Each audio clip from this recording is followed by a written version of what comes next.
There we go, that's better. Okay, now you can hear me.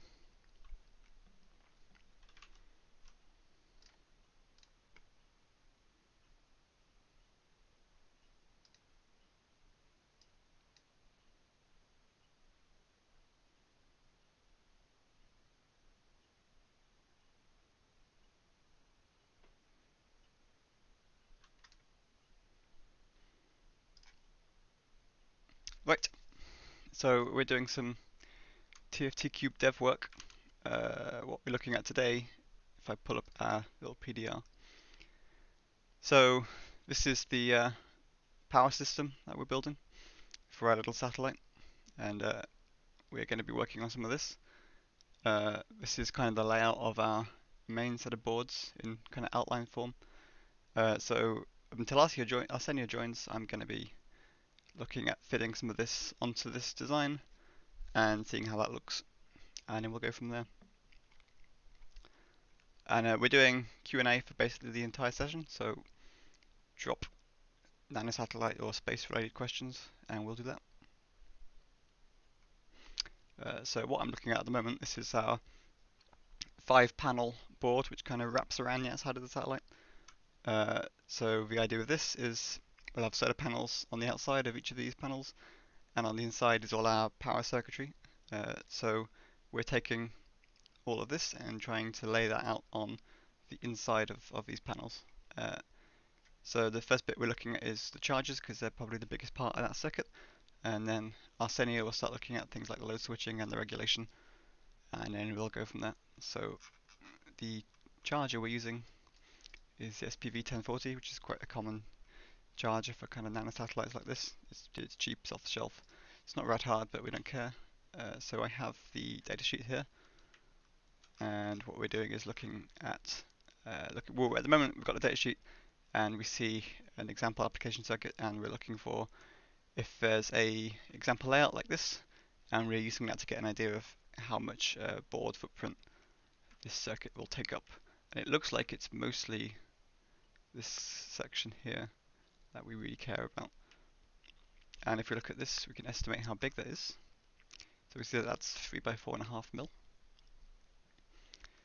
So that's probably maybe 20 by 30 mil at most. So if we take that as like a conservative estimate, then we can start to build this out and work out how many we need to fit on the inside of these panels.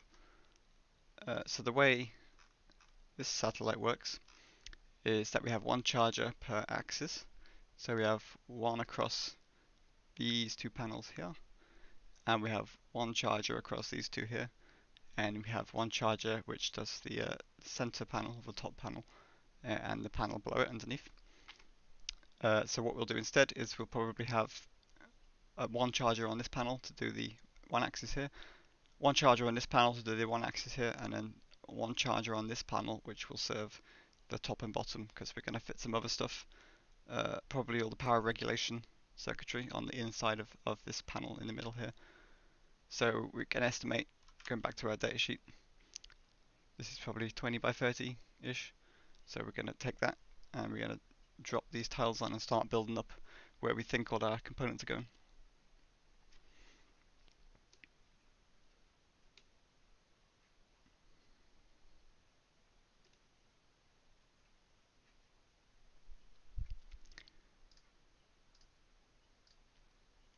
So that is, so we're going on this one on the right, on the left hand side first. So we want to go 30 down and minus 20, and except for that centimeters, so we don't.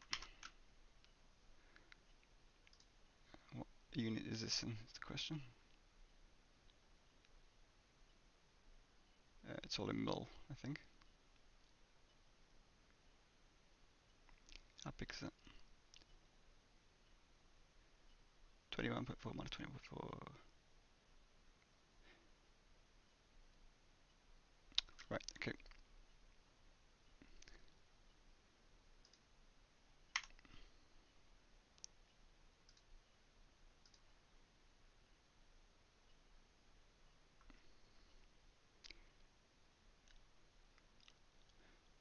That might be a bit big actually. So if we go for 8, 12, it's probably more like 20 across. So let's go 20, and don't know why it does that. That's really, I'm going to do it manually instead.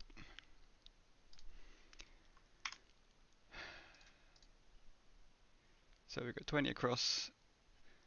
Let's call it 3, 6, 12, 3, 6, 2, 12, 15 down. So we've got minus 15. Doesn't have to be exact.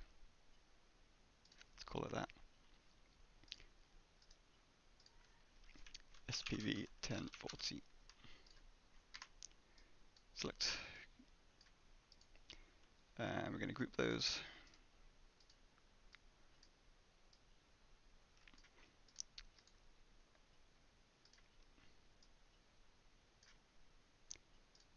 like so. And we'll set those just for that. So we're going to have one in the middle of that.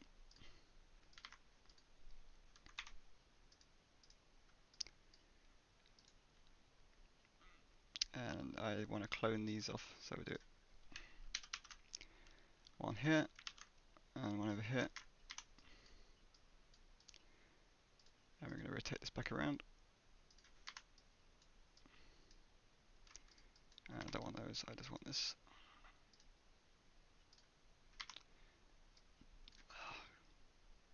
That's the one I want. Bear with me, don't use AutoCAD very often. These aren't grouped anymore, that's why.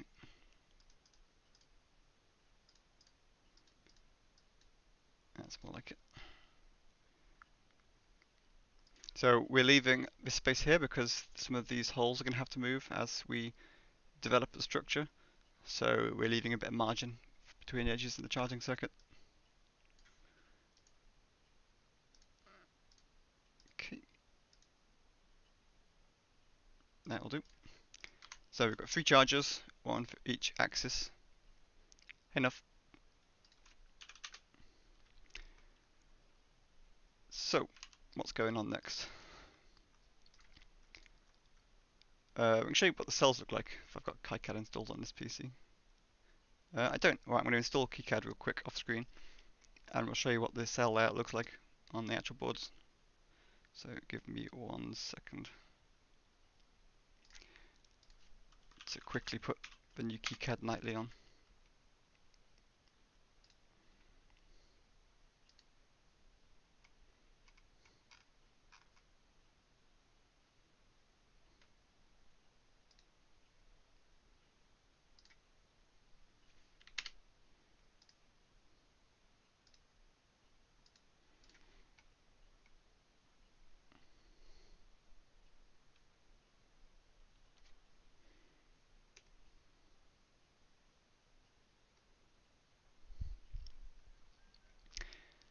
Right. So the next thing we'll look at is probably going to be this control board. So if we go down to our telemetry diagram, this is roughly what the control setup looks like, except it probably won't be an Xmega. We'll be using one of the TI MSP 430s. So essentially we have our little controller with 2 separate regulators, and that will do all the telemetry and interface with all the current sensors in the EPS. So if we look back to the architecture diagram, we'll have current sensors all in these, and current sensors all across, so you can see the points where we're taking measurements of the voltage and the current on these rails. So we've got one for the total battery bus, one for each of the regulated rails going to the different subsystems, one for the raw solar panels input, of which there are multiple different axes. So all of those have to come together and talk to the controller. So what we're probably going to do is put the controller in the middle. That's where all of these different axes will interface, so it makes the most sense. And then the way we'll build this up is because we've got 3 power circuits on these panels and nothing over this one. Most of the radius stuff will end up going on this one. Oh, hang on, I've got to drop a link. Yep. So most of the comm stuff is going to go on this one. If I show you the model real quick, so you guys can see what the context of this board is and how this all assembles.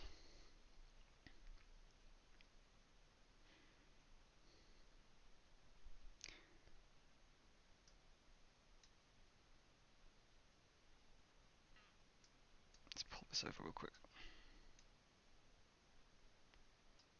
Come on.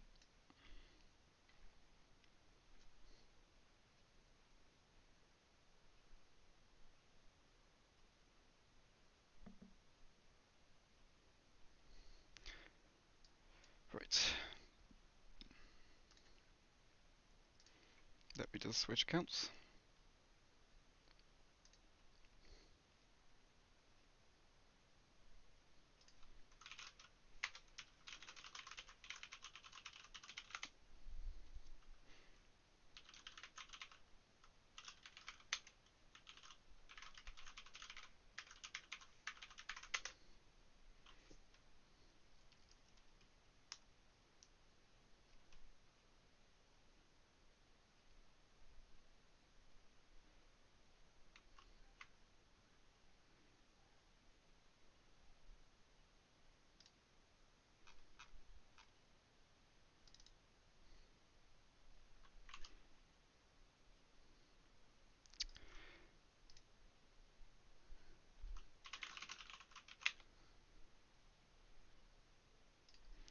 Right, so this is the version 2 assembly. This will take a while to load because it's full. Arsenio will be around a bit later. He's probably still sleeping. It's what, like 10:15 on the East Coast. So whenever he's back, we'll get him on. Right, so this is the version 2. It's version 2 because it's got a whole lot more of his little winglet cells on. So you can see we've got an antenna mounted on one of these back panels, and the others are kind of full of other stuff. So what we've got to take into account is what's on the inside of these panels. Let's show you a cutaway. Z-axis internal. This one won't panel off. So this is what's inside. So if you imagine, if I pull this over and close that, this is our top panel here, and this panel is the antenna panel. And what we should probably do is put some keep out zones where these bolts are for the antennas. Hey John. So we've got the antennas on this panel, and they bolt in kind of in the center here. These panels are the top and front, and so essentially what we're doing is we're mounting all of these electronics, which we're floor planning, on the inside and on the inside of this one. And then what we'll do is we have our battery in the middle here. This board is where our onboard computer goes, and kind of all the other ones below are payload and kind of separate little boards. And we've got all of this volume underneath the payload. So that's the context, if you like. So what we'll do in a bit is put some keep out zones in here for those antenna bolts, because we don't want to plan our circuitry over the top of those, because that would be not good. So that's about, we're just going to wing it because this is kind of like a top level layout, so that's maybe a third of the way across. So we'll just take a chunk out of here, which will look roughly, oh, hang on.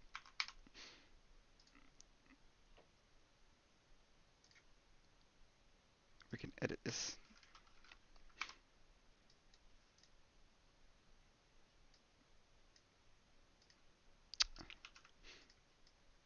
AutoCAD's a pain sometimes, I swear.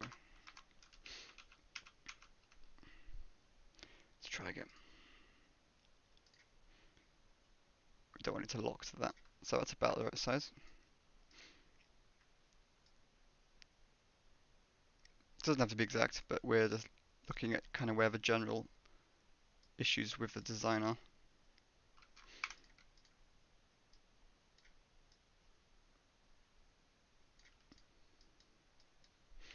And I'm just going to put one over the side, roughly in the same place. So that's where our antenna screw in is going. And then we're going to go back and look at the control aspect. So this point here where we've got our microcontroller.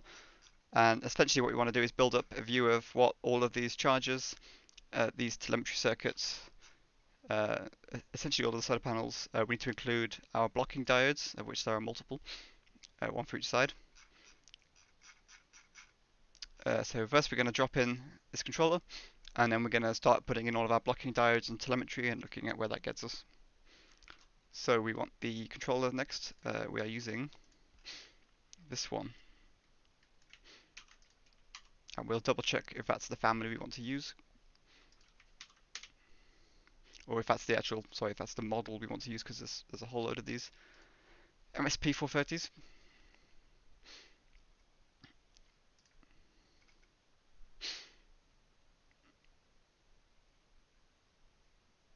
See, it's things like this. I mean, we don't really care that much at the moment. Not for this one, because this one won't be using external memory. So because this is just the power controller, all that will have is just very, very basic code on the internal FRAM. Keep that nice and safe from all the radiation. So what we want to check is look for a comparison of all these ones, which is probably going to be on these. So we're just going to go through these and check.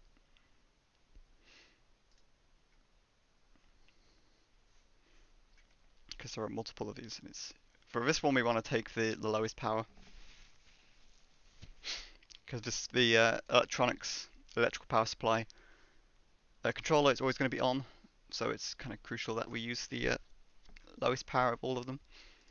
So we're just going to go back and check MSP 430.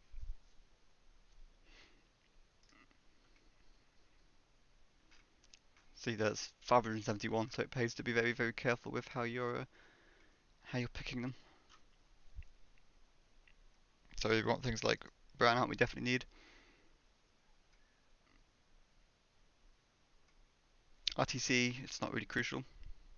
Temp sensor's nice. Watchdog's nice.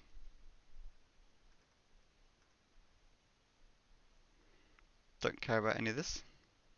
Don't really care about that when it adds. So we're just gonna go with these and have a look.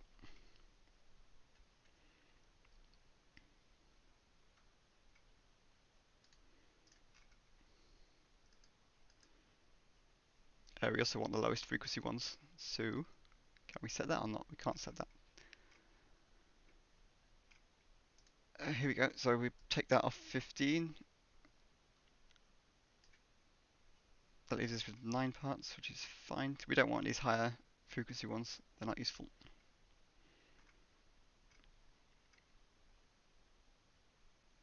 And I think the one we're looking at is the FR596, which is not given us. That's 16 megahertz clock, so let's go up to 16, which would make more sense. See, some of these are high reliability, which is kind of nice. So we're going to check out that one as well.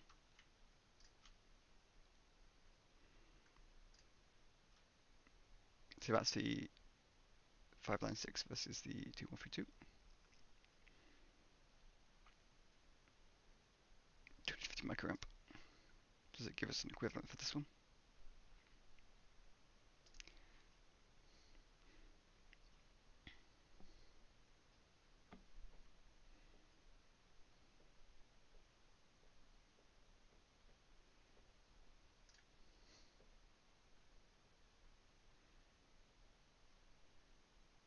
So this one's 100 microamp per megahertz, whereas this gives 250 microamp. So actually this one's higher power than the other one.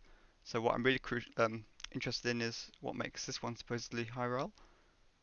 High rel is obviously really nice for us, but it's not the most crucial thing on a pocketqube really.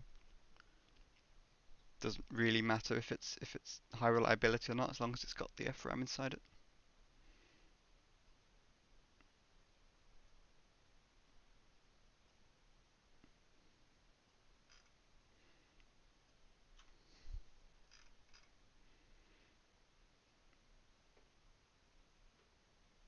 See, this one doesn't look like it's got FRAM in actually. It's only got RAM. We're just going to check FRAM. I hope we spelt it right. See, there's nothing in that one. So that's not good for us. There might be a filter for that actually, so we'll just check.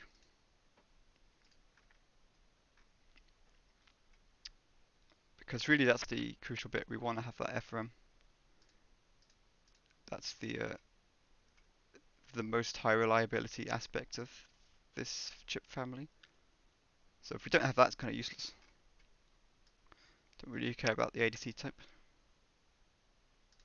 Don't really care about USB.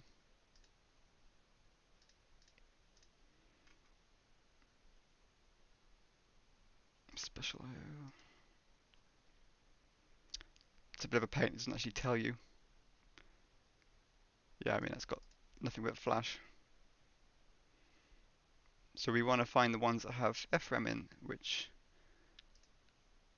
are probably the ones with FR. So if we go MSP 430 FR and see if that lets us.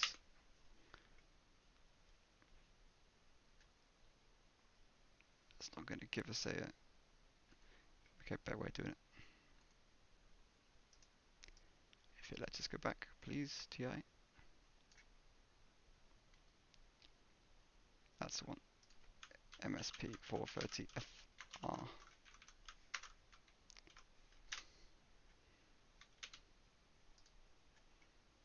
That's very useful.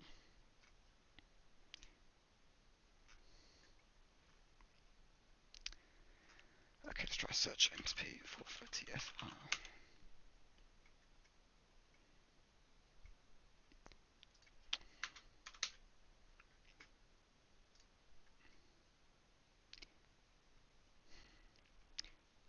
So we want to look for the ones with the bigger set of RAM. So what we're looking at here is the 596, which doesn't even list, which is incredibly useful. We don't care about capacitive touch.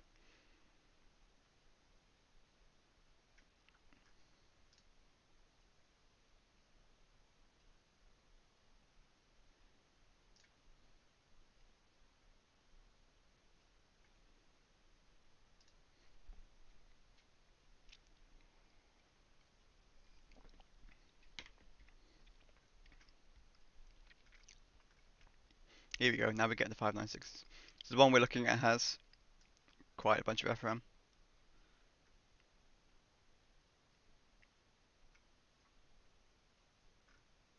Be really useful if we had a proper product selection table, but some of these parts selectors can be a pain in the ass. So we're going to try to find a comparison table somewhere, because otherwise we're going to be here all day, which is a pain in the ass. Let's try going back to the original list to refilter.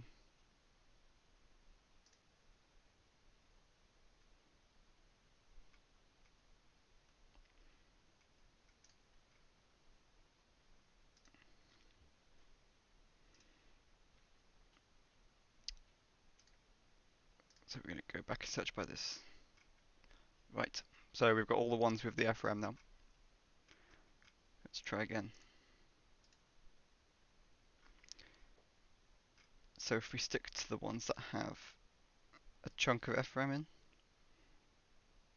so if we go, say, 64. Right, that one's high rail, and that's interesting, so we'll have a look at that. And see if that gives us any information about its testing, which is what we really want when it claims to be high reliability. Which they don't have, which is nice. This one's probably stupidly expensive.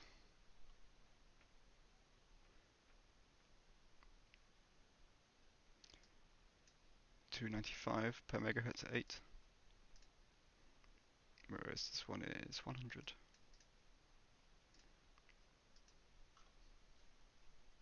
$6,459.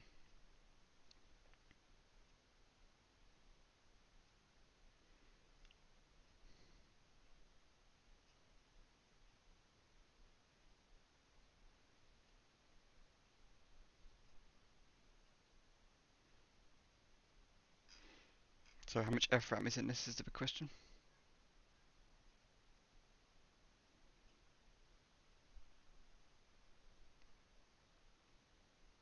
Did it say on the listing? It did not. Let's Google it.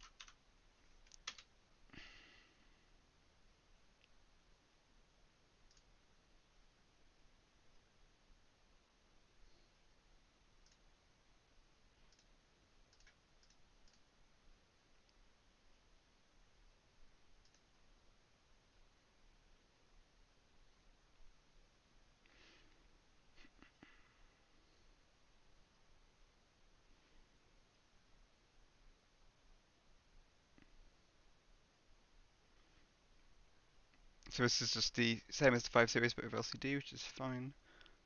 Don't need it. Doesn't tell us anything about how much FRAM is on it, which is incredibly useful.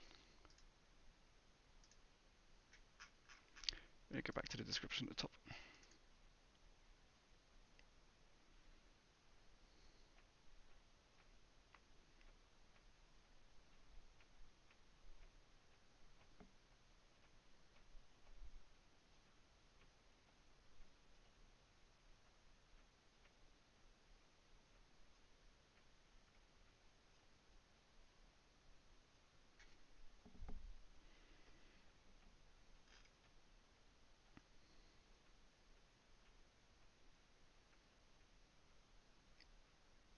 That's interesting, actually.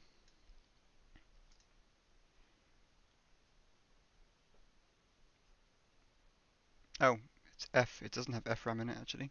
What's F on the product selection table? I'm blind, didn't spot that. Pure F is just flash. Okay, so we're not using this one. Despite being high rel, it doesn't have FRAM, which is what we really want. So we're just going to check if it mentions high rel anywhere else.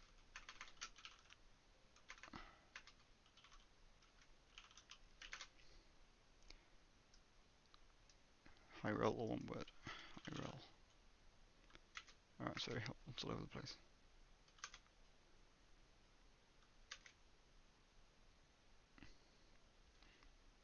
That integrated LDO is quite nice though. This one got one.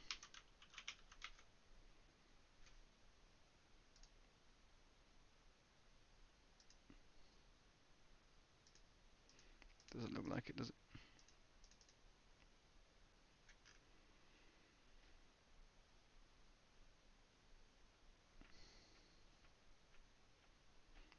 Hello. How you going? So this one doesn't have the LDO, which is unfortunate because LDOs are not small on a board of this size. The problem is this one doesn't have uh, the FRAM, which is even bigger.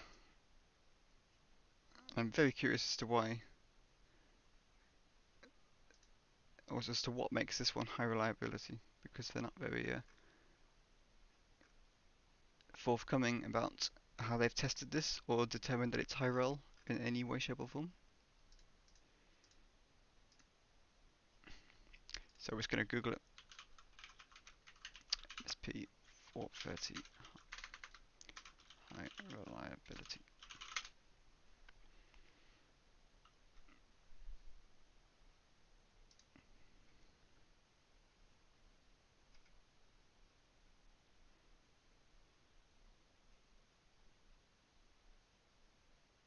That's interesting. 5969 space qualified. So that's actually the same one as the one we were looking at, which is the 596X. So we're going to have a look at this part number here. It doesn't seem like there's a data sheet, so we can find a data sheet of them later on. But what I'm really curious on is to what that high rel microcontroller does.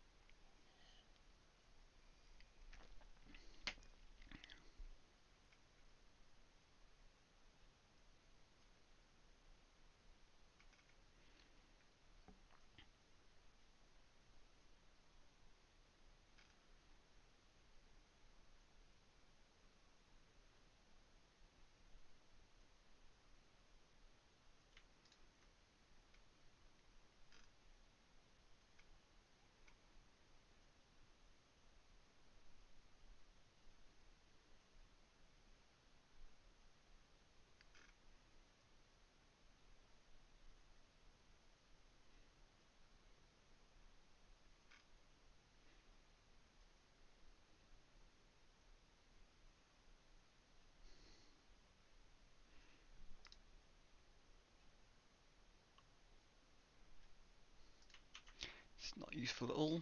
Okay, we're just going to read the thing and try to work out if there's radiation testing on here or something. Something to do with this is probably part of it too, but it's not very clear. Um, we're not stuck to TI. The MSP430 is really common because when we're looking at this FR has embedded FRAM in, and FRAM is extremely tolerant to radiation effects and bit flips and stuff like that. So as this controller, especially for our power system, is operating independently all the time, isn't really supervised, we want to make sure that that doesn't really get corrupted or anything like that because we're not going to be constantly checking it. If it does get corrupted and breaks, then we're in a lot of trouble because we don't really have any way to fix it.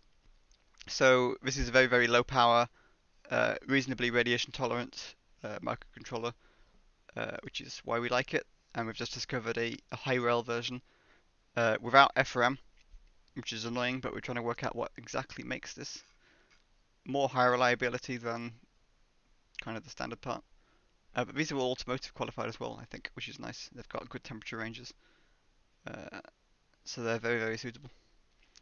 It's slower. You can also copy to FRAM, to regular RAM if you need this execution speed.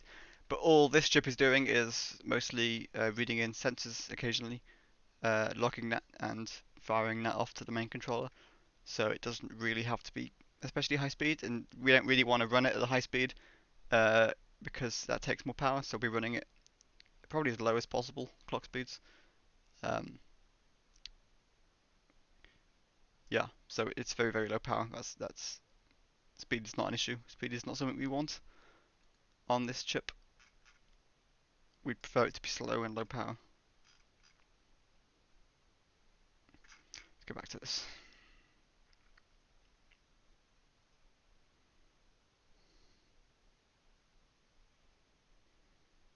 But it's not obvious, we'll go and check the electrical characteristics and see if they've put radiation testing data in there.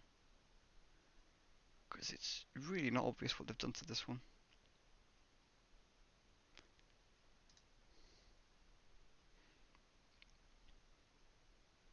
I mean, it's got good temperature variation, but I think that's the same as this one.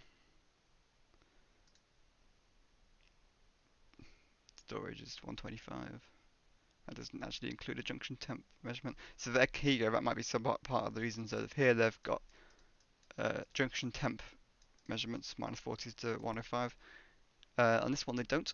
They've got a storage temp, which you don't want to get anywhere near. But they don't have any kind of measurement of what's junction temps. Operating junction temp of 85 recommended.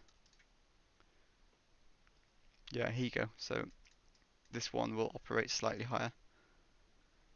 But it's probably the most of the differences on this one.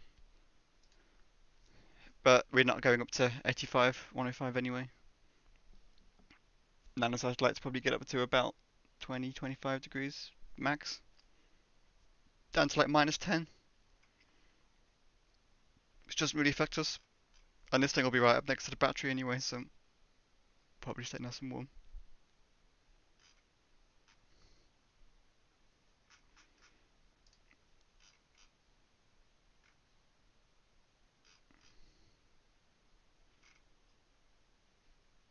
Yeah, we're not clear.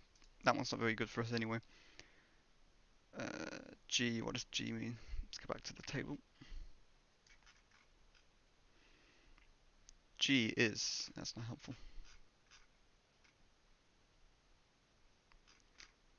Which was the one we were looking at before, which had the full table on it? Was it on this data sheet?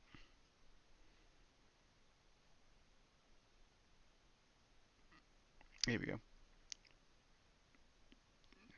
G is flash or FRAM, which is very useful. Automotive parts are good. They're qualified more than non-automotive ones are. So this one only has flash.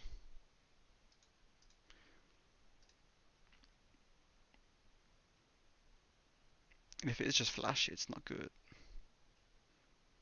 Yep. So we're not using automotive, but we will use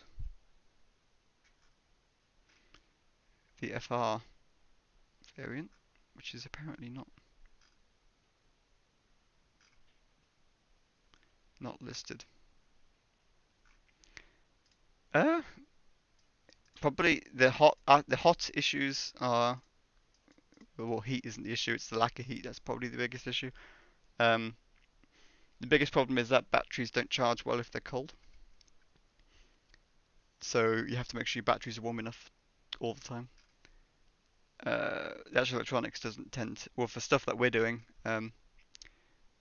the actual electronics aren't going to chuck up that much heat. So it's a case of keeping heat in as opposed to trying to reject it. Bigger satellites have more issues with rejecting it than we do. I'm trying to remember what I did to filter this out. And why it's not giving me any FR parts. It's incredibly useful.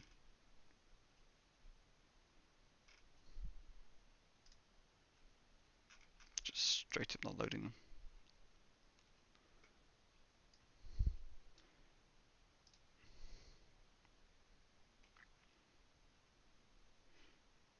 Yeah, I mean, like, we're looking at the right bit, but I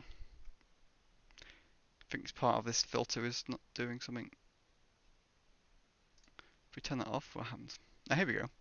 So if we turn off RAM, we get the FR parts, which is what we actually wanted.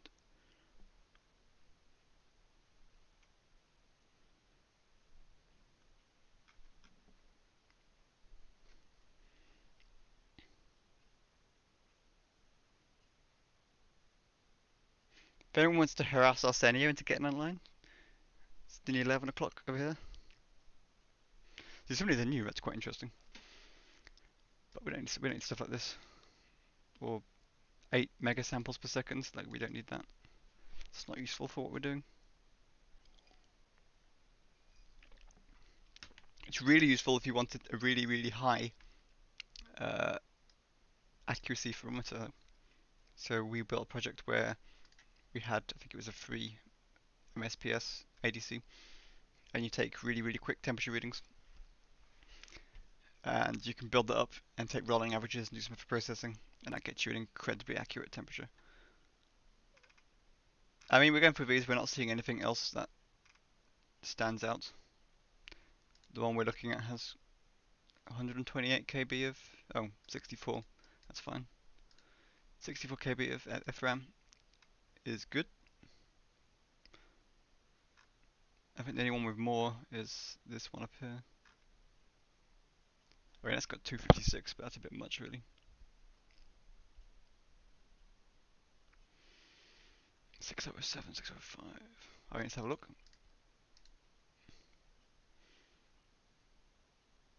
Date sheet. What did it say it was for? Water metering. Not quite what we're doing, is it? So it's got these extra features for certain sensor types, which is not great for us, but that's probably why it's got an 8 MSPS ADC on it. Yeah, they've specifically built in that ADC to do a very, very specific thing. That's kind of interesting though. It's probably trying to optimize it a little bit too much for what we're doing. 120 microamp per megahertz. What's this one? Yeah, 100. I think that one's still better for what we're looking at. Okay, well, we're just gonna go with this because nothing else is jumping out at us with any especially more lower power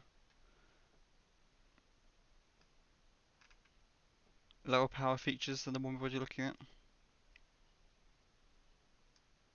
Aha. That's the one we want. That's what we really want. Extended temp.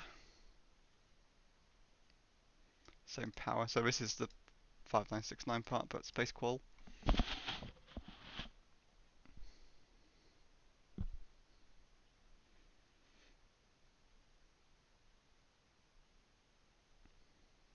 Yeah, here you go. So it's exactly what we want it for. So out of curiosity, let's try digikey.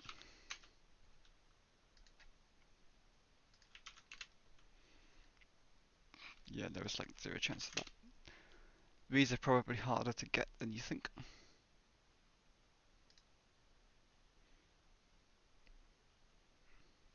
Unless mouse I have them. Oh shit, mouse I have them. Yeah, I mean, don't know about that one. I don't know about that one.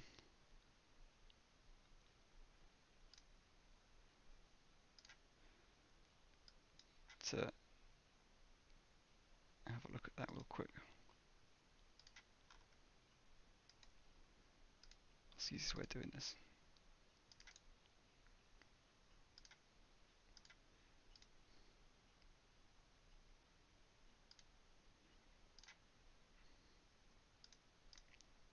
Yeah, can it? Whoop, let's kill that. So, 2.3 grand per chip. That's not happening.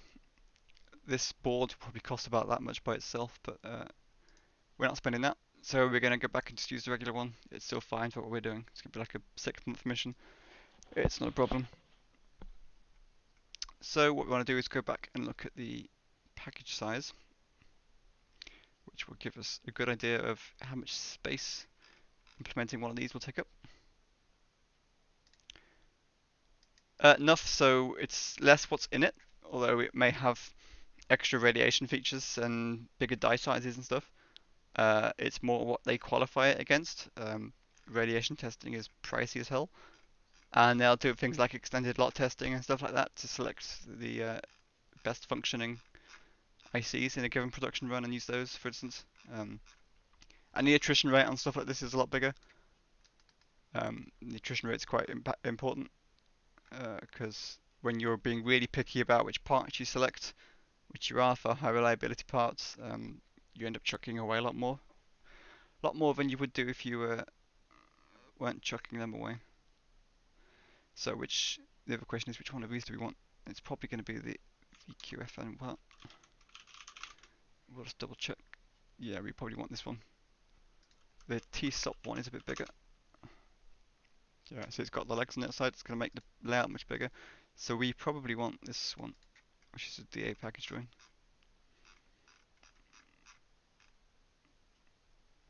That's got a nice big thermal pad too, it keeps it secure.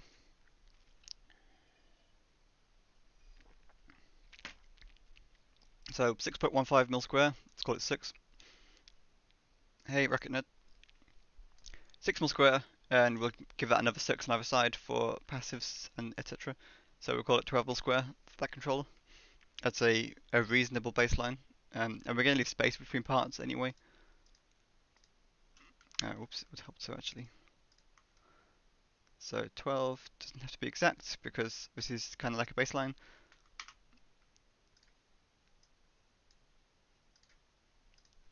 MSP 430. We'll make that smaller.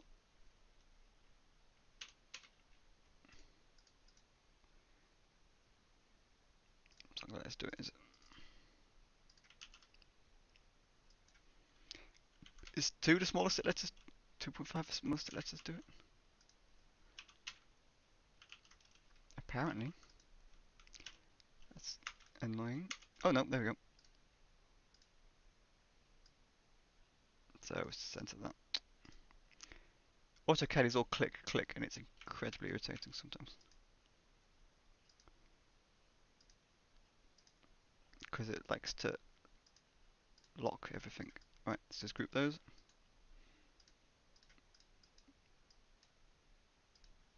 And we'll just center this for the minute. Yep, this is a rigid flex. So this is what the final flight hardware will look like on TFTqube. So you've got 5 panels. If we go back to our model, each of these is a panel. It makes the kind of the main structure of the little pocketqube. And instead of having lots of different harnessing or weird board-to-board connectors, we've effectively just got little pieces of flex. The downside of that is the actual flight hardware gets very, very expensive very quickly. So we're hopefully going to build one of these in this config.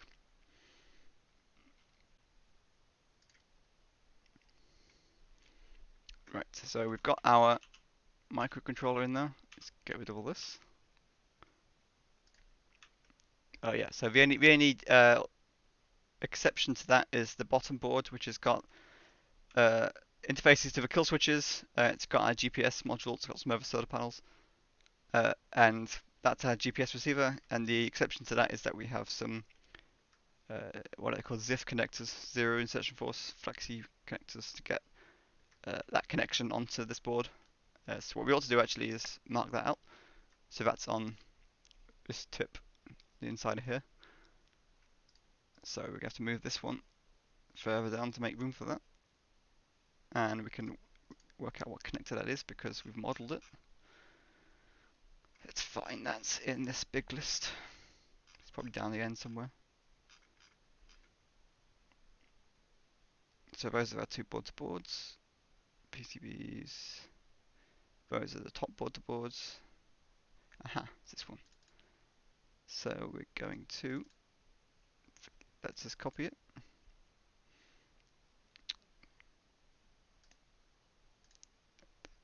Come on, that's not what I want.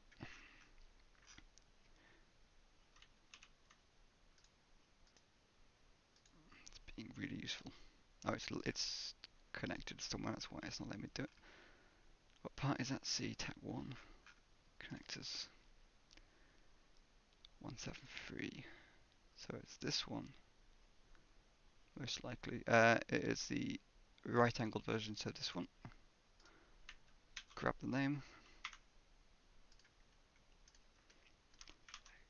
Back to Chrome. Quick Google. Normally you don't want to use ZIF connectors for this sort of thing because they can sometimes come undone. We're taking a bit of a calculated risk. We have to vibe test to check that these don't actually break because that's quite possible. Continuous guest, please. So what we may end up doing is staking this plastic mechanism down before flight with epoxy.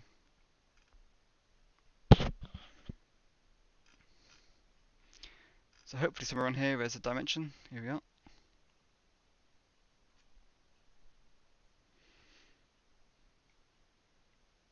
Worth your pain for it, bud.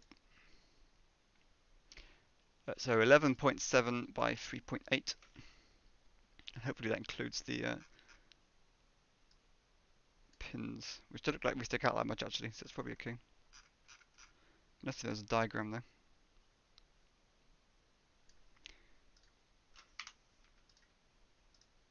So 11.7 across. Oh. 11.7, and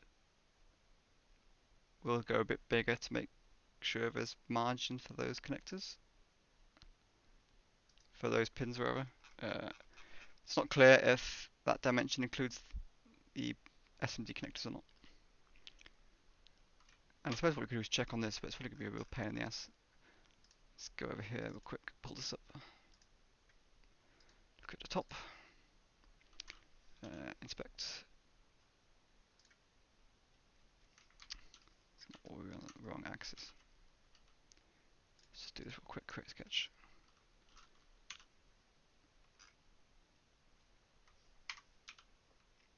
This is probably going to tell us the wrong, yes, distance in that direction. So we'll just draw a line down to here. That's 3.8. Okay, so actually that 3.8 is what we want to look at. There's still a bit of margin here, which is fine. So that's the what axis is that? Minus Y connector.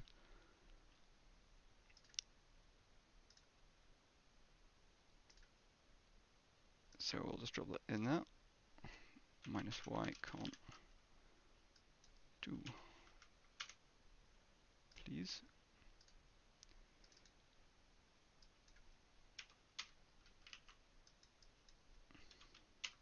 There we go. Let's get it a bit smaller actually, 1.8.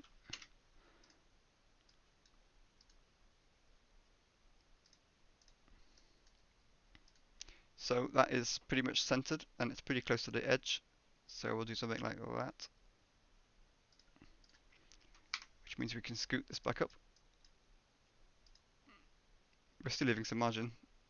Doesn't have to be exact. We're just trying to get an idea of what we can fit on the bottom. The big issue is that we have to use only this one side for components. It's going to be quite a complicated stack up, so we've got lots of blind and buried vias, which is not great for space, but it's the only way this design works. So we've got some flexibility with routing, but all of the components have to be on this one face, which makes things a little more difficult and a little less compact.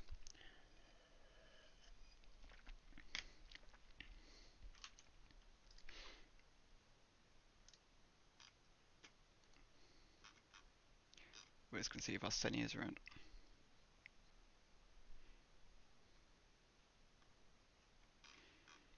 Doesn't look like he's about yet.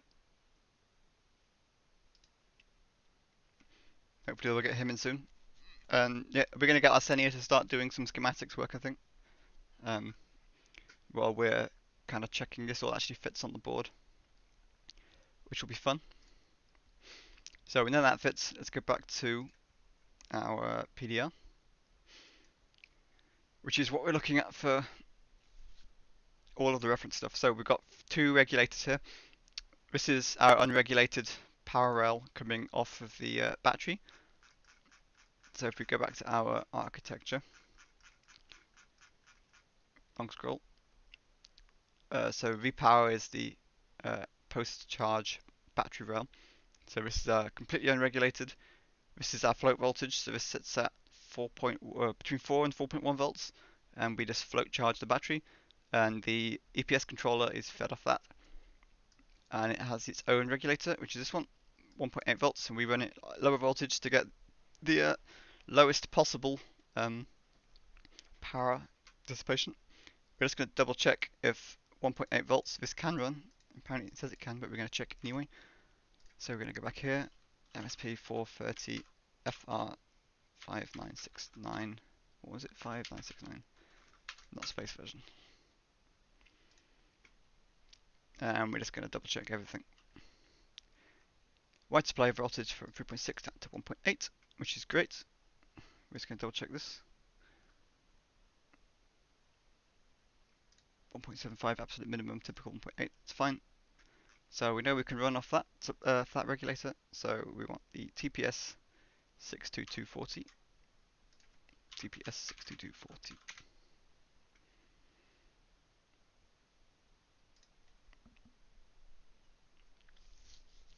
Which is a very, very basic step down. And it's synchronous, so it's switch mode. So we're going to have to route this one carefully, but luckily we don't need too many passives, just 1, 2, 3 passives, so this is actually a really, really small layout. So we're just going to double check these packages. So WSOM package, that's probably the one we want with its thermal pad. Hopefully that has a thermal pad. The SOT chip is going to be bigger, which we see. SOT package.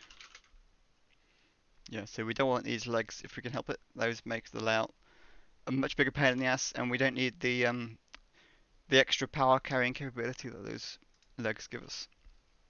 And you can kind of see that that one's a bit bigger in one dimension. So we're kind of like 2x2 square mil. So once you've got these in, it's probably going to be more like 5x5, 5x6. So we'll go with something like 5x6 as a baseline for that. So we're going to go 6 and a bit by 5 and a bit. It's close enough. Zoom in.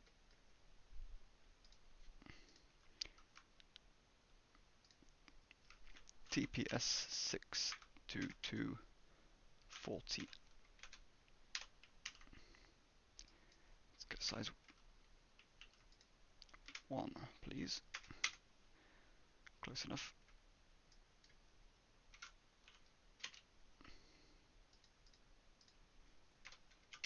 It's going to be hard to see when you're zooming in, but it's okay for what we're doing.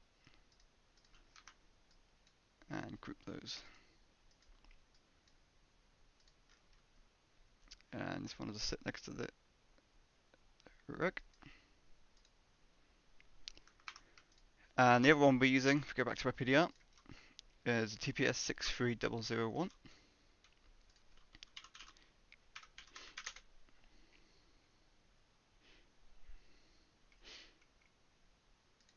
Which is a buck boost. And the reason we're using buck boost is because we don't know if our battery voltage is going to always be significantly above 3.3 volts. It might be, but it also might not. So we want to make sure that we can input across the battery float voltage at all times, or any other voltage. So that might be lower depending on battery state of charge, depending on how illuminated our solar panels are. So this is why we use a buck boost for the sensors, and it's also got a switch, which is nice, so we can toggle on and off the sensors. So there's an enable pin, which is good.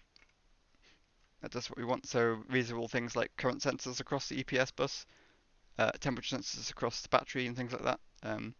We don't want this on all the time. It's not useful for them to be on all the time. We're not measuring from them on all the time. So it's much more useful for us to have lots of control over those. And it makes it all as much as efficient as it can be.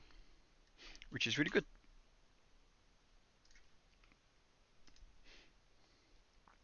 Efficient is what we want.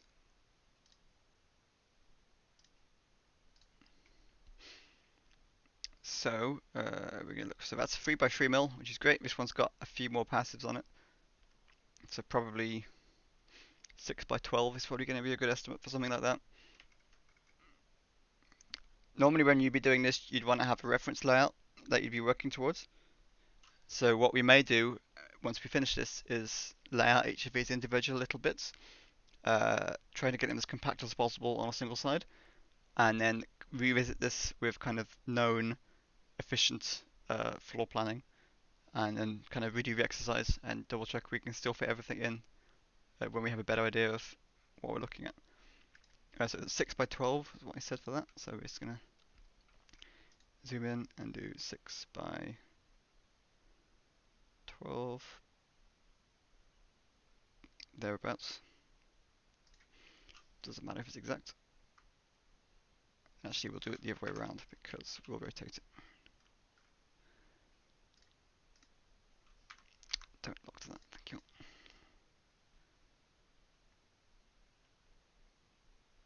Okay. And that's the TPS 6300X. I think we said 1 in the PDR, so let's check. Yep. Let's go with that. Make this smaller, 0.9. Makes it a bit smaller than it needs to be. 1.5, there we go. And group these.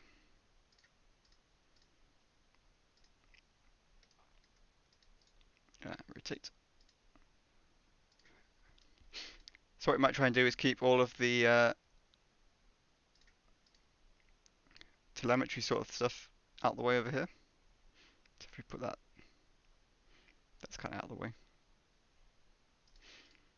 And put this one out of the way as well. And that gives us a lot more space around the rest of the board for the rest of the regulators and switches and telemetry for everything else.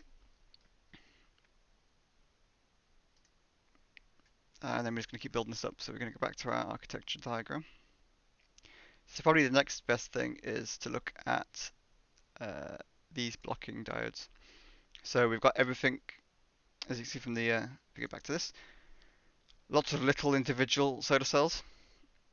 And what we do is we've grouped these into groups of 2 or 3, each of which has its own blocking diode.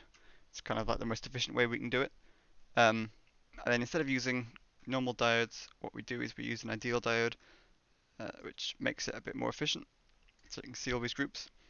So we need 1, 2, 3, 4, 5, 6, 7, 8, 9, 10, 11, 12, 13, 14, 15, 16, 17, 18, 19, 20 ideal diodes on here. Some of these are actually on the other board, probably these ones. So we've got 18 to fit on here. And if you look, we're using the max 4200. So we'll go back over here and we can get rid of that for the minute. Max 4200. 1 amp ideal diode.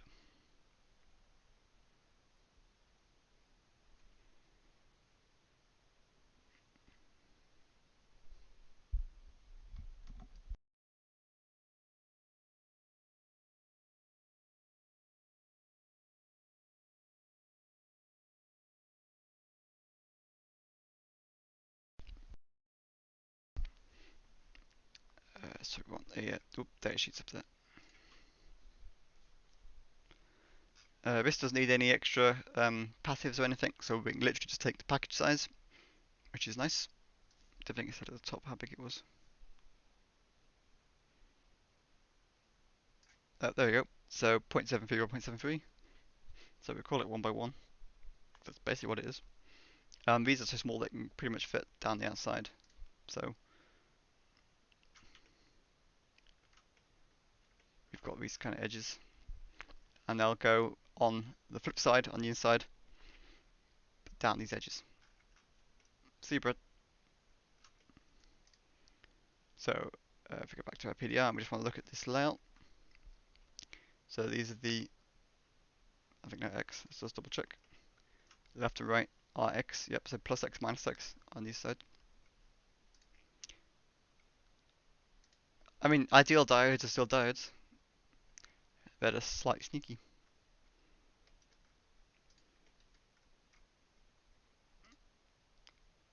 I mean, these are so small. It's pretty much not worth floor planning them actually. Like that's your size. We'll include them, but it's not crucial. So plus X 1, 2, 3, 4. So what we'll do is just copy.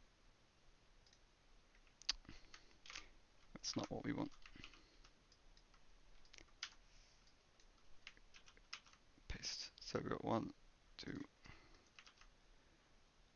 3, 4. Same over here.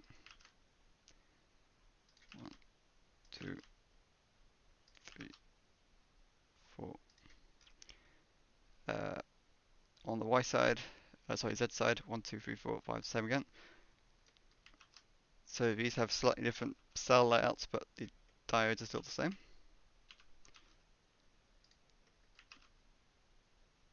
Just have to be exact. That's a pain in the ass. Let's not do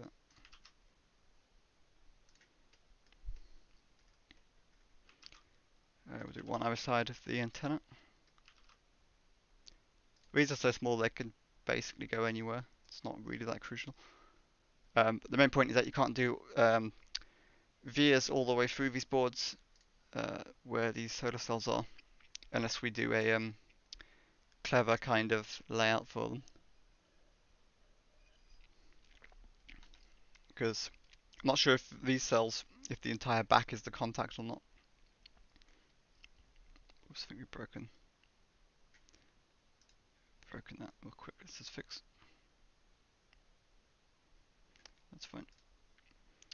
So 4 on either side of those ones, and then on the top, which is plus Y, just 2. So we'll put these out of the way in the corners. So that's those. That was easy. And the next thing we're going to look at is the telemetry bits. Oh, he's bred a mod. Bred's been a mod for, I guess Arsenio did it in his lab streams. You can ask him to explain himself when he gets on, which will hopefully be soon. I'll ping him. Us, come join the gang.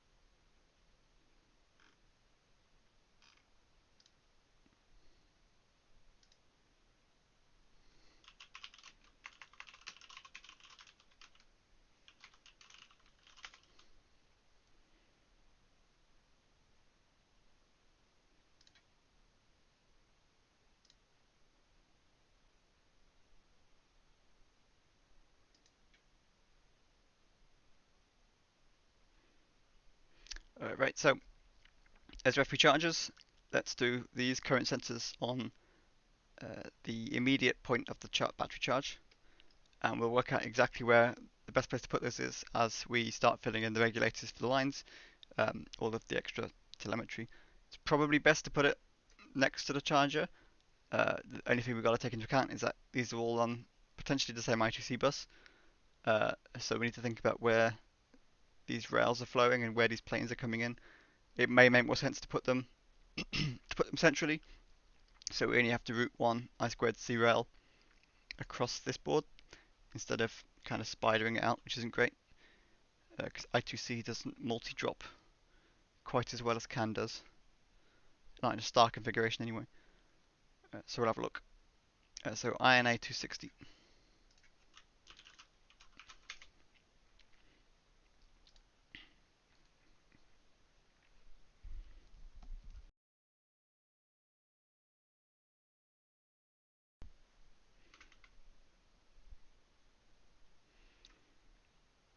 So this one's actually quite big, 5 by 4.5.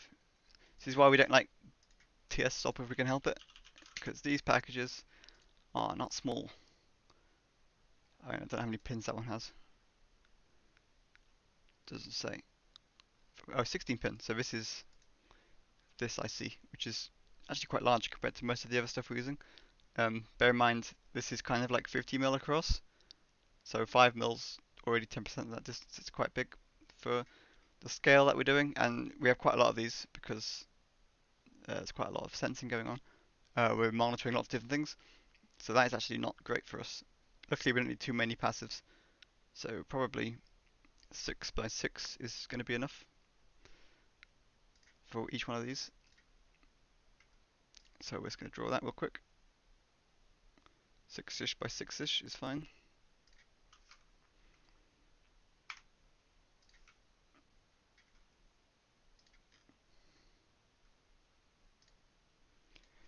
INA 260.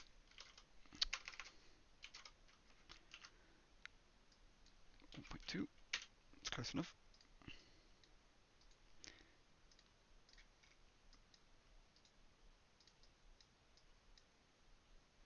So if you think about where we want to put this, I mean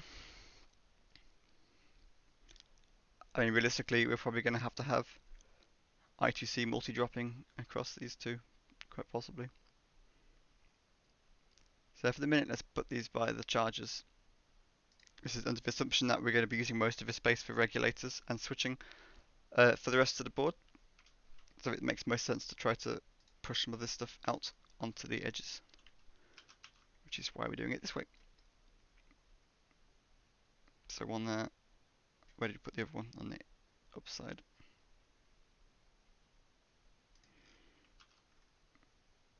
And we'll put one here.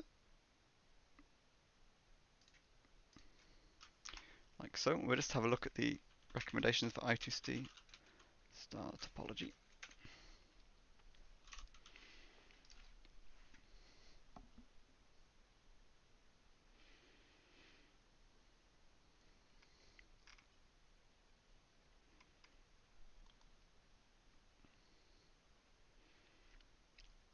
Certainly maybe, if people are doing it. Distance isn't a problem for us. Multi-mass is not a problem. Maybe it's something this size. Actually, star topology works just fine on I2C. Well, for the scale of this, we'll try it, and it's probably going to make the layout a lot easier if we can get away with it.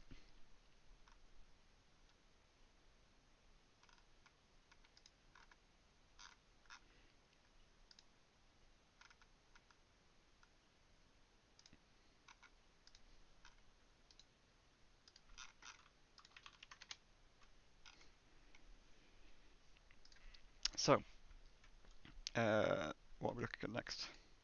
So we've got our chargers, we've got the telemetry for the solar panels input. So that is the floor planning for kind of the power harvesting section done.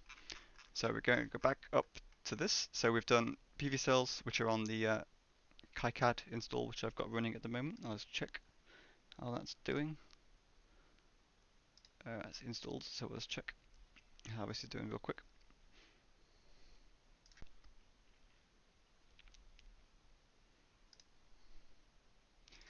Let's just get this installing.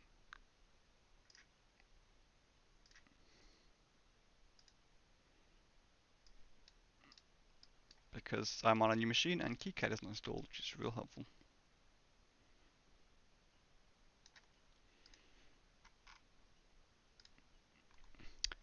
Right, so this is in.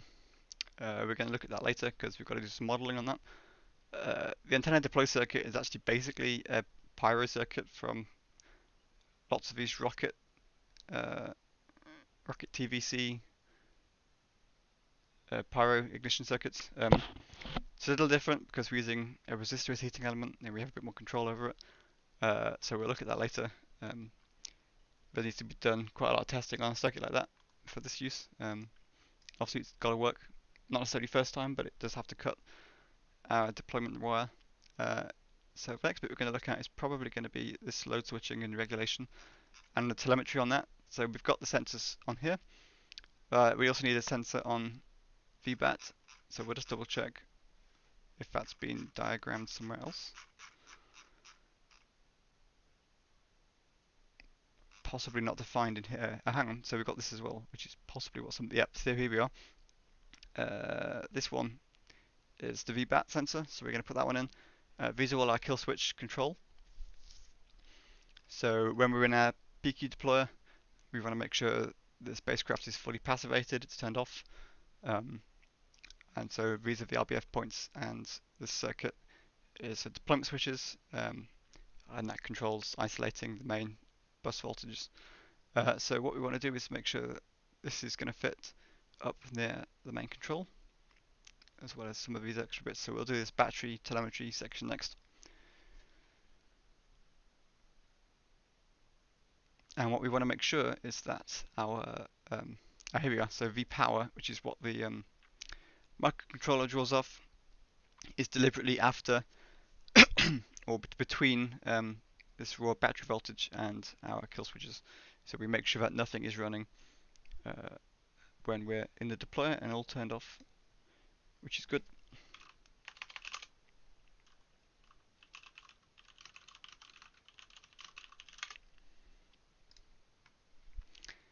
So we're going to do this first and then work backwards and then tackle all of this battery section.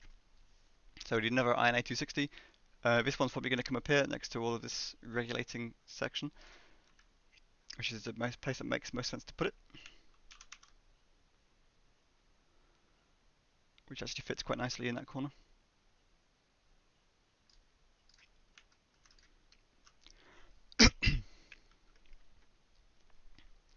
So V-power plus this INA260 are both running off the same power rail, which will be over here, so that works nicely. And then what we might try and do is put some of this battery regulation section on this point here, which is, there's going to be lots of spare space on this board. So first thing we need is a bunch of switches, so TPS2553, which I think is quite small, but we'll check.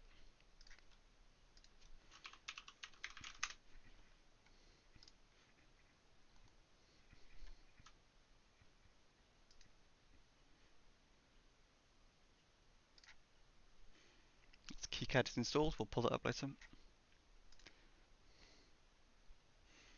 So not many passives are needed on these switches. 1, 2, 3, 4 at most. That's USB only, so 3. We don't need any kind of USB isolation. So pretty much the package size plus a couple of mil on each side is maximum. Again, we don't really want to use SOT, we want to use WSON, it's just better. 2 mil by 2 mil, so we'll go with something like 3 by 3 is probably going to be enough. Maybe 4 by 4, just to make sure we got some margin. So 4-ish by 4-ish. Doesn't have to be exact.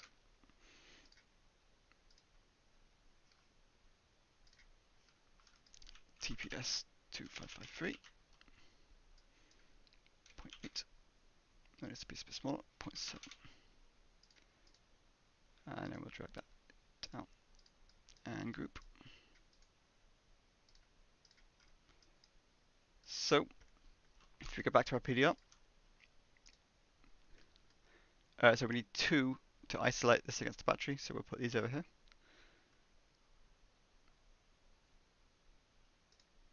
And then copy that across. So those 2 are our battery isolators.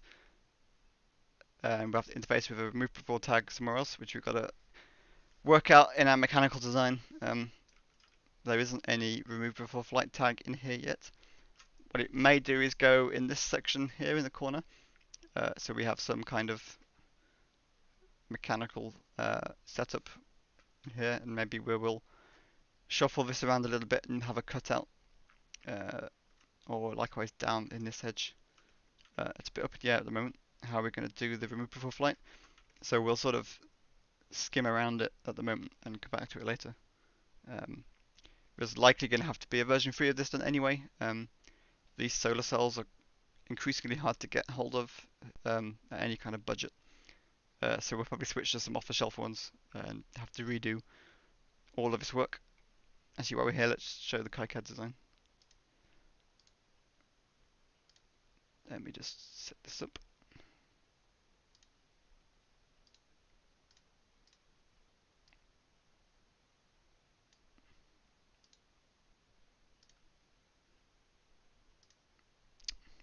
Oops. Just open another Fusion instance. Let's get rid of that.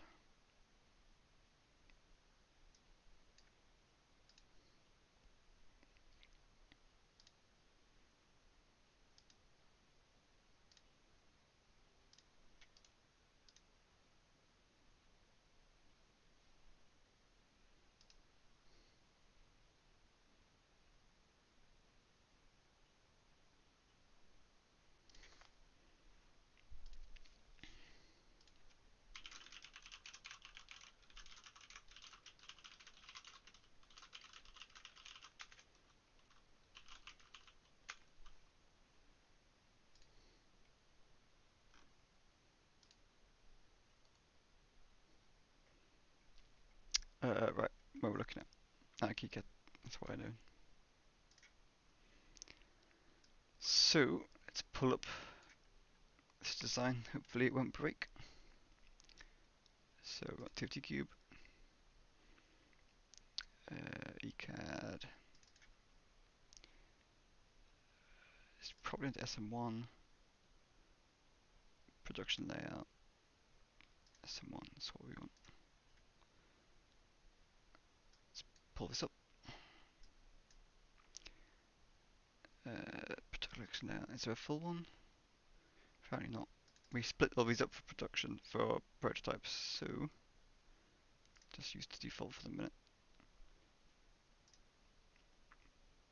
So high chances, breaks, all kinds of stuff. Here we go. So here is some of our production stuff.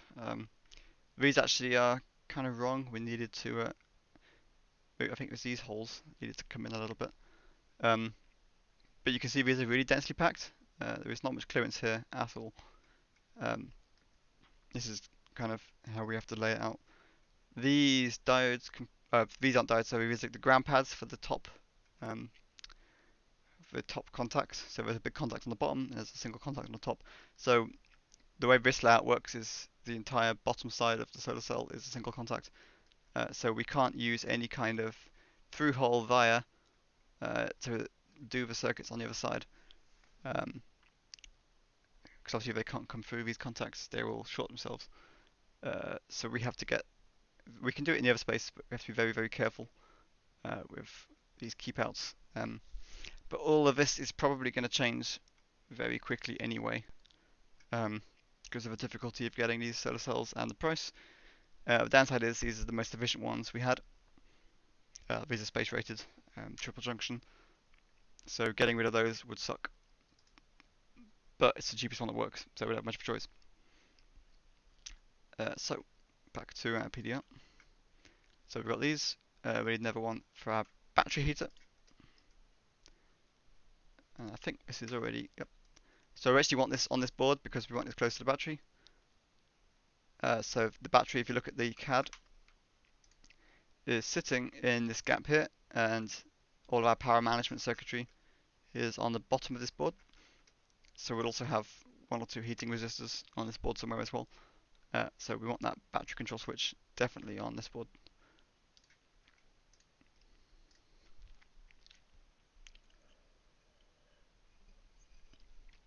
As for the deployment switches, the antenna deployment control. So if the antenna is wrapping in the middle, it's going to come around the kind of this ring of panels, and that deployment circuitry is going to be somewhere on one of these sides or on these sides. It's kind of up in the air exactly what that looks like yet. It's got to be integrated pretty tightly with the mechanical design, but it'll be somewhere in some of this empty space. We've got lots of extra space for power boosting or power storage, etc. This is going to be very, very dense design. It's kind of one of the problems with doing it this way and trying to create as much space for payload as we can, is that we have to be extremely careful with the rest of this electronics design. So next one, let's look at the temperature sensor for the battery, so TMP175.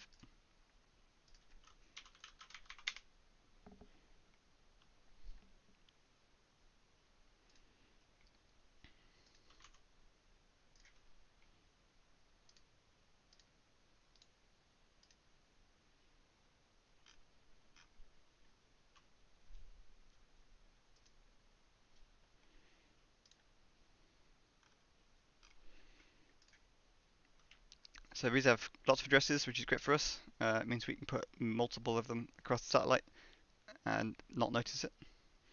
Once again, we don't want SOIC. SOICs are big. We want smaller ones. And for these, I don't think we have to have many passives, which is good. So we're just going to look for a example application. Yeah, so it's like a couple of passives at most, which is fine.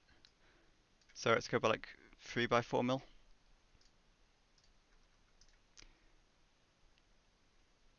Something like that.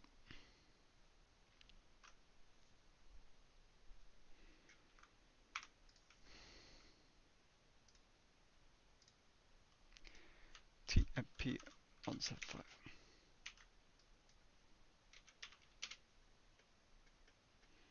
Just a bit small, 0.8.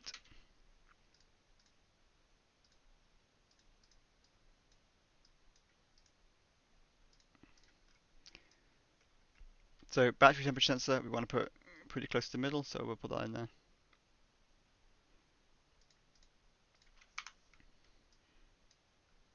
Let's just move these over.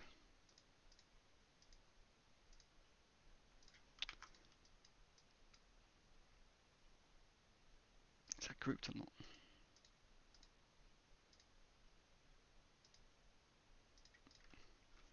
Leave some space for breaking out some of this stuff.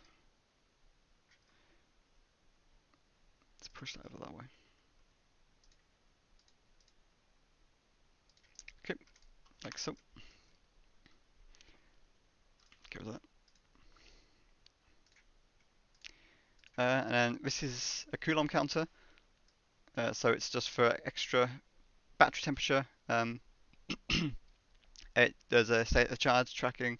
It's basically for more telemetry and a more accurate state of how well our battery's doing as the mission goes on. So STC 3100. Let's get rid of those.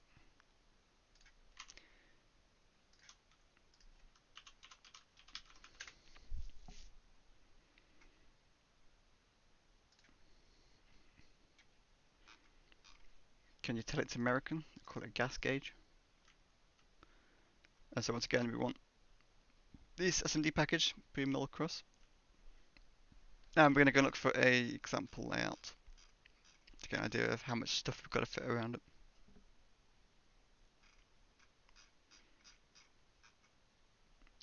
So I2C pull-ups is fine. It's not really much. Quick filter, 4 or 5 passives. So probably 5 by 5 is going to be enough. Let's go look for a package diagram real quick. Just to check the size. Yeah, 3 by 3 mil. Okay, so 6 by 6 is probably going to be more than enough. That's about right.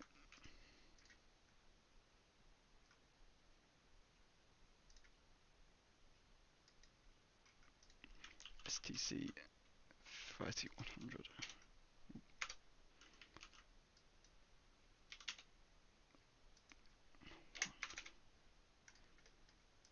Okay.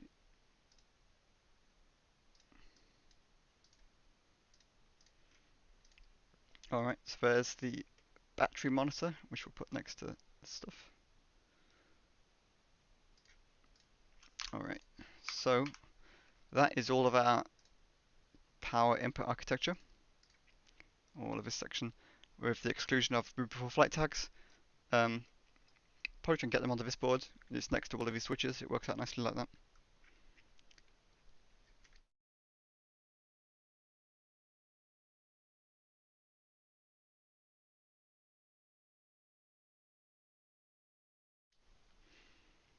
Where's Arsenio? Is he back yet?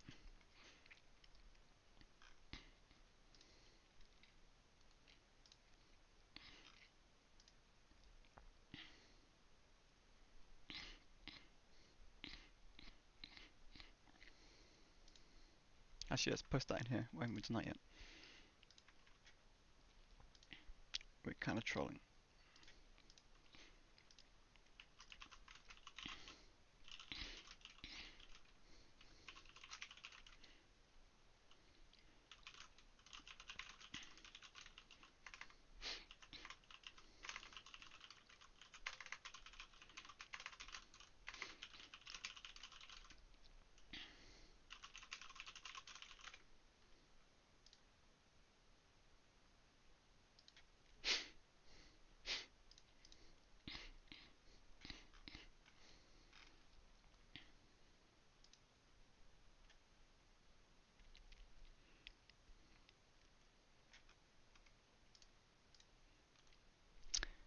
Right, so that's in. And probably next best is the regulator setup. I don't think we've chosen one yet, so that's going to be the first step. So probably something like, which one was it? This TPS 62240 is probably going to be the one, or something similar, so we're going to go have a look at that again.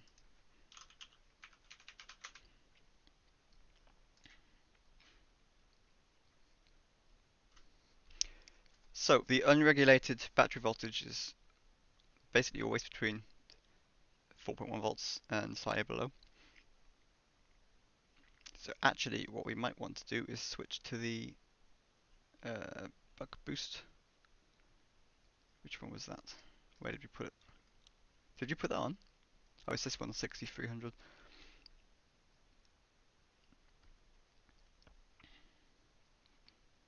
Let's try that one. TPS 6301.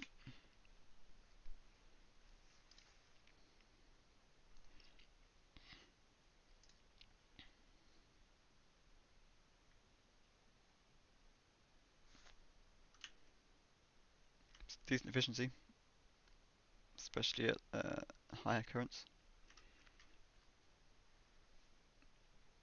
I mean, we don't really need this. So there's two ways we can do this, and it depends on how we want to have the redundancy set up.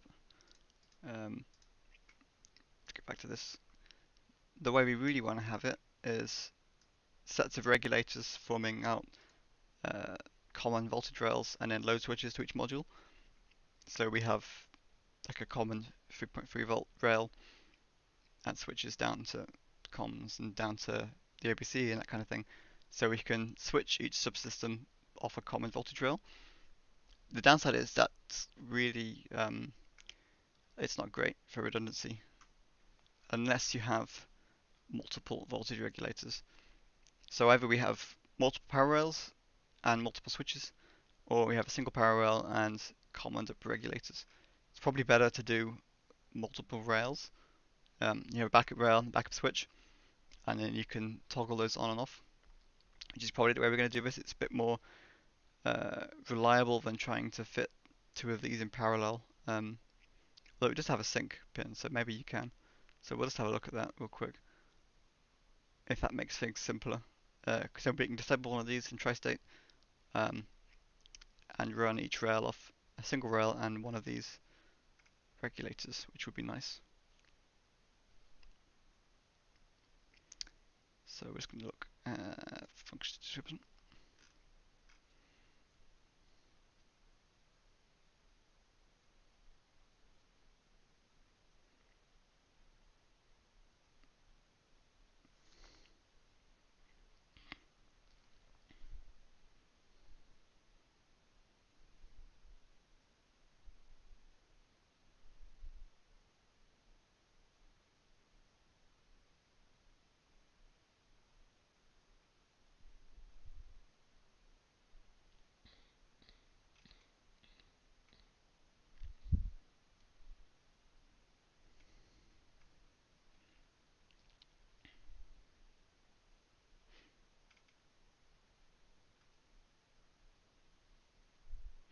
See, it's got sync pins, but we don't have a crystal or anything similar to sync it up to, which is not great.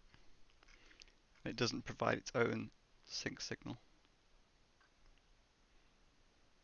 which is not ideal. So the best way of doing it is probably going to be several different power rails. So you have a primary and redundant 3.3 rail, for instance.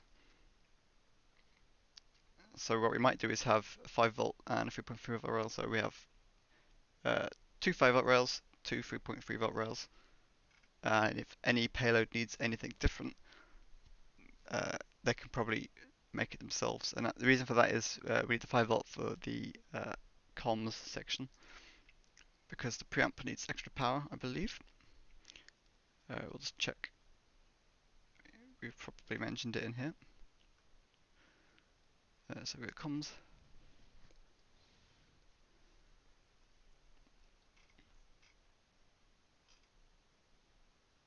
So actually that probably wants 3.6. So that's the RFFM 644. RFF644.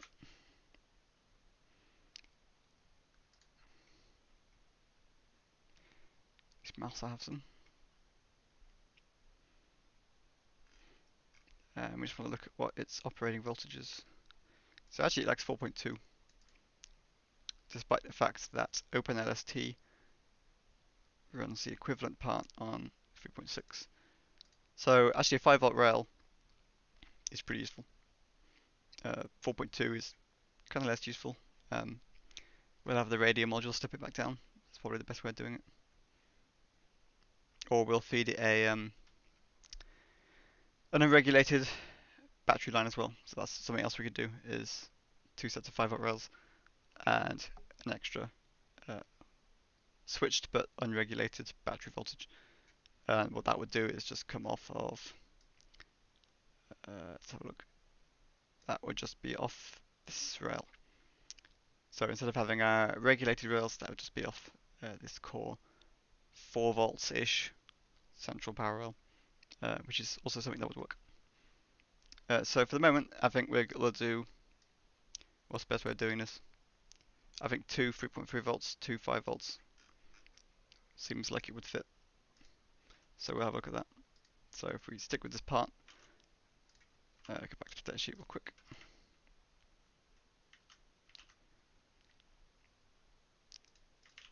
TPS63001.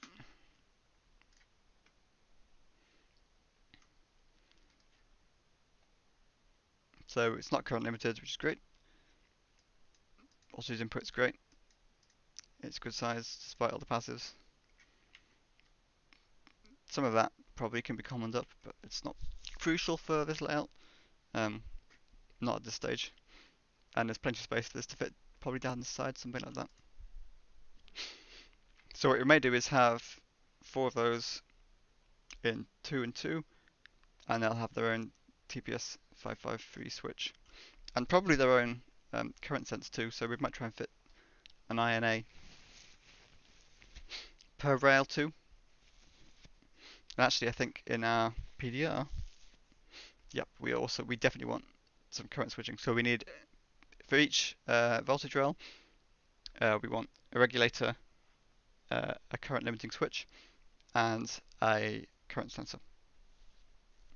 And the current sensor will probably be on the low side. Actually, well, what we'll do is double check if it cares.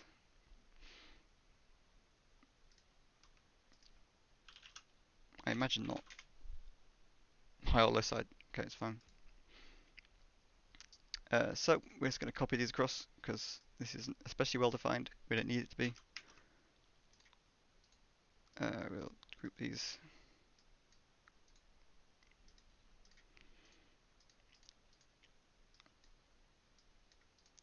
And rotate.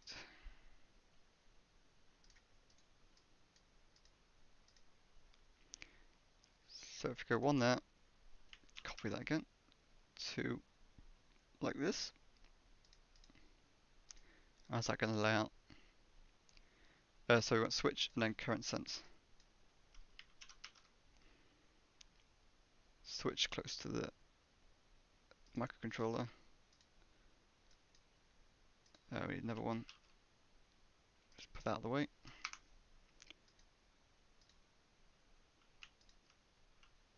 It's not drawing the entire thing. Come on.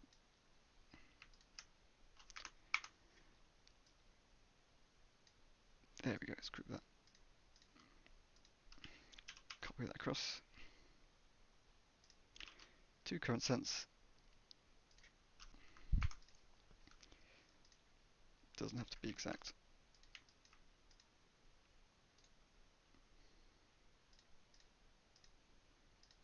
I hate how it ungroups when you copy paste. That's quite annoying.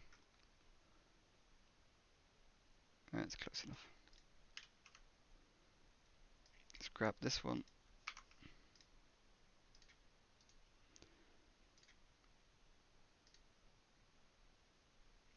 Let's center those just so we've got some room around the board. Something like that. Bring this back up.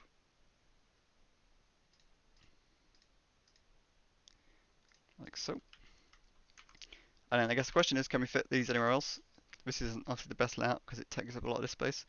So we'll see if we can shuffle some of this up into this corner.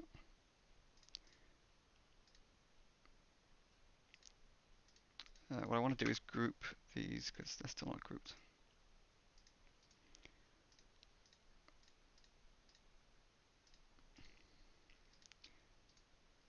Let's group that. So what we'll do is shuffle this into this corner here. Bring this one up. Bring this one up.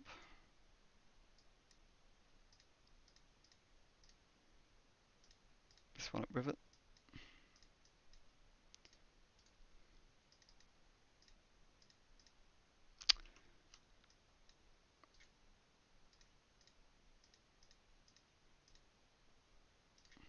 This one up with that.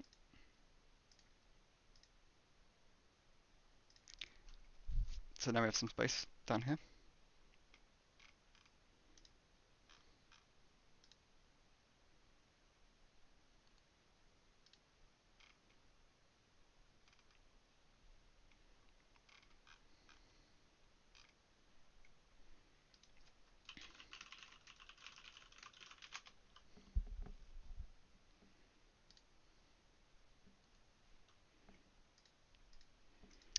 So those are the 3.3 volts, so we want to duplicate all this. So if we select all of these groups,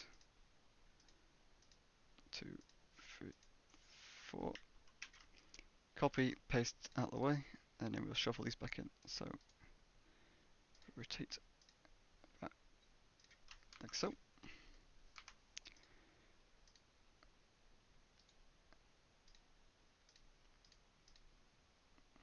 And then we'll start trying to slot these in. Kind of anywhere that works really. So you see this doesn't fit very well.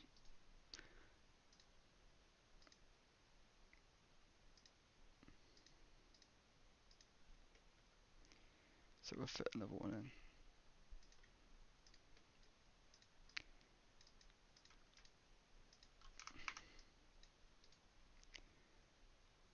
Group that and group those.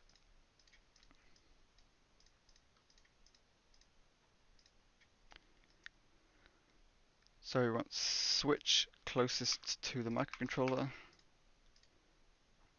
Just makes the routing nicer to the I/O.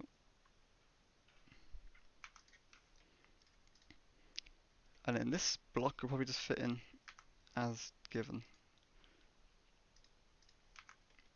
Let's just group these.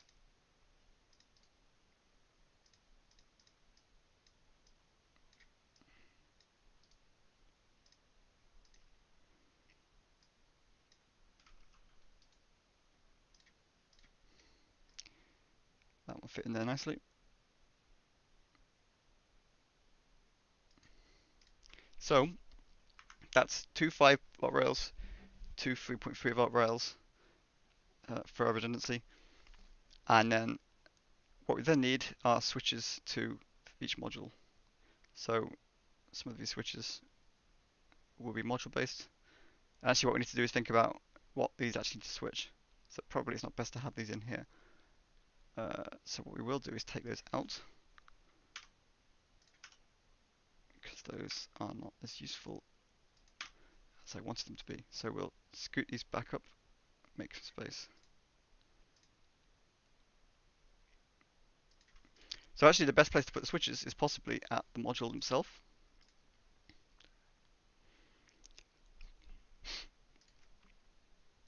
So look, how did we define how we wanted to do it in the power section?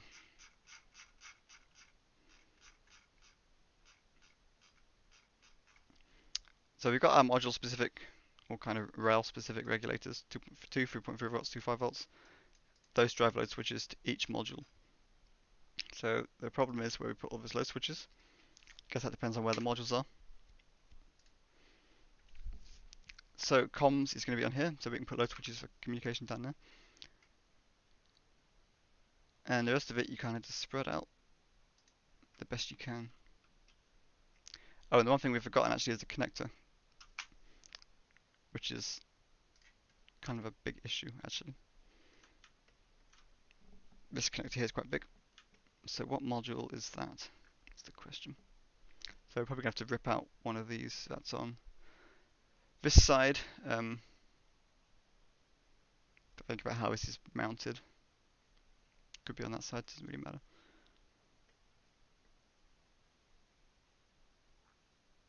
To flip it around, let's put it on this side. So, what part is that? This is where you mess up. So it's the ERM/F8.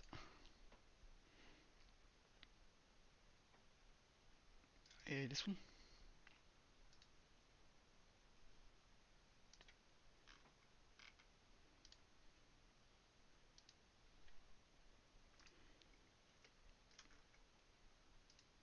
Alright, let's try and have a look at how long that is.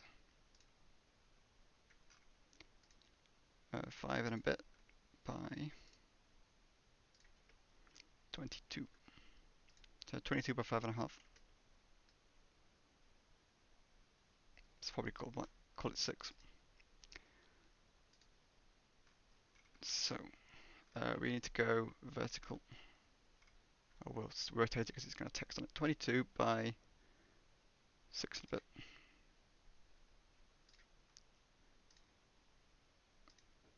Stack con, which is what that is.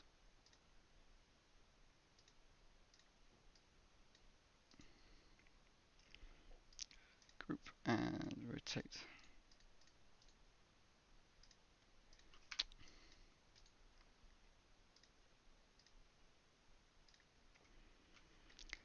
So that's going to have to go in this block here. So we may have to shuffle around these regulators and these current sense components. So if we move those out of the way,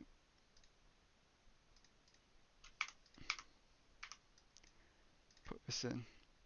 Alright, we're going to shuffle these around first.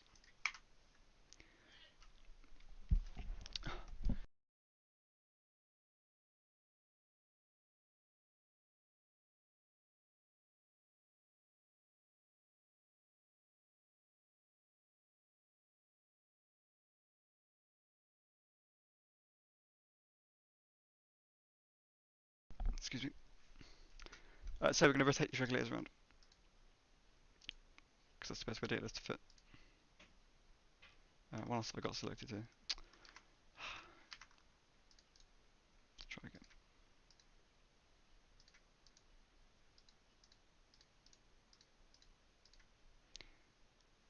So if we put these this way, actually let's get them out of the way. It's the easiest way of doing this. Put this one in, which is going to be quite close to the edge, and centered, something like that. So go back to our assembly, we can see how close to the edge it is. It's pretty close.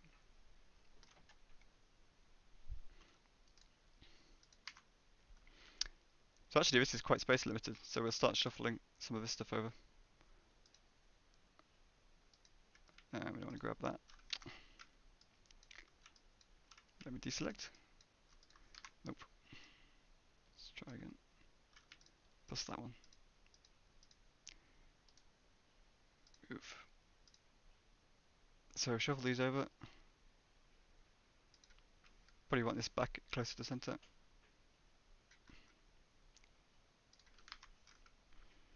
So now we've got some room for these regulators.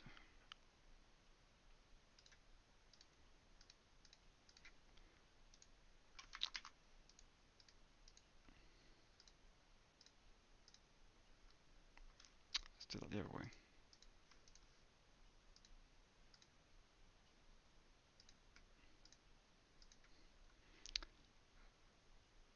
Like so. And maybe we have to fit our current sensing in here.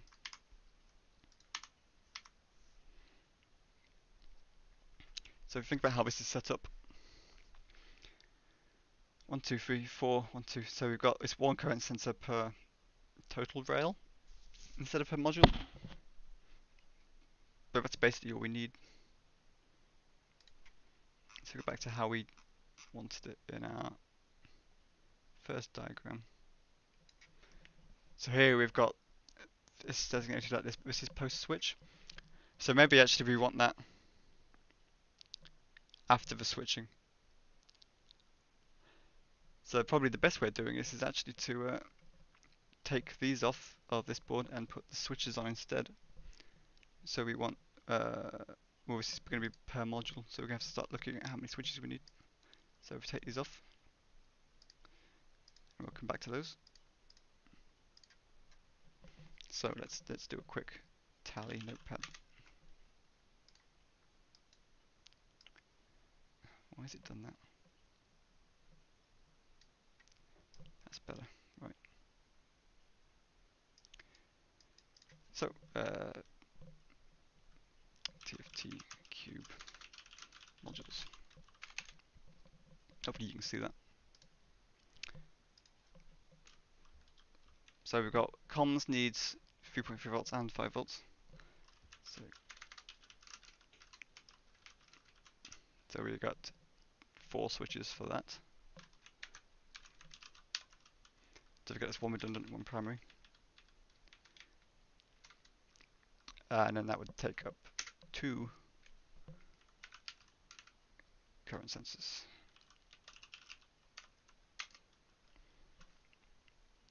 Onboard computer probably just needs 3.3, so ABC 3 volt 3. So that's 2 switches and 1 current sense. So this is the ADS is mostly just sensors. So I guess the question is, do we want to have their own switches for them? Let's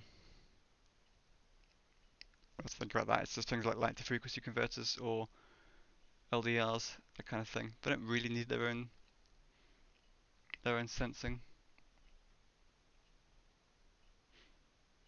Well, we'll give them one 3.3 volts because there may be an extra controller for those somewhere on the board. So we'll give them the benefit of the doubt. So ADS 3 volt 3. Hello, Dr. B. So they also get, well, they're experimental, so let's just give them no redundant switch, and they will need 1 iSense. We don't really care about whether or not those break. And finally, payload. So we don't really know what that needs. The payload's quite undefined. Assuming 1 module, we'll just give them both sets, and then depending on what people actually fly, they can take whichever rails they need. So we'll give them the same as comms. So it's 4 switches and 2 iSense for the moment. Kind of implies up to 2 payloads sitting on 2 different rails, or equivalent. We're only floor planning at this point, so it's kind of just the number of modules we have.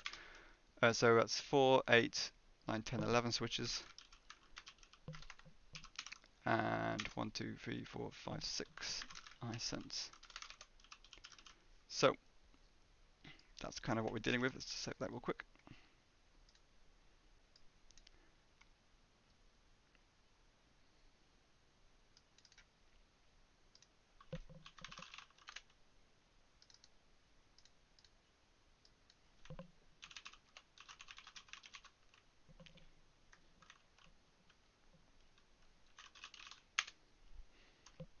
Okay, so keep this in mind, and we have to work out how we've got our take our 1, 2, 3, 4 primary and redundant regulated rails and turn those into these switched and regulated individual rails for each module. So what I might do actually is rotate this around and put it closer to the or actually the better way of doing it is to bring this one over here.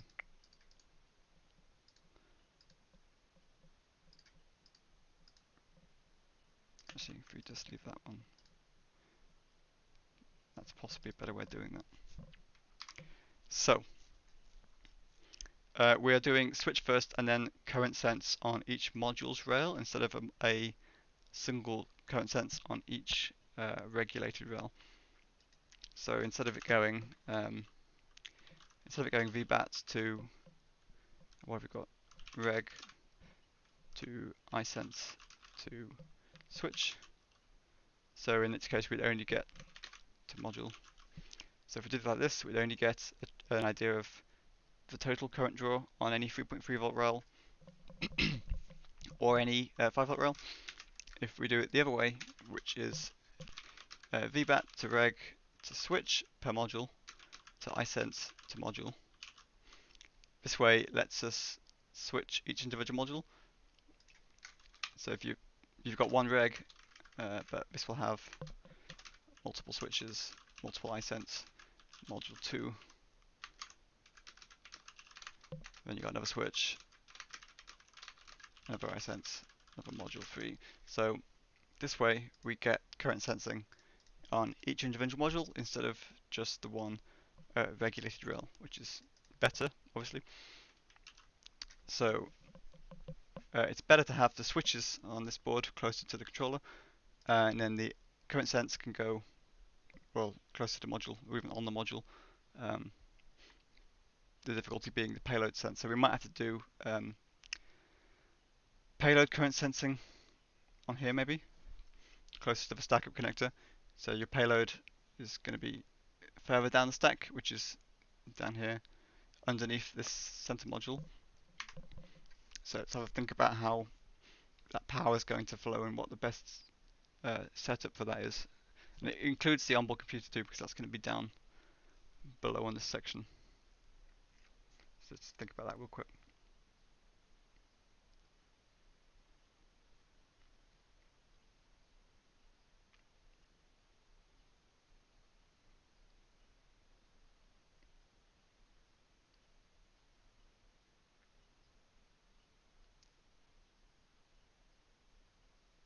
Just wonder if it actually makes sense to switch around these edges, and you've got regulated power going into the connector.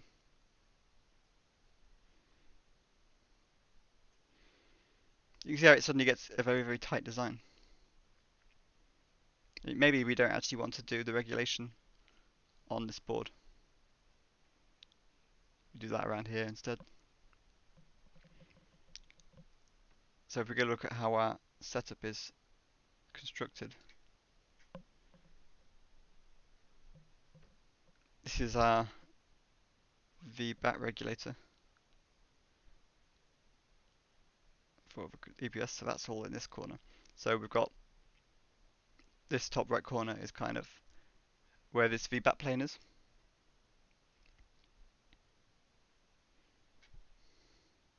So real quick.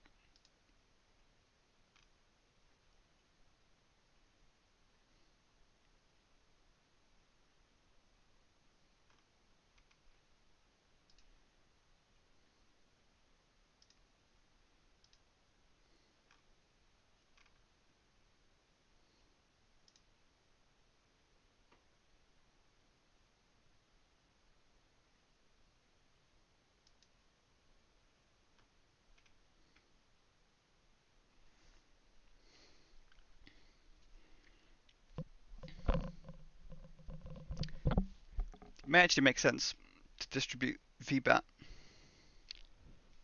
across the other planes, regulate them back, bring them back over and switch them on that board, which is better than regulating them on the center board, bringing them all the way across to another panel to switch and sense, and bringing all of those individual ones back. So actually, what might make sense is to do all of the regulation over here. So we take VBAT, battery connectors over here, VBAT comes over here, turns into VPower, which is kind of this section, post the It's not on here, but this is where the isolation is. So it goes VBAT, isolation, VPower. That comes up to here, it gets regulated across. Switched. Current sense on here. That makes more sense. Let's do it like that and see what that looks like.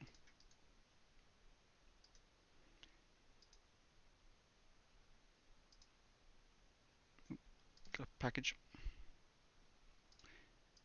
So 1, 2,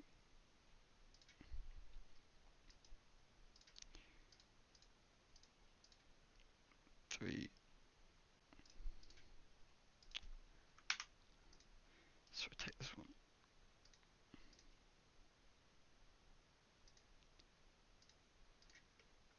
4.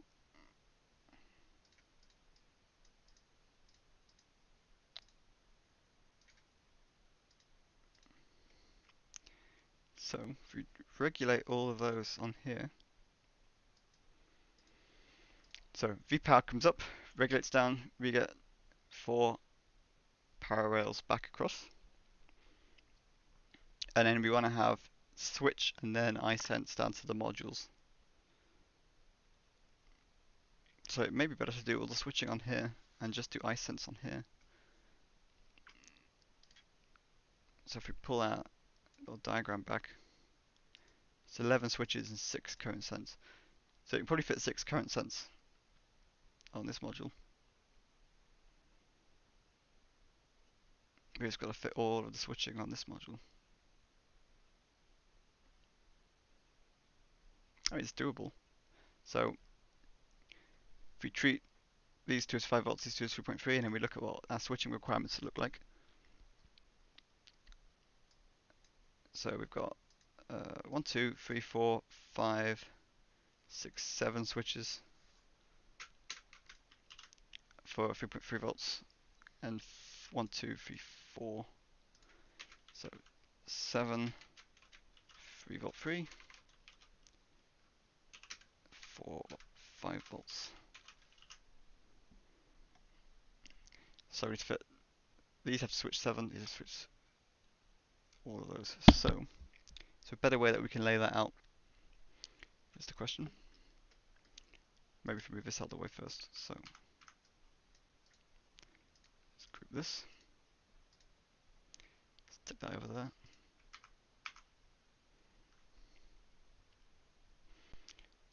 And if we could take these two and move those, they fit into this section. Yes. They do.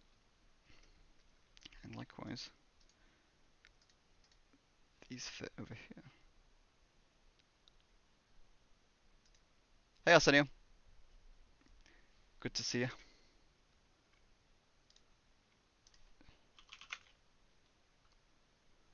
It's just gone midday. Arsenio has just woken up. We have been streaming for about 2 hours. Glad you could join us. We are looking at our frontline regulation to each module, looking at common 3.3 and 5 volt rails, and working out how we're going to switch each of those modules and how it's all going to fit on these two boards, which is where our power supply EPS architecture is concentrated.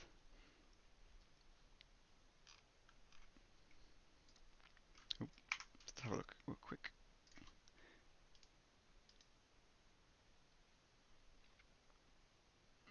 So we have 7 switches for 3.3, so we're going to fit those in this half and see where we stand after that. I'm not even going to bother grouping these because it's going to be a pain in the ass. So 1, 2. So we have 2 switches for comms, which is going to have to get down here.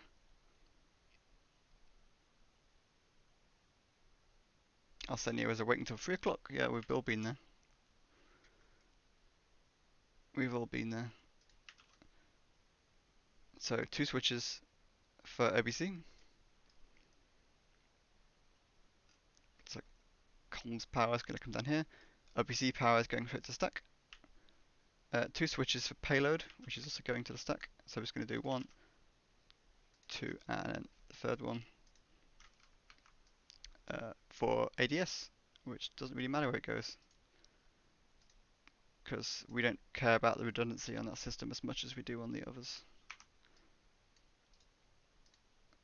Just neaten it up a little bit.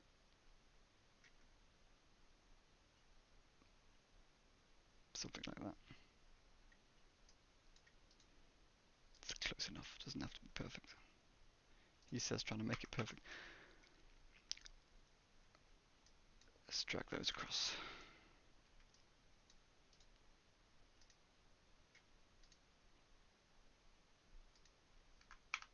So, those are all our 3.3 volt switches, and then we need 4 for the 5 volts, which we will put here next to these. And then what we might do is see how much current sensing we can fit. So these are all I2C, so it's nice to be close to this. So probably what we can do is just go 1, 2, 3, 4, and then comms can be 5, 6. So we take these two and steal those for communications, and put those over here. And then we copy these two like so. I'm just going to group those real quick because we're going to no doubt be messing with this board a lot.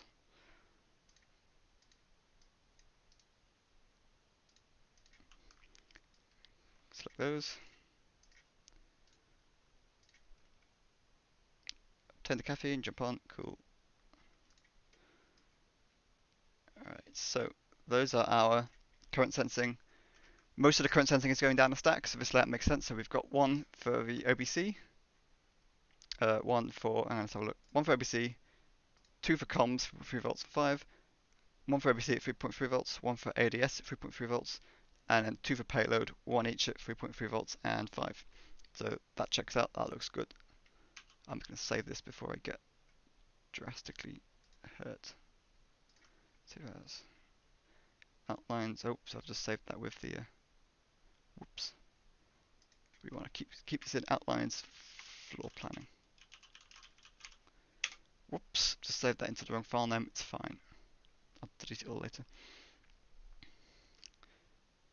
So that's all of switching, and then all our current sensing. It's fine, remove. So what else are we looking at?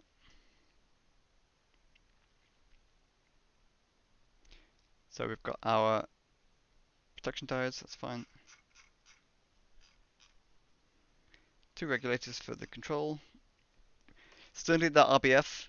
It's probably got to be on one of these side ones, we've still got space there. Some of our radio stuff may end up going on these empty space too. Definitely deploy circuitry for the antenna is going on one of these, especially if we're using this front board for power switching and regulation. The one downside of this is that we're going to have, imagine this is double-sided. I mean, that's what, how wide is that? It's not going to tell us, is it? Dimension, stupid. So that's 25mm wide. That is not very big. So we've got to get VBAT probably across half of this all the way in, because that's where the majority of the current draw is coming from. The rest of it's going to have to shuffle across the entire top. Oh, actually, 1, 2, 3, 4, 5, 6, 7, 8, 9, 10, 11. 11 across 25mm, isn't that bad? What tools have I been using to draw the diagrams? I use draw.io.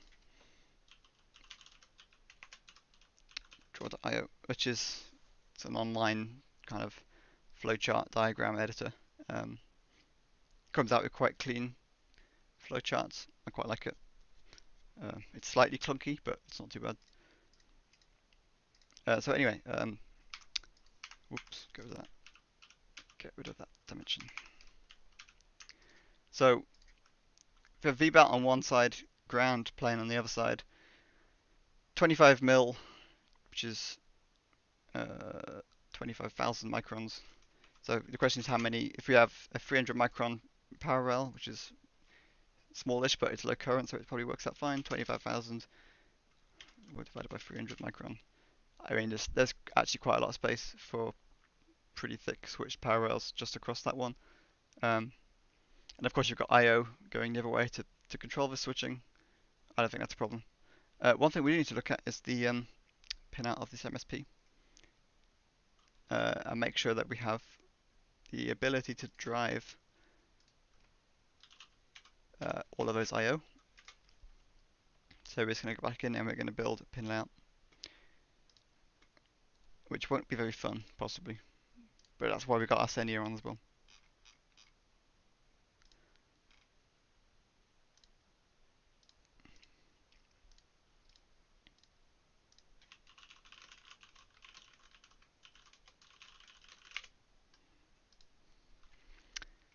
Data sheet. And we want an I/O table.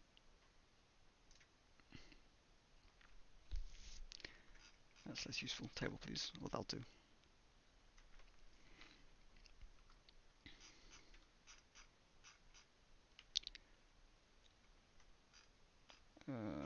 So we need to be very careful with how we plan this out.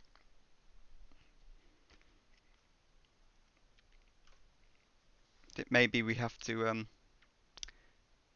switch each module at the same time instead of separately. So each one of these is a primary and redundant switch.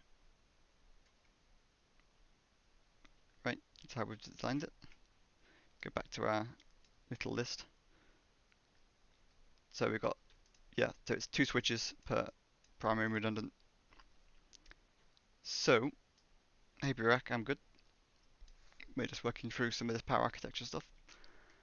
What we're going to do is pull up and start a pin spreadsheet, and we're going to work through all of this. So let's pull up my drive real quick off screen.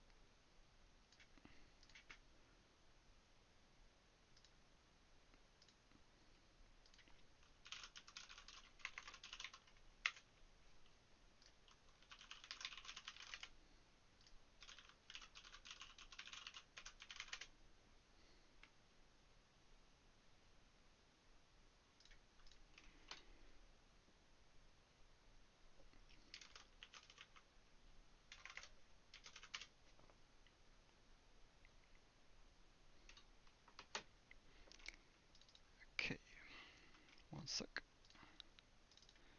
TFTqube ecam system sheets. Alright. So, EPS controller pin control. Do these usually fail short or open? These current limiting switches, I don't have any kind of failure data on those. I would well, we're not putting them under enough pressure that they fail that hard. If we're drawing that much current, there's a problem, but they are designed to cut themselves off when they hit current trip status. So we're kind of relying on that really, but this is partly why we've got 2 of these separate primary redundant power rails for each module, and each module can have its own individual power protection as well, which is probably a sensible way of designing it.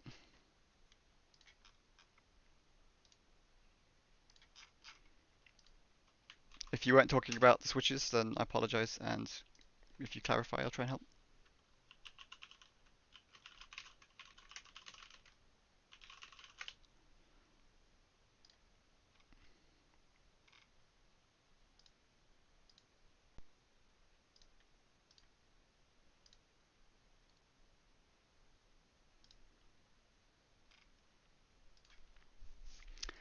So I'm going to draw this out over here real quick.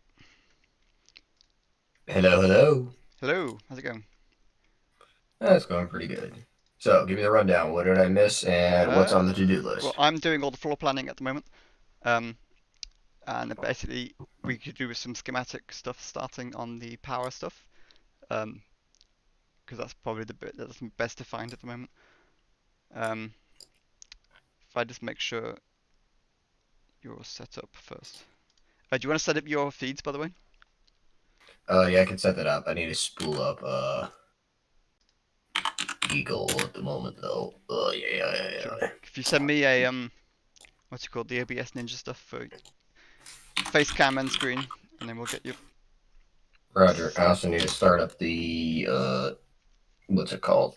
NVIDIA broadcast stuff. Oh yeah. KiCad opens Eagle files now, right? Yeah, it does. Okay, cool. Because that's going to be a problem later on otherwise.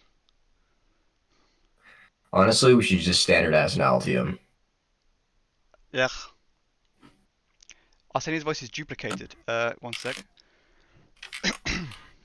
Oh yeah, you might be doing a desktop audio pass through, and then it's glitching. Well, your Discord should only be putting you through. Okay, 1 second. Discord should only be putting you through the chat, so I'm not quite sure why. Hi, Fenrir. What you doing? Game out, chat out. Let me do that and see if that fixes it. Can you still hear the music? I cannot hear music. No, it wouldn't be you, it'd be on the stream. Oh. You're coming through, okay, hang on. Because you're coming through the, both channels for some reason.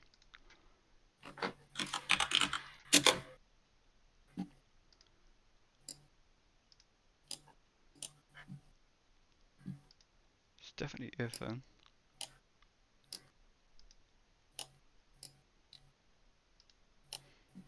You should not be coming through that channel, that's annoying. 1 sec. I have Spotify on. I hope you could hear it. Maybe you couldn't hear it and it was all useless. In before copyright claims. No, it's DRM-free, but No. DRM free and copyright free are very different things, Ben. Oh, it's the no, it's one of the stream beats. Oh, okay, cool. Right, hang on, I've got to try and work out why. What the hell is that? You're coming through that.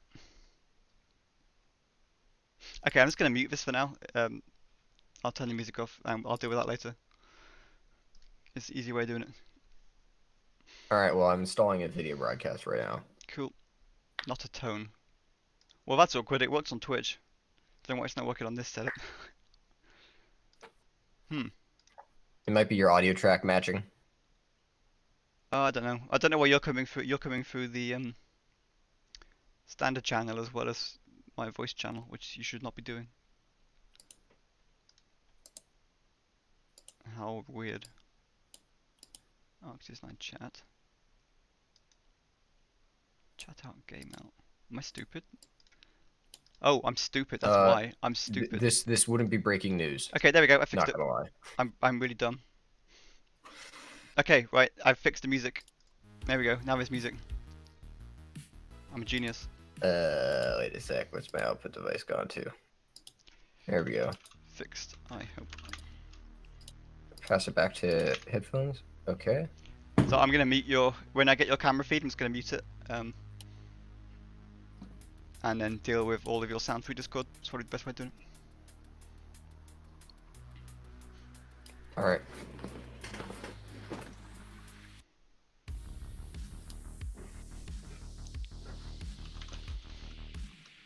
Oh yeah, it looks like the background move was up and running correctly. Yep, that was my bad. There's the now playing box been on the stream for like the last 2.5 hours, and no one realized they weren't hearing any music. That's a bit awkward. It's my fault for not testing it beforehand. Have you caught up on all the monitor bullshit I've been dealing with? No, I haven't. What's the haps? Well, I ordered 2 new monitors, and then they came this morning, and one of them has a completely defective panel. So that's not back in the box. How bad's to quote defective? Quote? Like multiple dead rows, multiple drive issues. That's bad. Yep. And then the other one's got a dead pixel, which I'm less bummed out about, but it's still annoying. I mean, what is it? The spec for 1080p is up to 4 dead pixels. It's 1440, so it's So yeah, that's even more dead pixels allowable. I believe that one is 10. I'm And whether I'm they gonna get get the broken one Ara made. I'm not too fussed about the other one. I'll see if Amazon will take it back, but I doubt it. Hey Amazon, my pixel dead. Well, I'm definitely you getting should- the busted Thanks, panel Andrew. one. The Alright, manufacturer so- won't RMA, but Amazon might, so I'm gonna try see what I can get. But I've got my new monitor stand to my third one, but I can't install it now because I haven't got a second working one, so it's all a bit up in the air. This stream was nearly done on one monitor, which would have been very interesting. Alright. If you wanna shoot me your broadcast links when Yeah. you got them. I'm starting this all up right now. Sure. I think once this is set up once, and I have to touch it again. I'm not sure. Maybe I have to change the links every time.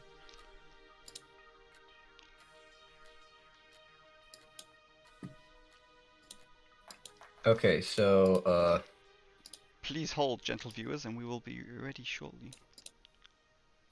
yeah, how do I add the NVIDIA broadcasting? You go into broadcast, point it at your camera source, and then you go to the thing that's using the source, and you pick broadcast instead of the camera. Oh, If that makes sense. okay. It makes like a virtual camera source, and you pick that in all of your things that use it. Camera, NVIDIA broadcast. Got it.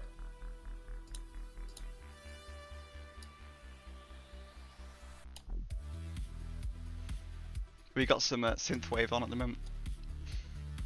Nice. I'll put NVIDIA broadcast over my other screen. Sure. I leave it closed. It seems to work either way. So And then I also have RTX voice on. noise. Because I have an RTX card. May as well.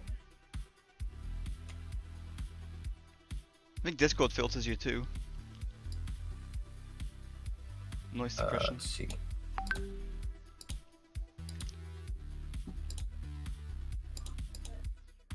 Yeah. OBS is not. OBS Ninja is not seeing it. Oh really? Yeah, I only see OBS virtual cameras and not the NVIDIA stream one. That's a pain.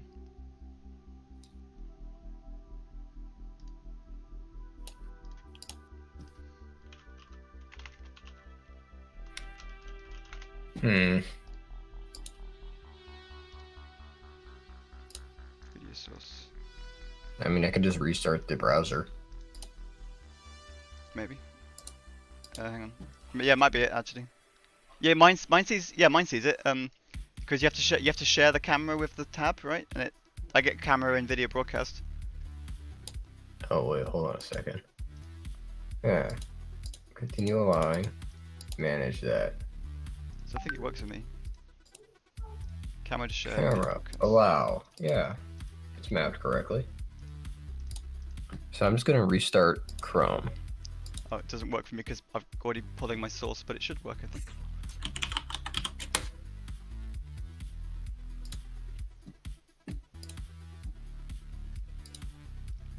There we go. It sees it now.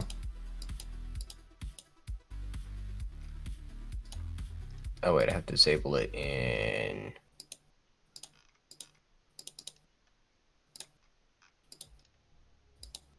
All right, now we use it.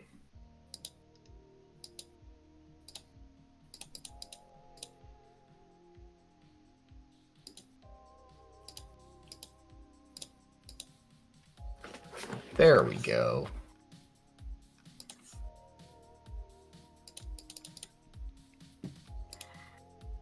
All right, pass it over in a content channel. Yep.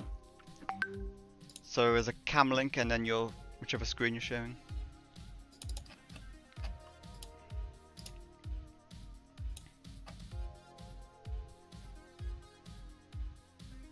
Come on. All right, that's up.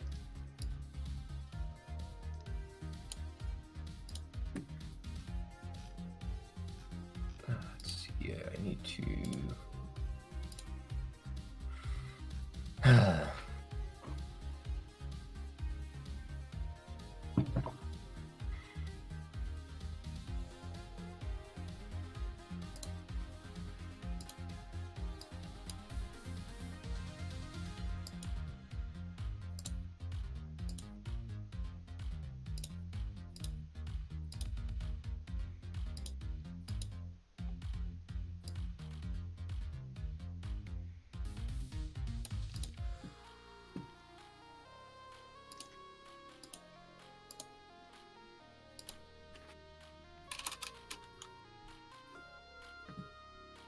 Alright, coming back online with everything else. Sure. Just waiting on your cam link. It's over in TFT content. Is it? I'm looking at it. I showed as posted at 12:25. Okay. There we go. Now I got it. Wow, it did not like the first one I sent. Right, so Okie dokie. Arsenio. Browser. Arsenio cam.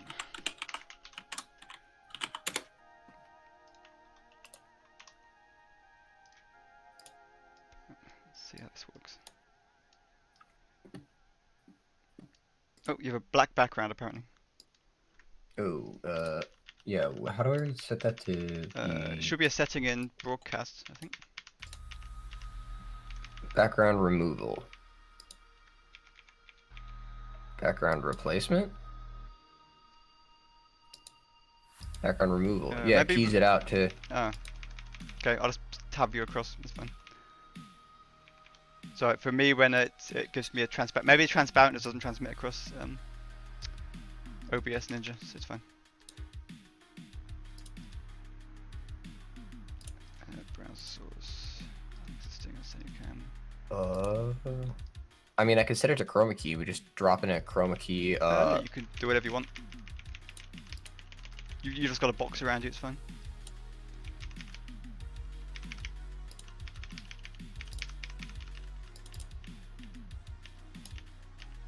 Okay. Oh, it's a bit bigger.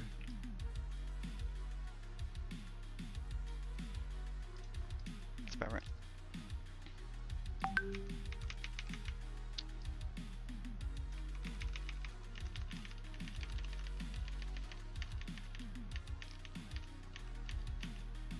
Okay, that's one. Right, got your feed, and then just need the monitor. Alright, I'm just gonna leave it as removal. And let's see. I need to go back to here. And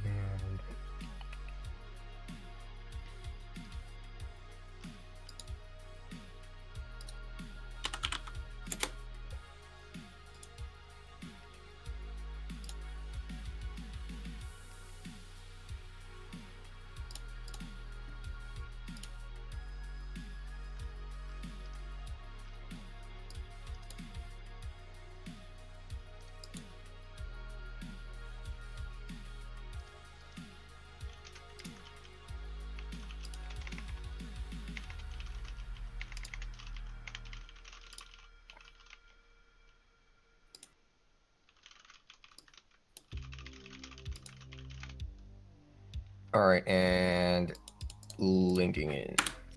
Cool. Let's just drop that in. Copy.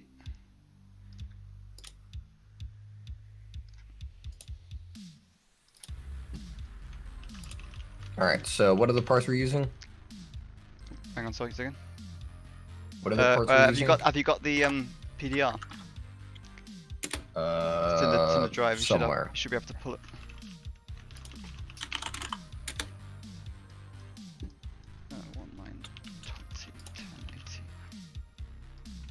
Paste that.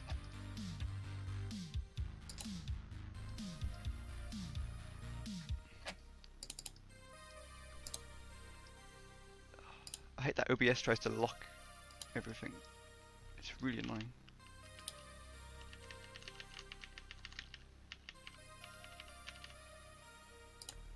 That needs to be at the top.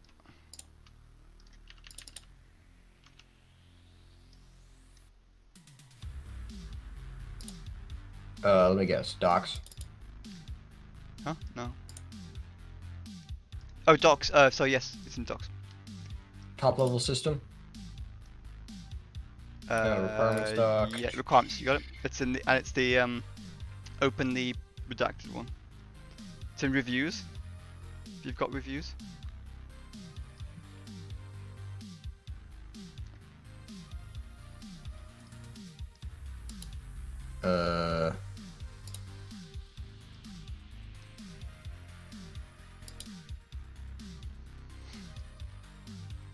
In TFTqube? Yeah. So TFTqube. I don't see reviews. TFTqube documents. Oh, okay. And then Documents. Oh, there's reviews. Got it. Yep. Cool. And then Pre-release. pull the redacted. There's a redacted PDF to use them, just in case we put it on stream. There's like 2 pages that have stuff we don't want to put out. So we're doing all the power stuff at the moment, because it's the best to find. V001. Yeah. Oh, there. Okay, got the redacted one. Yep. Cool. And then we're all in section 4.2, which is all of the power system definition. All right. And essentially, what we're doing is doing all of the schematics for this, which probably includes all the solar cells, the blocking diodes, the MPPT charging, and Oh boy. Fun. battery monitoring, EPS control, eventually antenna deploy, and then power rail regulation. So we're and in switching. 423. Yes.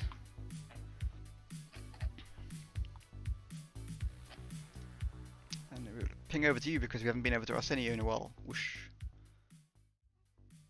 Bam. Which is just you with the same PDF. Which is Yeah, more or less. it's not very. It's not as exciting as a.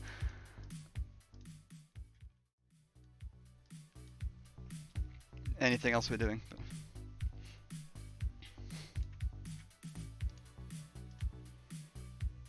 Alright, we've got our RBF links, VBAT there, we got our heaters. Yeah, this looks pretty familiar. Yep, this hasn't changed much. I've just been working out all of the switching and regulation topology, which is currently in a little text document, which is less than helpful, but I'll put it in the PDR at some point.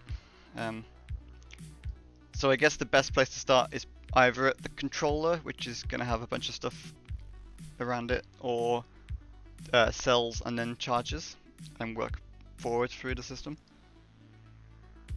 Okay, so PV cells. Do we know which PV cells again? It's either Azure Space or IXYS, but just do a generic part for the moment. The actual. Alright, I'll probably just use a BPW34 it's going to be stand-in. it's going to be a generic part at schematic level because it's it's only going to be the footprint that changes depending on what part we use. I'm just going to use BPW34s for that then. Yep, just give it a generic name. It's fine.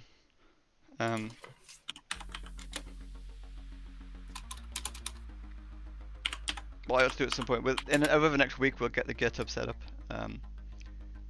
and do all that Cool, properly. Yeah. PVCs into MPPT chargers. Let's figure out which one's doing. I will post that GitHub link in channel for those who don't know it. GitHub Flame Trench. We're using the SPV 1040 TTR. Yes, that's the one. Alright. We'll be posting all the TFTqube open source stuff on that GitHub link in the next week or two. Once we have a foundation for some of the schematic bits, we'll carry everything over to that.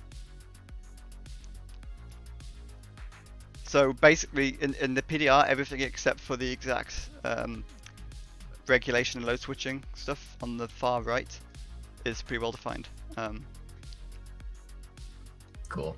The controller is the one that's named in the PDR, which is the MSP 430 FR 5969,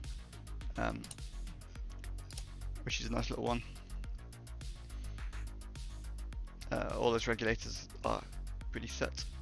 Lots of switch mode buck boost converters on this, which is interesting.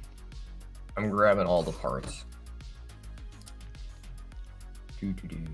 TSOP 16s for the INA 260s. Yes. Yeah.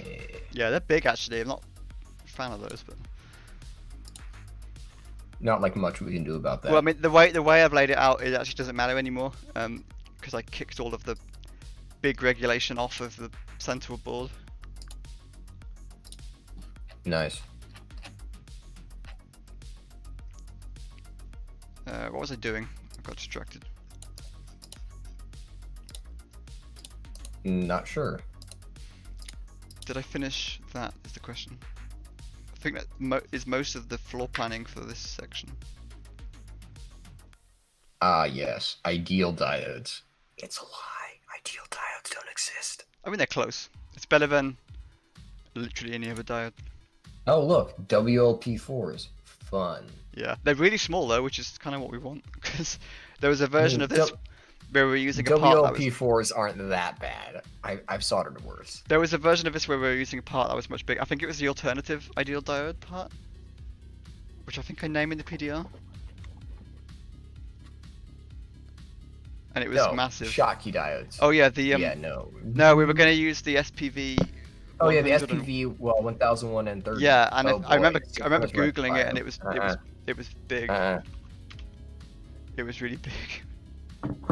It's also you also can't buy the thing from anywhere other than like eBay, so I was like, nah. But I think the max 4200 is fine for the currents that we're pulling. All right, it's like 2 cells 10 microhenries. Enhance. SMM4. Yeah. That's a bit out of date, but it needs resimming for the exact number of cells we're using. I mean the diode and the most of it's fixed, yeah. Going to change. Most of it's. I think. I'm basically just grabbing the diode. Oh yeah, just get the layout. The rest of it's fine. We can change all the values later. It doesn't matter. The layout's fixed, so that's what matters. And there's 3 of those SPVs. It's 1 per axis. That's as much redundancy on that respect as we're gonna get. I don't think there's an enable pin on that, is there? Is there an enable pin on it? No. No. So yeah, it's fixed on. So we're just doing 1 per axis, and if we lose an axis, then. I mean, we've got failover. We've got 3 other axes or 5 other axes. Yeah, well, no, 2. 4. It's Oh, we don't on top, right? It's a SPV 1040 per 2 panels, so it's like the opposite sides. Hey Nathan. We are doing the MSP 430 as the brain. Yes, for the EPS. Yes, that's the brain. All right, cool. I looked at the space quality. We pulled up the space qualified one on stream earlier. I mean, it's FRAM.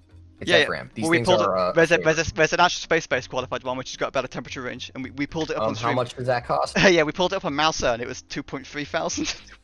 Oh, that's pretty cheap. It's not. I mean. Okay, the Atmega S128 was like 5K, which is an yeah. I mean, for funded flight programs, it's fine, but for TFTqube, it is very not fine. Hello, yes, TI, can we please, OP, please? Just gonna change one. But we'll manage with the regular one. They have high rel ones as well, and we spent like half an hour trying to work out what was high rel about them, which is very much not clear in the data sheet. There's slightly better temperature ratings, and they must have done some like qualification on it somewhere, but it's not clear in the data sheet at all. Alright. Let's see. Let's grab the STC 3100.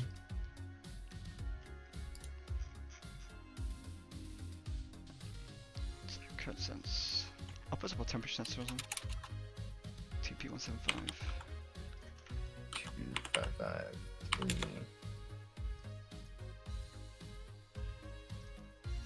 Oh, I was doing. Oh, that's what I was doing. I was doing the. I was doing the I/O planning for that chip.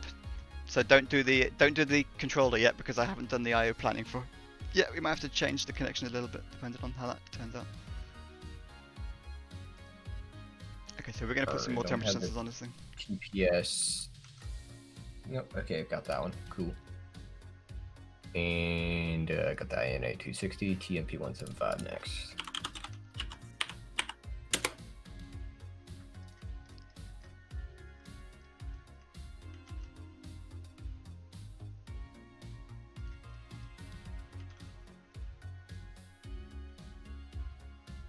Ooh, Coulomb counters. Fun.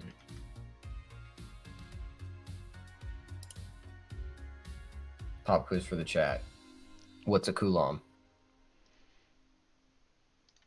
Are we doing SOIC8 or VSOP 8? VSOPs where possible. Got it. Actual component. Oh shit! Really, Nathan? Nice. Actual component legs are avoided unless we got no alternative, because they're pretty much universally bigger. TI goes. That's pretty solid, honestly. If you get TI to give you some space-rated parts. I mean, he's at a university. They Yeah. stuff universities like there's no tomorrow. They're like, hey, we hear that. I can see the Americans getting all kinds of stuff like that. It's just not a thing in the UK. USA, Like, USA, it just that kind of thing just doesn't happen.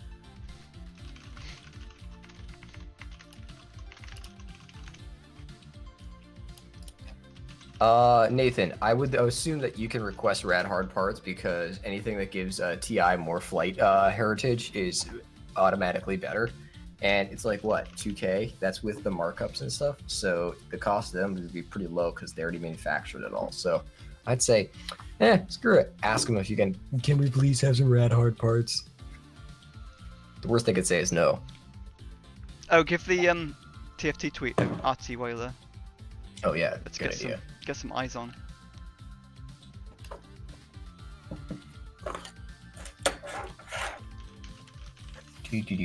Oh hey, Zometry wants to use my tweet as marketing.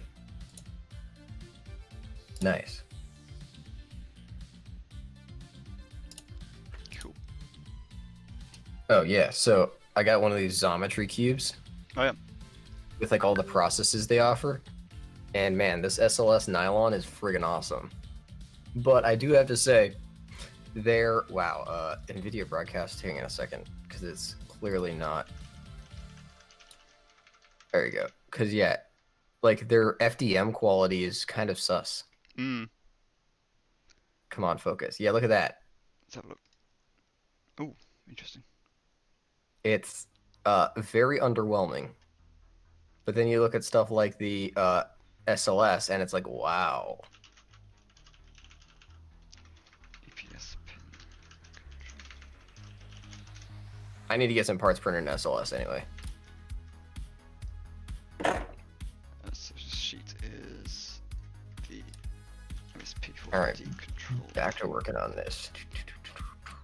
38 pins. Hang on, we're using the it's DA.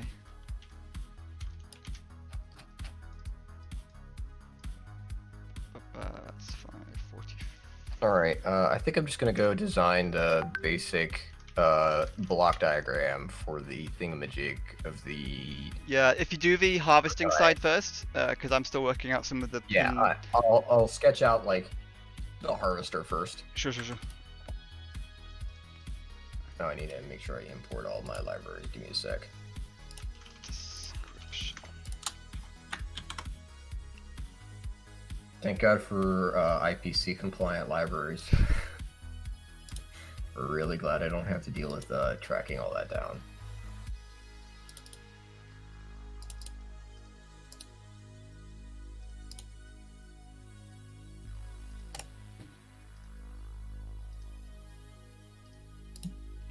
Back to control panel. Fold that up. Libraries. Libraries. Select. Use. There are 3 packages for this part? Use.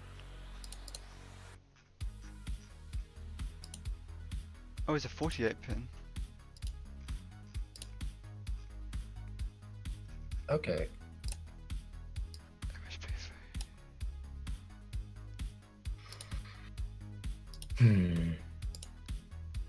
QFN.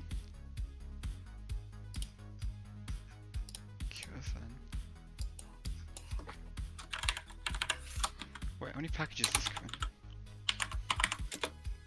Am I being stupid? It's possible. I mean, again, Oh, not shocking. TSSP. That's the wrong package. Yes, that's the one I don't want to be using. Whoops. So we can use 48 pins. Excellent.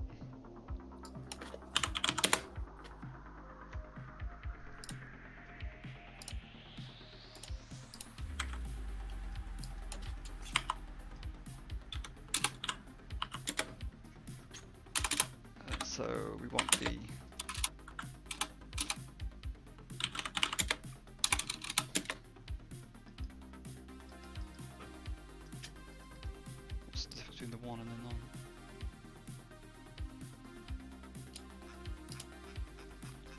there's no difference. Okay. Oh, it's temperature range.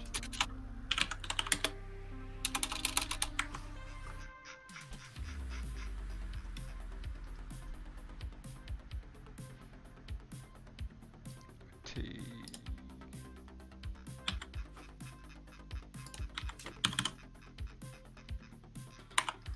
Okay, cool. Excellent.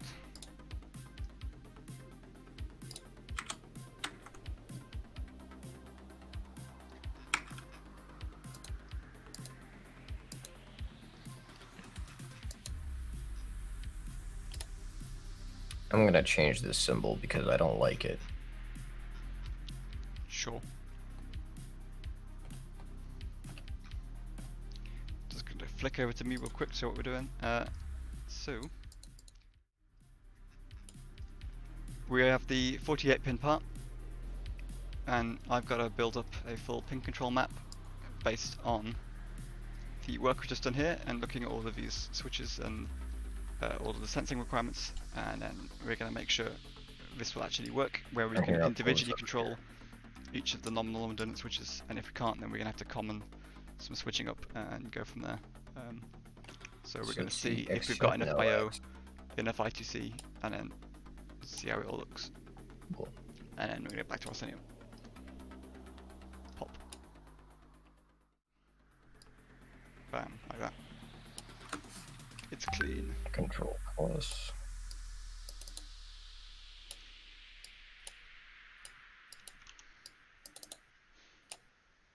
Minus, and then VCTL. Shrink that down. Bring this down.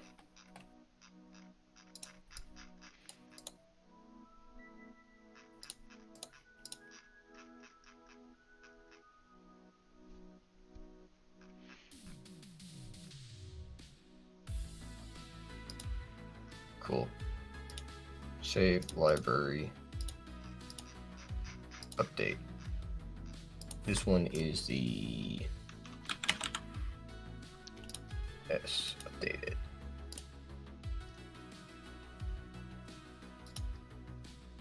Close this. Now when I update all, there we go. That's cleaner.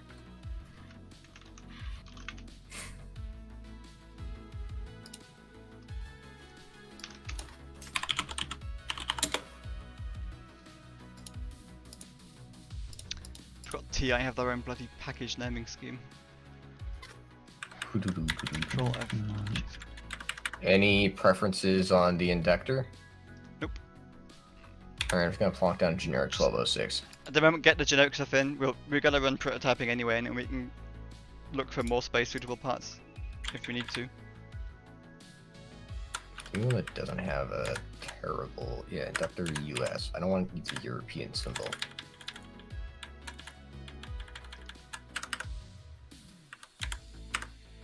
No, we're not going to do an 0201.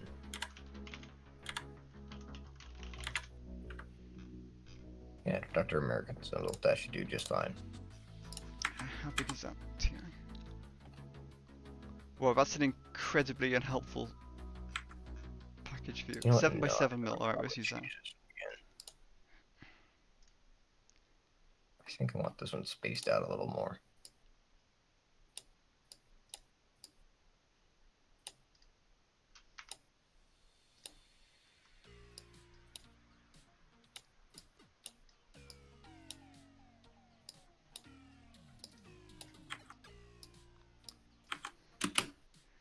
How big did I make that?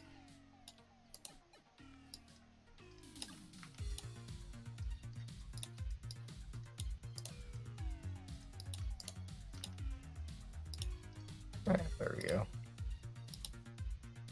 Library, update all. That's better.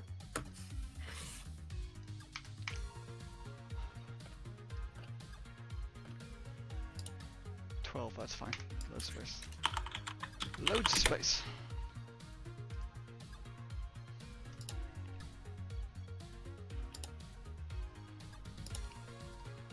Okay, I wanted a say an 0603 resistor. I need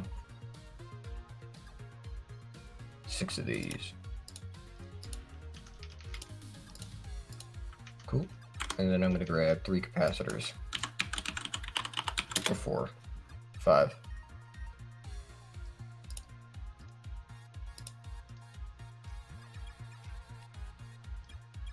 What the hell is the generic one?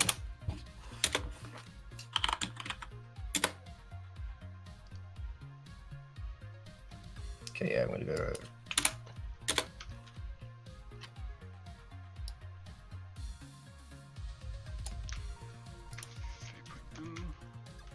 US 0603. Yes. Now I need no, that's polarized.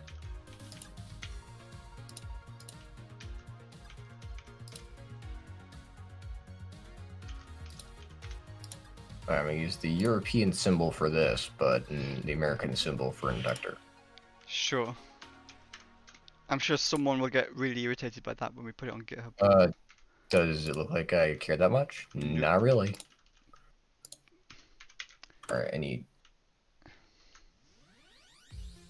5 of these. Man, these IO designations are really fucked up. Okay, cool. Looks like that's correct. I think I'll just make this like a design block so I can chunk it down easier. Yeah. Elsewhere. If you wanna go hierarchical, go for it. Just make it less of a pain in the ass down the line. Eventually, the full for the flight, the rigid flex shell has to be like all one block out of all the different systems. So the more hierarchical you make the prototype stuff, the better. Alright, need a 1K there to MPP set. 64.0.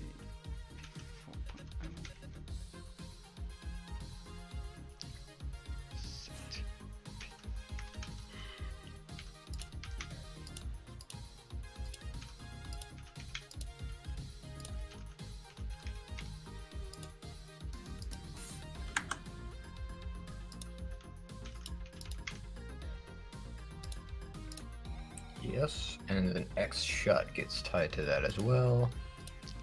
6 test. Cool. I can tighten that routing up in a bit. And RST.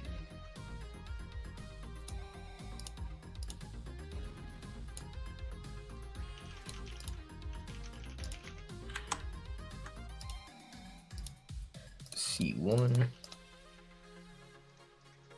We'll go.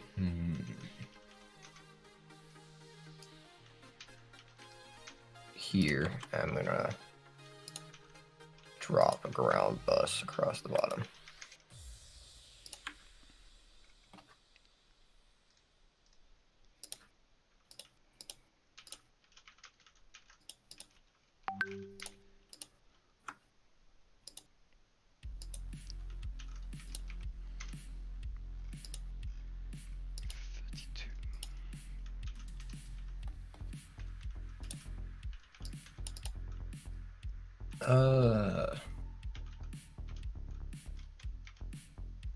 Yeah, I think it goes that way.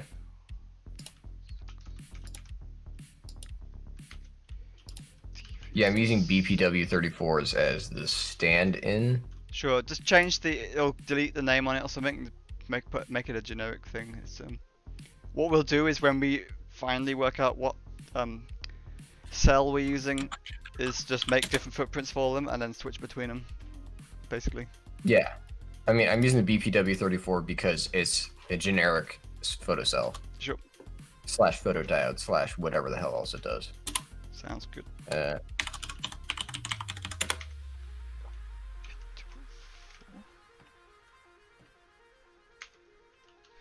Okay.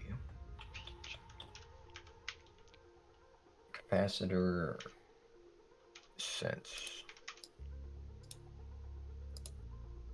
Oh, I got an AFK real quick. Back in 1 minute.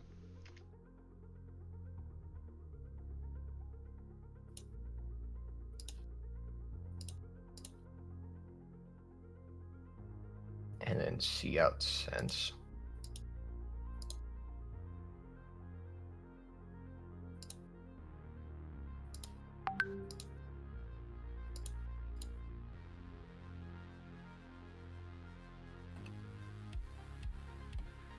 Then ICTL plus and minus, get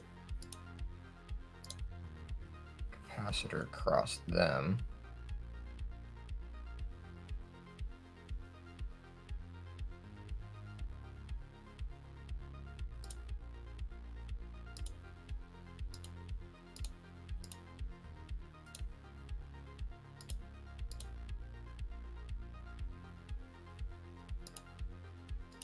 And then 2 inline resistors, so that'll be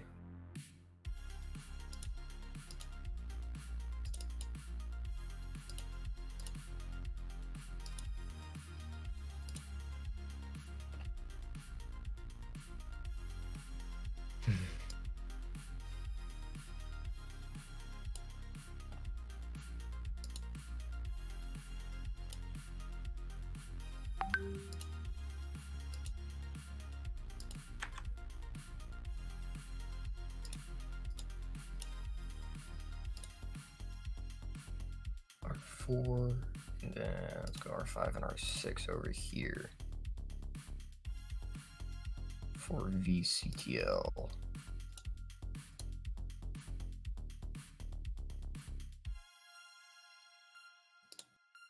Yeah, that should be okay. All right. Move ground bus down 1.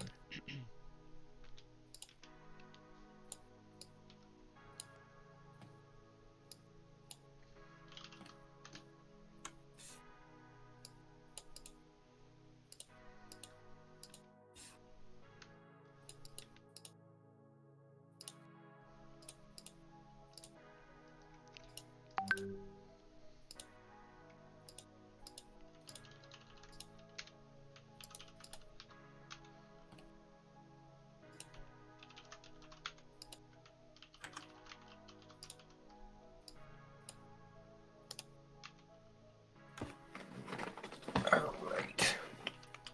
R3 goes on the other side, got it.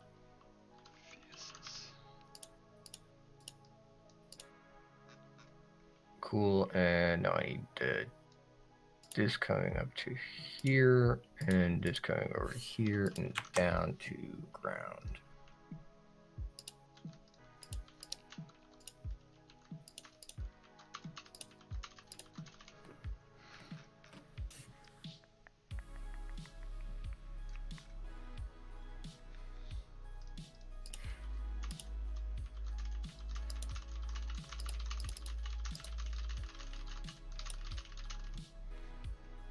Test.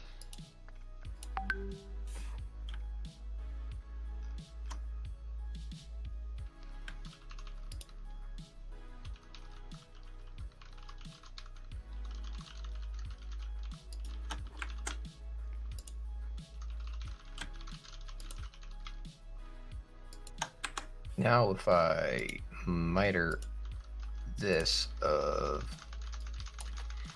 let's go 1. Hacks. Nice. 2056. Digital ground.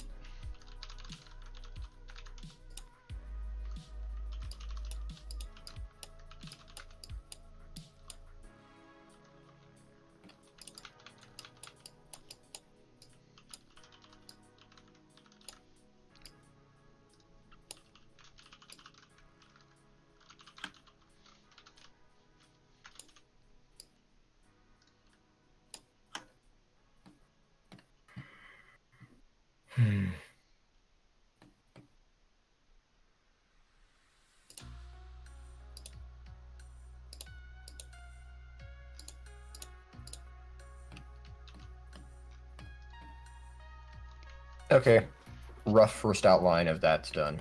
Cool.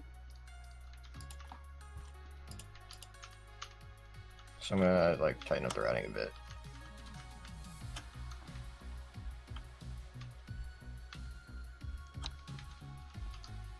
Analog ground.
I guess this thing has an RTC on it, doesn't it?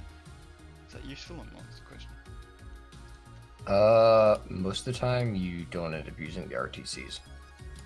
Just thinking about telemetry collection time, but it can be probably triggered by either the central one or just done arbitrarily if the central one's not doing anything. I think it's fine without. Okay.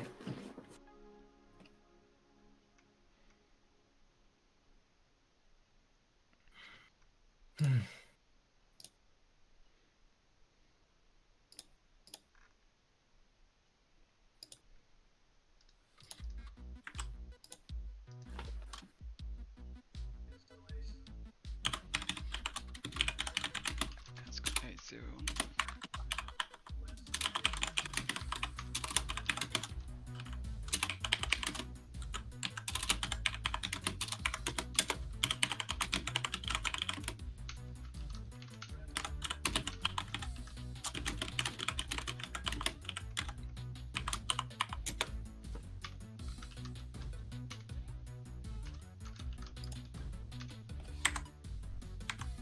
Cool.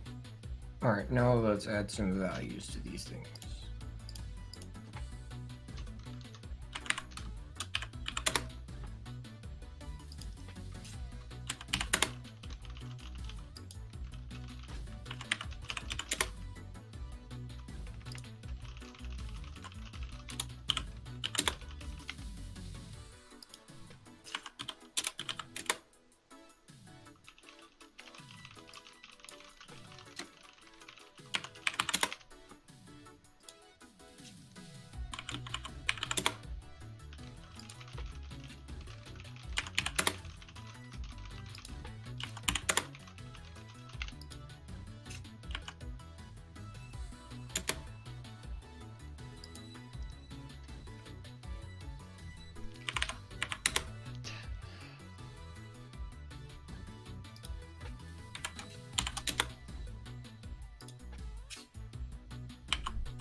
Oops.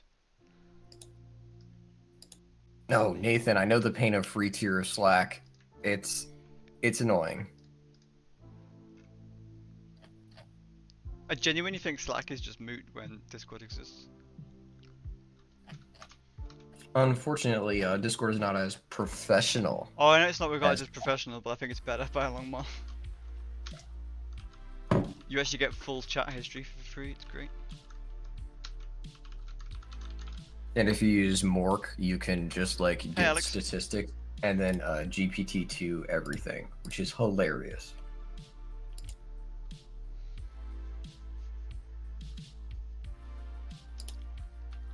A5. US.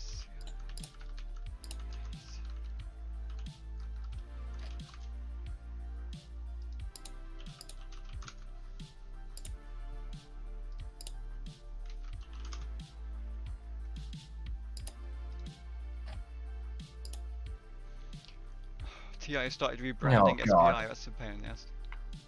I go and just glance at my Twitter, and Forrest has apparently made bread with Four Loko. Oh dear. I don't understand what goes on in DV House. Why have TI rebranded SPI as their own thing? Let's do something different. Yet more non-standard SPI. No. Alright, well I imagine it's fine, but that's a pain in the ass either way. All right, what's next on the to-do list? Hang on. Have you got all the blocking diodes in their groups? I don't know if you've done the panels yet. I've got the MPPT block done. Okay, cool. So it's the harvesting block then next. It's probably the best way to doing it. Oh, the solar cell layouts and stuff. Yeah. So because they're all in groups. Okay, so which blocking diodes are we using here? The max 4200s. Oh, right.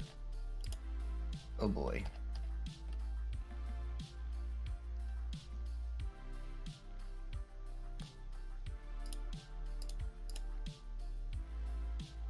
Yeah, I think that's all we need. It's just that they're in groups of 2 or 3, and then each of those groups gets its own diode, and then that's basically it for the protection. It's on That's not it. figure 14 on the PDR, Yeah, I see it. which I did like really half-assed in KiCad, just so I could put it in the PDR.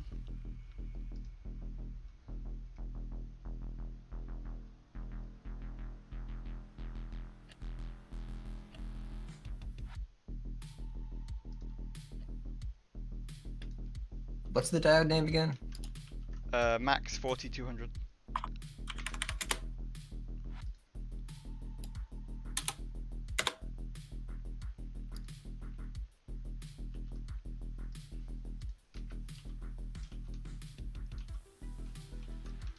Got it.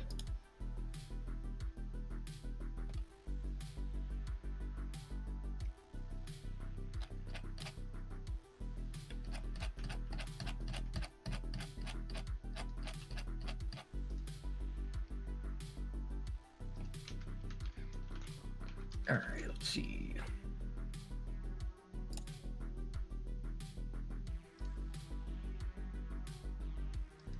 So for these ones, hold on. I've got to go look up the implementation for these.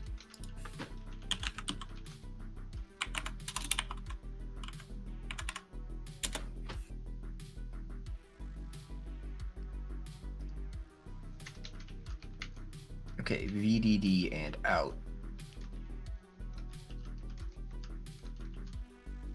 I'm gonna put ground and enable on the other side.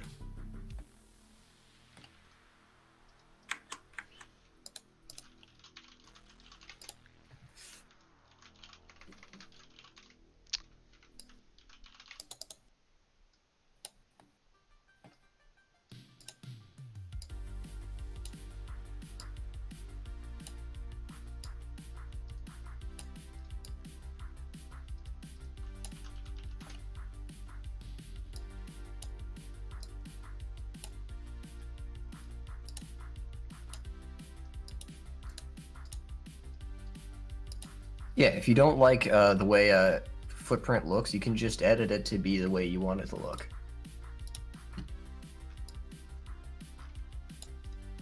Word of advice for you kiddos.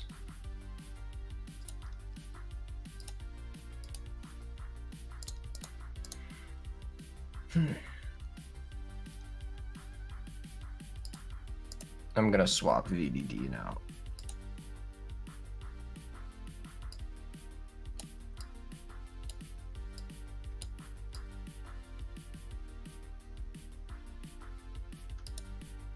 Oh, I see what that is. Okay. USCI. Cool. What are we gonna do with the enable pin of the ideal diode controller? Tie it to the incoming power, Okay. and it'll basically, as long as they're illuminated, it'll be enough voltage to Arm it. enable the diode. Cool. And if it's not, then it's not really enough voltage to be useful. So it'll just be like, nah, I'm not doing anything. 21.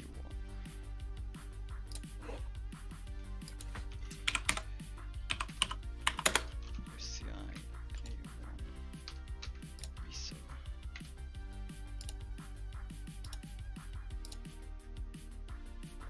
Wait, is there a solar panel part?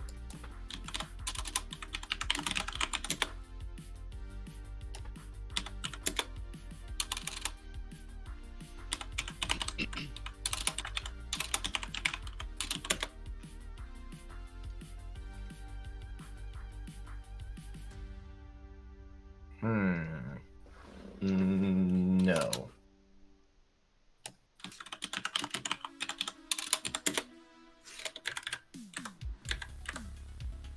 Yeah, it's basically just saying you used to be PW34. Okay.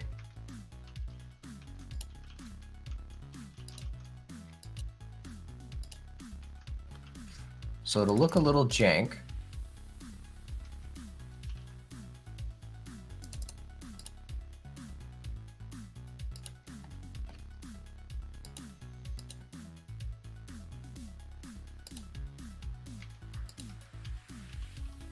Oop.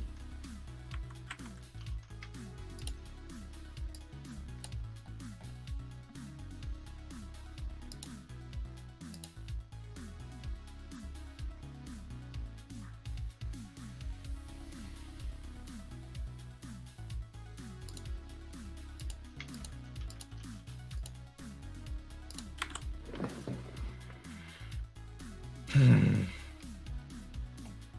26 B0 clock.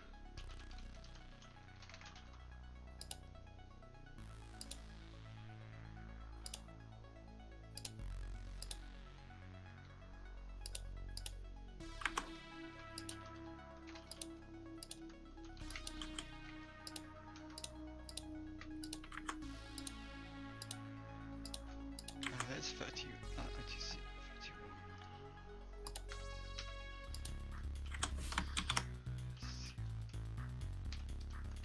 Better idea.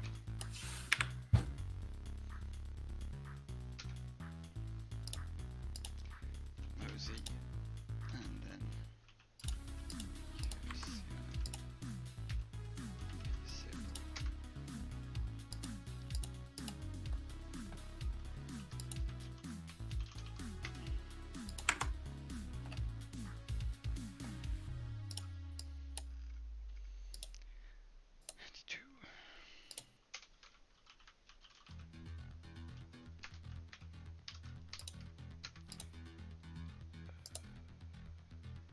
so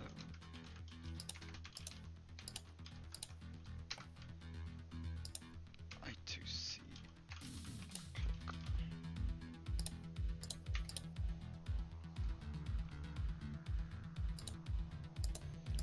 That's just GPIO 39.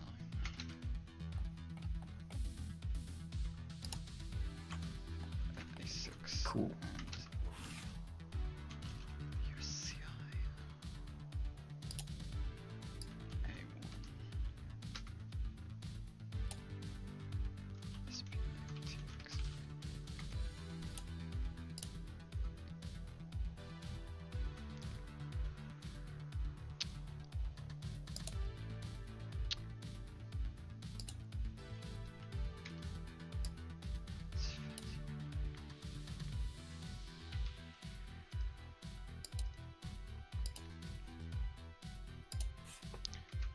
E7.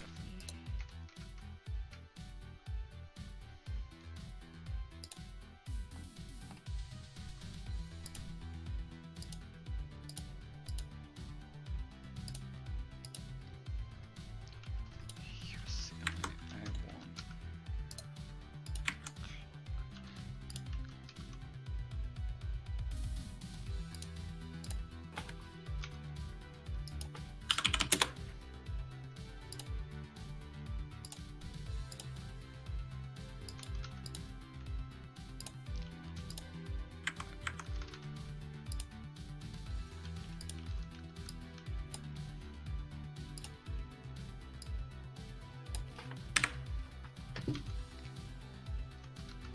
HFOSC out.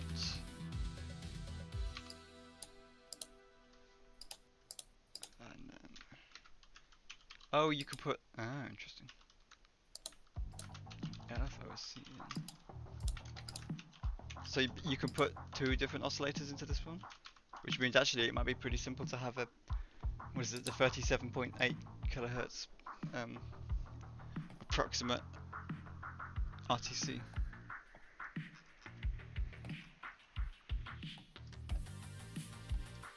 Right, so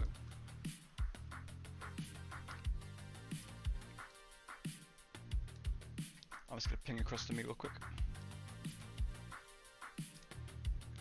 Bam. Alright, Right, so we've got the this is the I/O table from the datasheet, and essentially we've got to make sure all of these I/O switches and the I2C to the temp sensors and the current sensors all line up properly, and we have enough pins for everything. One thing I do have to check is the number of addresses on the INA260, or whatever the output format on that is if it's not I2C. And if it is I2C and we've got enough addresses, then I need to put a I2C multiplexer in, which may be something we definitely need. The temp sensors... I don't foresee very many issues with I2C addresses. It depends how many addresses that thing comes with. INA260. Oh, true. We might need an address translator. The temp sensors, which is a TMP175, comes with 22. Alright, got your ideal diodes rigged. Cool. That was quick, nice. Hey, it's not my first rodeo. So you've got that for, so because it's different for each axis. Honestly, it's just, this is a gray box, so we could just arbitrarily you could do a block for a group of 2 and a block for a group of 3, maybe. That's probably the best way of doing it. If that makes sense. Oh yeah, fair. Because so I could just because they only come in those 2 groups. So if you have a 2-panel max. So technically, I don't need the rest of this stuff. Yeah, just do a 2-panel max and a 3-panel max, and then in the next block up you can arrange them as they are on the actual panel. If that makes sense. Yep. Right. Just shrink this down. We're on the INA260. Where are the address bits on here? 16 programmable addresses. So we're probably good. 1, 2, 3, 4, 5, 6. Yeah, we're fine. 7. 8. Yeah, we're fine. 1, 2, 3. It's fine. No problem with that. How do you set them? It's interesting. Is it just those 2?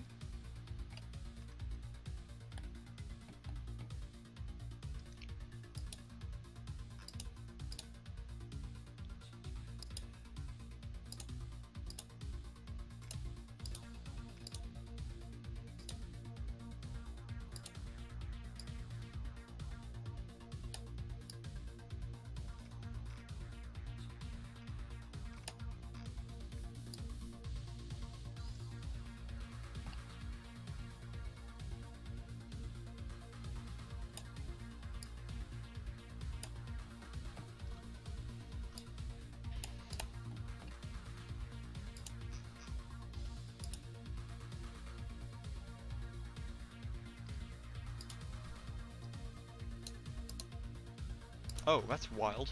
Okay. Huh. That's a interesting way of doing it.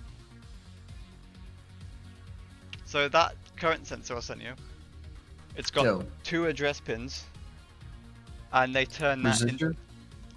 Nope, they turn that into 16 addresses. You tie it to either ground, power, or one of the I2C lines. What?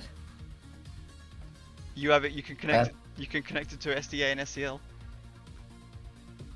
It's doing preliminary PCB layout in 2D CAD Common. Yeah, enoughly. So, if we're doing something that's mechanically constrained, like this is, where the form factor of the PCB is really important, doing floor planning like this is pretty necessary because you have to know it's going to fit in the way you expect. And if it doesn't, you're pretty stuffed. So that's why we do it like this, to make sure that conceptually the thing we're designing will work the way we think it will when we try to draw it. So yes, it's common to do that when you're doing something like this, where the exact board shape and where you put stuff. Alright, here's what we got so far. Let me ping over to you. Bam. Okay, you're on stream. Behold. Gray boxes. So we got the 3-cell, we got the 2-cell, and then we've got our MPPT block stand-in. Cool. So each of those duplicatable hierarchical parts. You can just click this and go copy. Cool. And they're all ported out. I don't know how Eagle works. VSA. Yeah, no, that's just output. That's just an output, and then ground's a common. Yep. And then yeah, this one I should probably add a tag on that for output. Nice. VBAT and then V out. Yeah, okay, cool. How do you, enough says, how do you make sure you allocate enough space for traces and passages and stuff? Some of it's guesswork and experience. Oh god, the experience helps a lot. Some of it. So when I've visualize it in your head. When I've done this before, we often use reference layouts. So we go and look at where the a design where we've done it before, and we use that instead. That works quite well. If we can't do that, then we have to find the package size and kind of make a guess based on the passives in some of the reference layouts. And then we still leave margin around stuff in case we're wrong, basically. And as we start to lay things out, when we do prototype versions, like a flat sat version of this, which will be what we do next, as we start to get an idea of how this stuff lays out, we will come back and rejig all this stuff. It's the only way to do it, really. Cool. Yep. Did the last bit of rear required on that? Cool.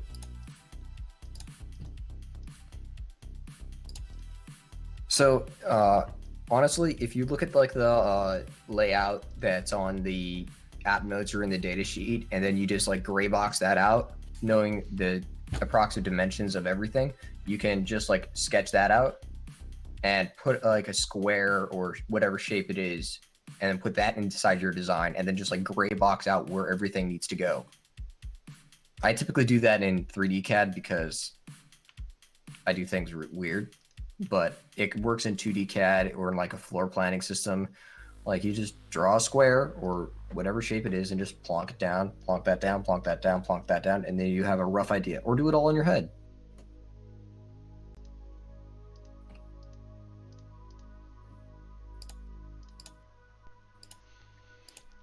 Okay, right, so I just need to map this.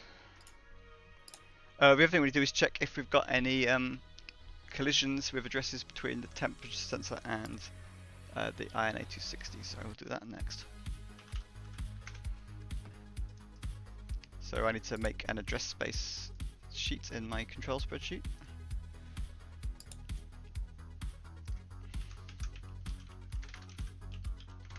Okay, so what's Will the flat sat version be rigid flex? No, the flat sat version will be rigid done on flex too expensive. cheap boards that we probably have a bigger board underneath to connect everything to. The one proviso is we will lay it out with this. Go on, sorry. We could use off-the-shelf FFC cables to connect them. Yeah. The defining factor is that we lay it out with the same constraints as the flight version, which is all of these bits that are on the back side of rigid flex have to be all on the same layer. All the components can only be on one layer, with very few exceptions. And that will help us prove out the viability of laying out some of this stuff in this exact configuration, and whether or not we have to kick some other circuitry over to some of these other panels on the left and right. So to refresh, this is what it looks like. So at the moment we've got a lot. The middle and the top panel are quite busy. The bottom panel is open for RF stuff, but we may have to kick some stuff over to the left and right, depending on whether or not the all of this fits when we actually start laying it out in a flat stack configuration and kind of working out if it actually works or not. So that's all to come. So the idea is we do a flat sat, which is cheap to build in much the same layout that we would for flight, and then we work it through from there, basically. And you kind of iterate on this as you start to learn about how the layout works. But this final rigid flex thing for flight is like we build that once if possible, maybe twice. Well, we get one production run is the idea. So we will have it all proved out on cheaper boards before we come to build this one, because despite the fact that pocketqube is supposed to be like cheap hobbyist stuff, that board is going to be expensive. No. That board is the reason that we can fit so much payload in TFTqube. But the downside of that is it's expensive to run. It's about probably that's 3,000. Yeah, 510. I'm just trying to do an area calculation. 14. It's probably about 16, 17 mil top to toe. Sorry, 16, 17 centimeters.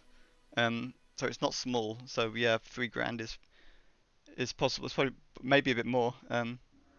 Three grand on the low end. Yeah, that's well, I mean, it depends how many you know. special vias we can get away without using. Like if we can avoid Yeah. using buried, it's better. Blind, we're almost certainly gonna have to use. No, but blind view is a part of their process most of the time. If we know how many layers we're gonna need and we know pretty much our area, I can get rough estimates when I go to when the Arms Expos open up again, which is apparently August tentatively. Well, the flat sat layout stuff will be something that informs how many layers we need and what that rigid flex stackup looks like. Hopefully it's not 6 or more. It's going to be 8. It's almost certainly going to be 8. I don't think there's any way around it. It's just because you've got data signals and clock signals going everywhere. More importantly, do we need heavier duty copper for the power systems? I don't think so. Just gonna use 1 ounce? 1 ounce is enough, you think? We need to do a full power budget, but I think the width-wise, the traces are fine. I don't think we need heavier copper weighting. The issue is going to be the amount of signals we need to get over this flex joint in addition to power and that kind of thing. That's something we need to prove out when we do the flat sat stuff. I can probably get us some test coupons made for rigid flex so we can get a couple of different variants for the amount of current we push through. I've got the variable power supplies, the electronic loads and stuff, and also the thermal cameras, so we can just actually. This thing is going to be so low power that even like 300 micron standard kind of like data width rails are probably going to be fine for power. I mean, it's not like we're shoving 20 plus watts through this. No, the problem is going to be the rigid flex has funny stack ups. You can't just go 2, 4, 6, 8 like you can with a rigid board. The stack up is kind of it's defined by where you put the flexible point. So you might have 4 rigid layers, 2 flex layers, and then 2 rigid layers, for instance, in an 8-layer stack up. If it's 6 layers, it's a bit more of a pain. You might do 2 rigid, 2 flex, 2 rigid.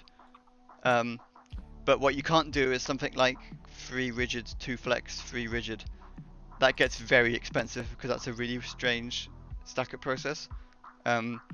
So the order of the layers and the way you construct the stack up and the way you construct the vias that you use in that stack up matter a lot for designs like this. So it's something we have to be really careful of. Oh right, what am I doing? Address space. This is a really boring bit. So this is our IO layout. I'm compiling all of the addresses and then we will work out if there's any clashes before I start mapping the IOs into one single I2C port. Arsenio, if you're doing something more interesting than me, I'll switch over to you because I'm just doing spreadsheets. I'm really not. I'm just basically reading the PDR and figuring out what I'm going to do next. I see. Target. I see. Right. So this uses. Let's pull this out to the side.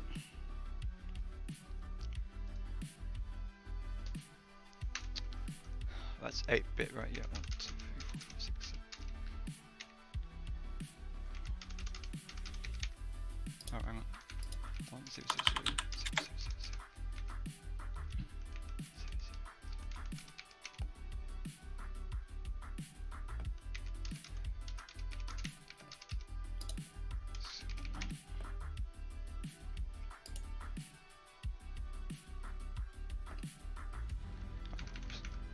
One, 2, 3, 0, 0. That's 6. What's going nuts?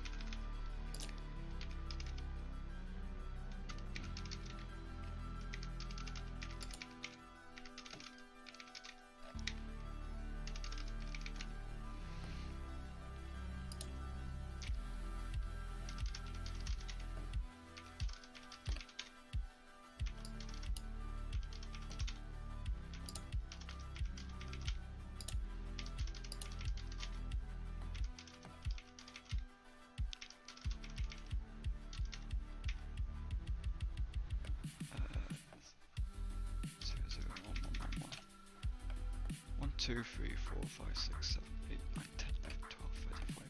Okay. And then the temp sensor.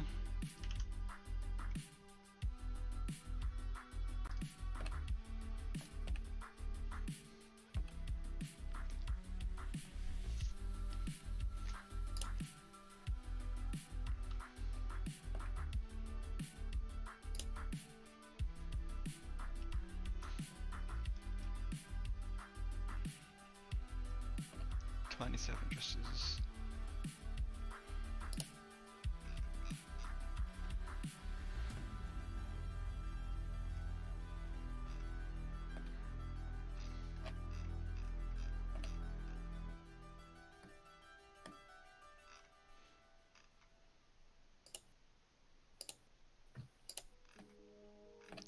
Oh lord, alright. Oh god, so the Jesus, the temp sensor sets its addresses by power, ground, or floating its pins. Interesting. Is it really floating or is it high Z? Do they have the high Z stuff internally? It may be internally, just the external is float, so I imagine they have the detection of whether or not it's biased somewhere.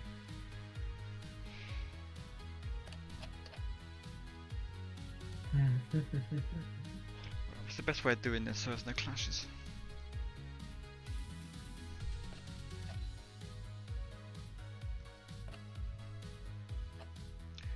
There's a section of the... Oh, that's better, let's just use these ones.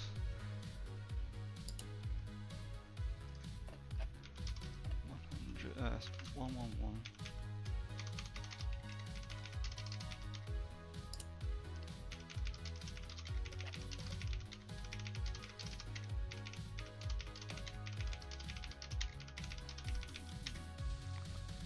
And then we'll use the O1s as well.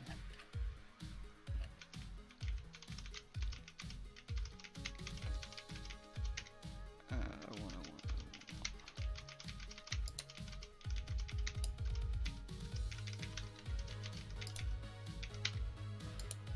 No! It's such a pain in the ass. I can't fix it.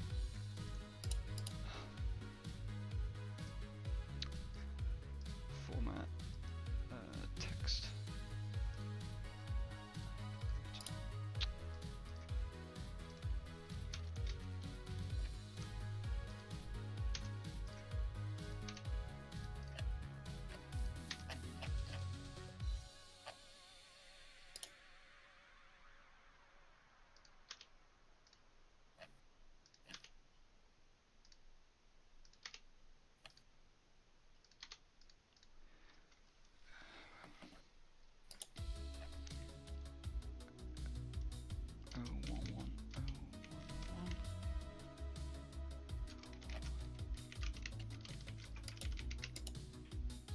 Okay, so we'll use those ones, so go back to our thing. So PR is what I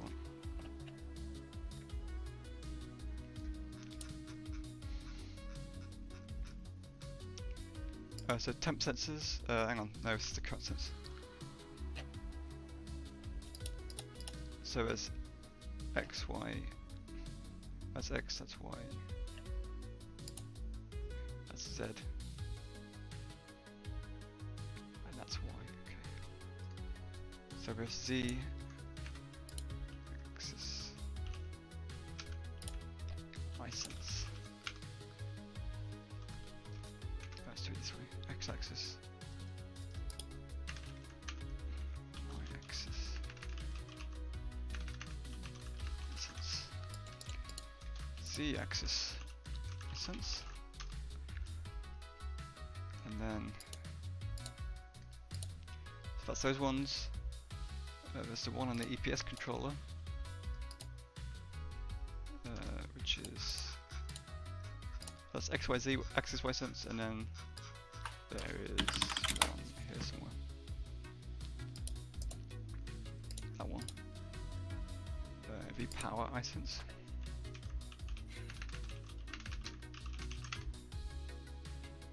And then there are one on each rail. So the rail ones are these ones, which are all the module specific ones. So I need my text doc over here. So 2, 1, 1, and 2. So com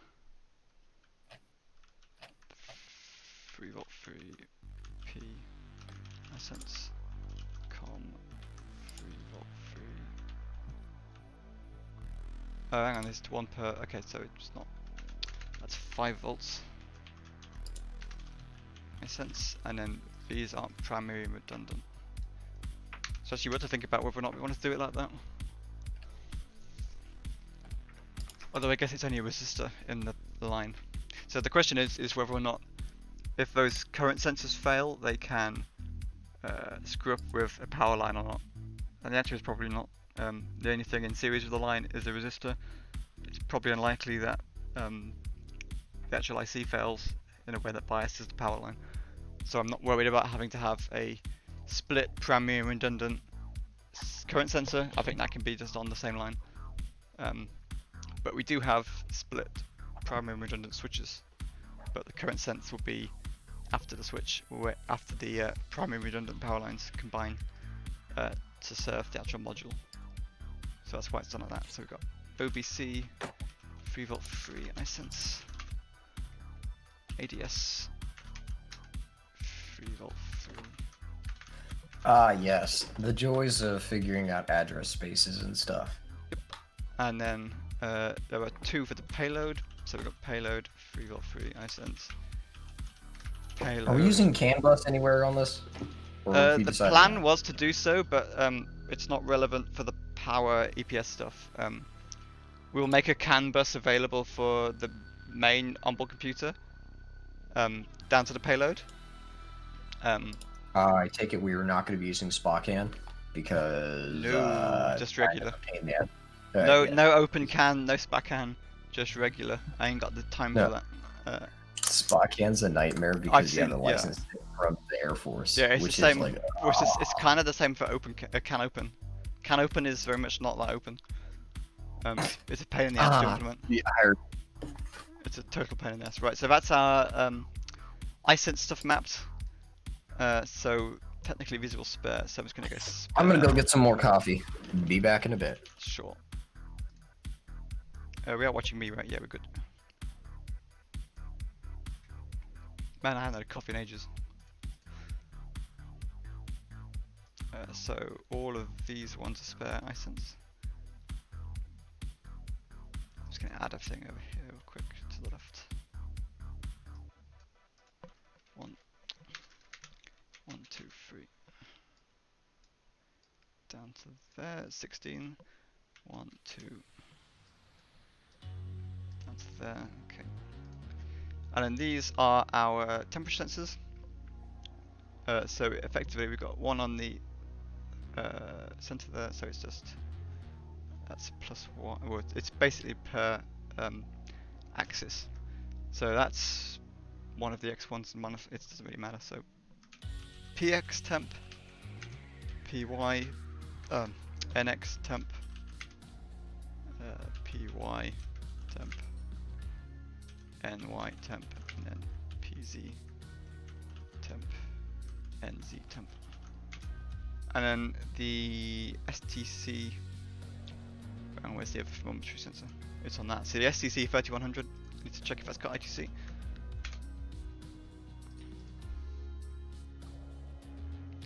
Which it does, so we need to work out what the address is for that.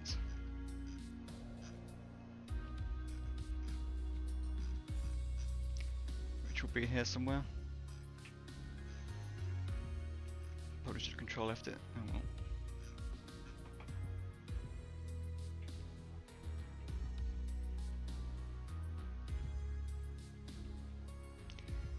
Default address value is 70H.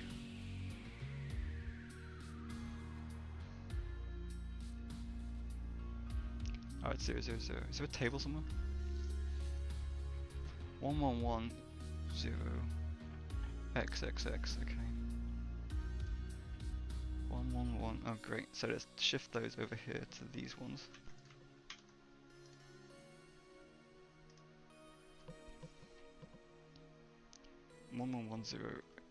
So we take all of these ones.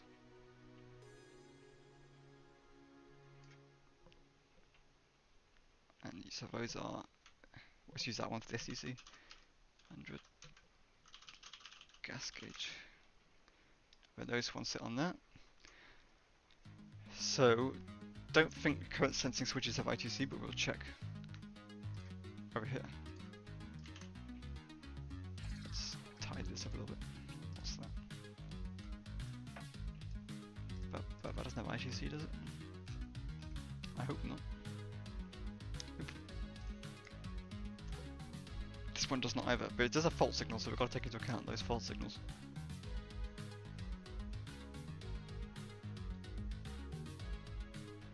Which actually it's 2 pins per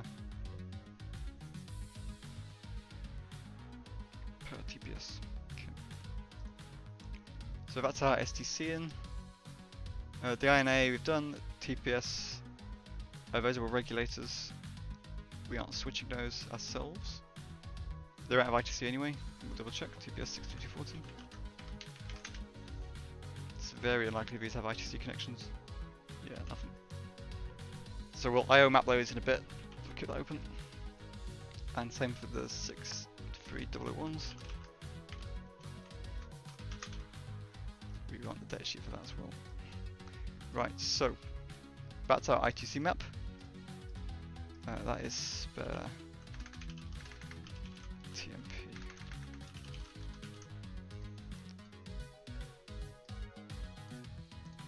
Spare TMP. We don't need to worry about that spare gas gauge because we're not going to use more than one.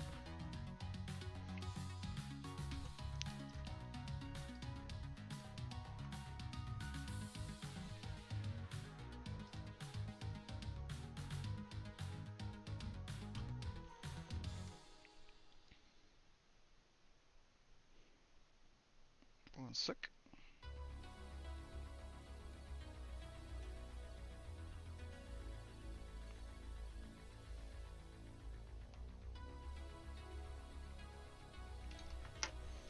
Right.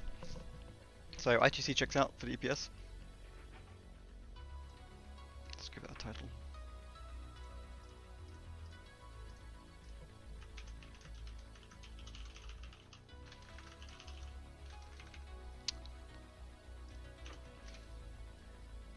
So, back here, and then we can start planning these now. We're going to go back into our little dock. Coffee ran out. The machine was empty. Oh dear, The horrors. that's not ideal. So, the question is since we have the temperature sense on every single panel, could we theoretically use that to know our orientation with relation to the sun? Yeah, but the temperature lag is going to be pretty significant. Don't worry, it's like playing on my old internet. Pretty doable, but it's pretty shit accuracy. Don't forget your electronics inside will bias it a lot as well. It's like having a magnetometer with a massive chunk of iron next to it. Except the calibration states vary between your operating modes, which sounds awful. True. I would hate to be planning that. Right, so we've got 11 switches, and each switch has an enable pin and a fault pin. Who the hell's calling me? Is this another telemarketer? I sense. What does that have on?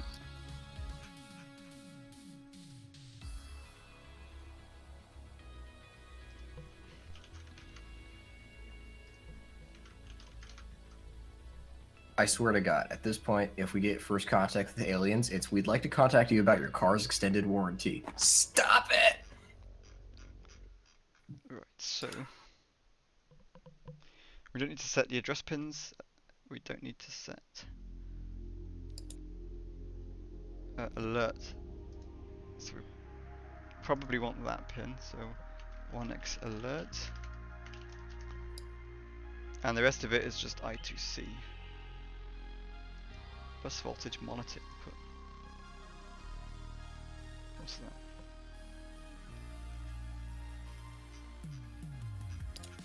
Does this do something else I didn't know it did?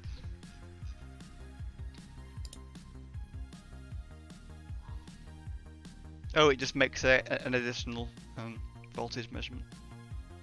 Oh, that's nice. Feature rich. I hadn't realised it did that. I suppose that's what that diagram is, so yeah, that's probably what this is. So in my diagram, each of the INAs has this little arrow, which is probably that low side bus voltage monitor. So the only thing that matters is that we have 1 times alert pin to the general purpose IO, of which there are 6. So we've got 11 of these, 11 faults, and 6 alerts on top of our already existing I2C. And then we have to go talk to the main board computer, which is probably going to be SP. What do you think, Arsenio? Comms to the main board computer, to the EPS controller. SPI is probably better based on the available ports we have. I would not do it I2C. Well, there's only one I2C port. As far as I can tell, only SPI. Yeah, SPI. well, there's 2 extra SPI ports, so that's fine. SPI. It's a good standard, Yeah. and it's not as easily disrupted as I2C. Well, there's only one I2C port on the thing already, and it's already doing the sensor module, so it makes sense to do it this way. The other thing we need is a power enable for the sensor bus regulator. So sense reg en, which is 1x, and that is the, if we go back to our PDR, down to this, that is the 63100. And all that has is an enable pin, I think. Enable.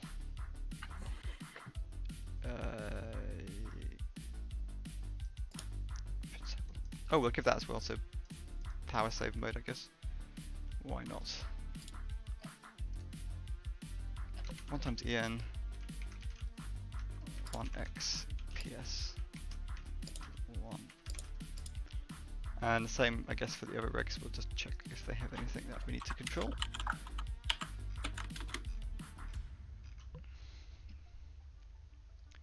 We are using the WSON package.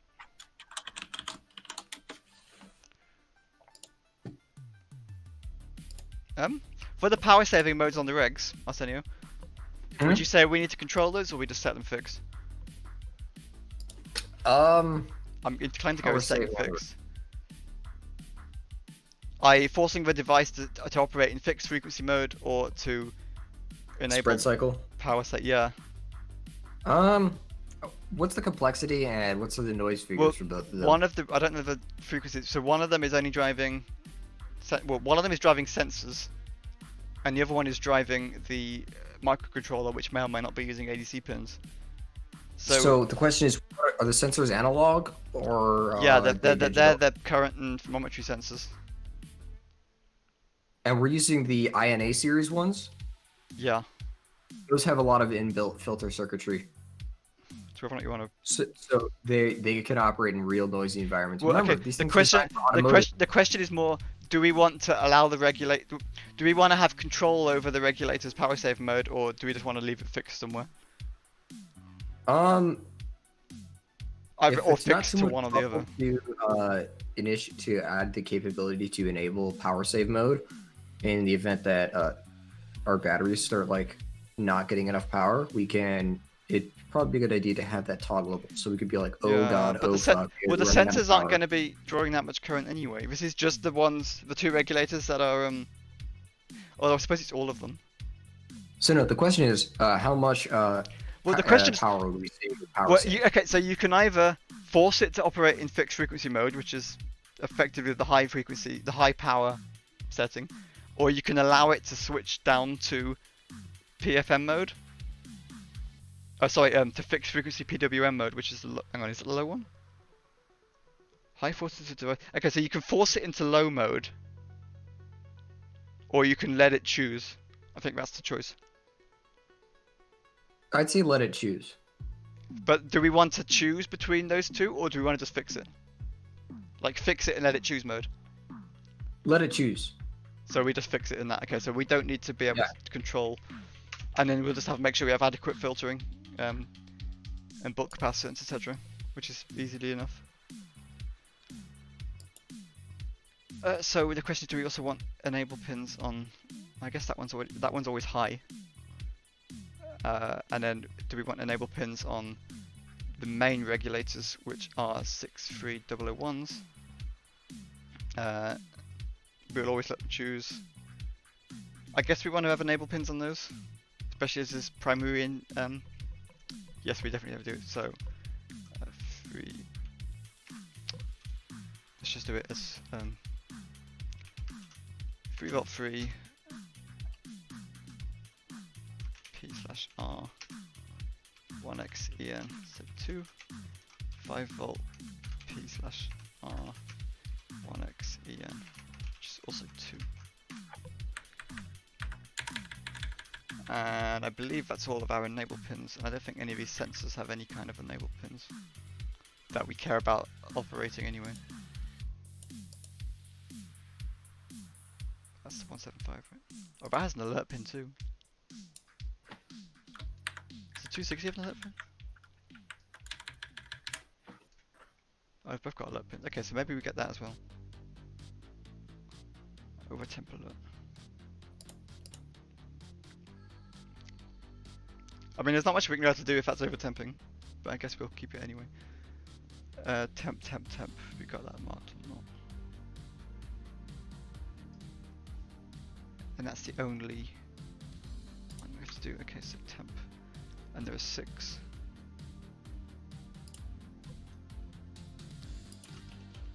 Temp alert.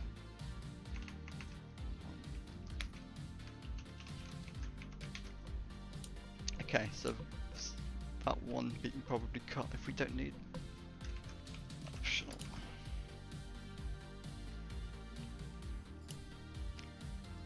So, let's start trying to map these in. Well, obviously this is the EPS I2C.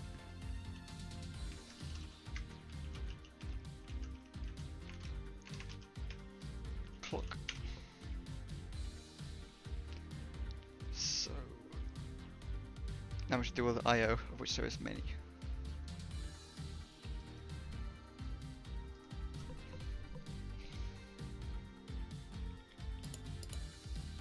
Let's do all the current stuff first, I guess. So, and then we'll see if we've got any analog pins left over for voltage sensing. Although I think this stuff does a lot of it.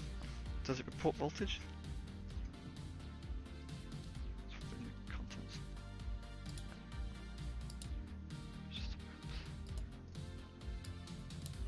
Yeah, so that measures that, so we don't really need to do much analog sensing on the voltages, because the IN826 does it for us, which is nice. Right, I need a list of these switches because this is getting out of hand.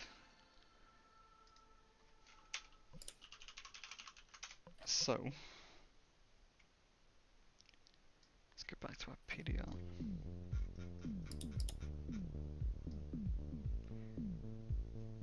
Right, we know we have 11, so we've just got to try and add all these up.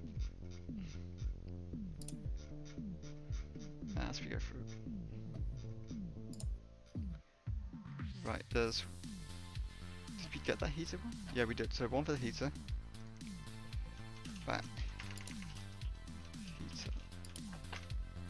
Heater. 2x. Kill switch. Isolation. That's 3, and then the other ones, 8 of which are all the power ones. So if we go back over here, we have 1, 2, 3, 4, of which there are 2 of each. Is that right? Let's have a feel.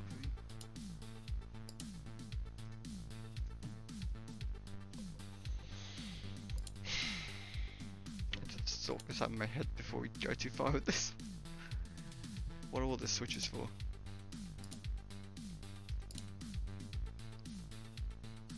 Oh, that's in addition to those. So let's check this. So we've got 1, 2. So that's battery heater. Those 2 are kill switches.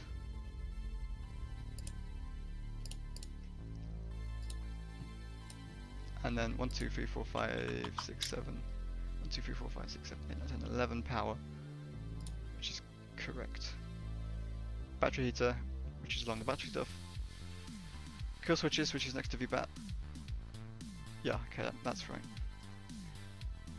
And VBAT has that telemetry module on, which is why that's there. Cool.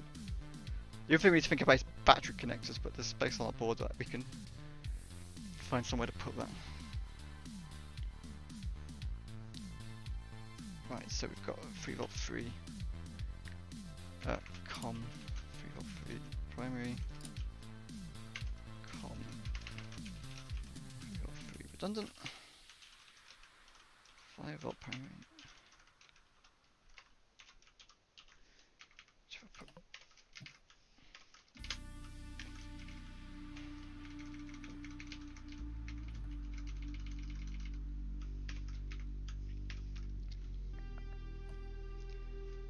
OBC 3V primary and redundant.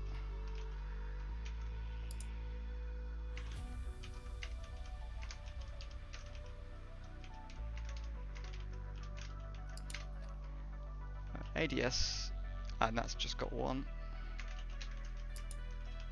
And then payload has got the same as all the other ones. 3V 3 primary. 3V 3 redundant. 5V primary.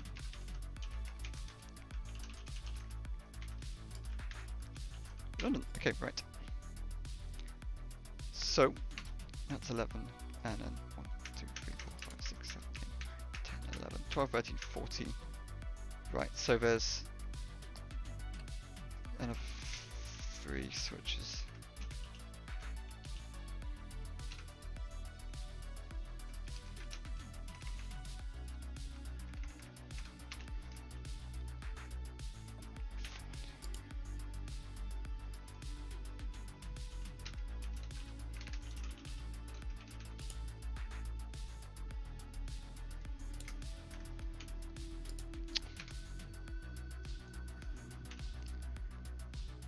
So 14 enable pins and 14 fault pins. So there's 28 there, 6. Well, we may have to cut those temperature alert pins. Let's find out.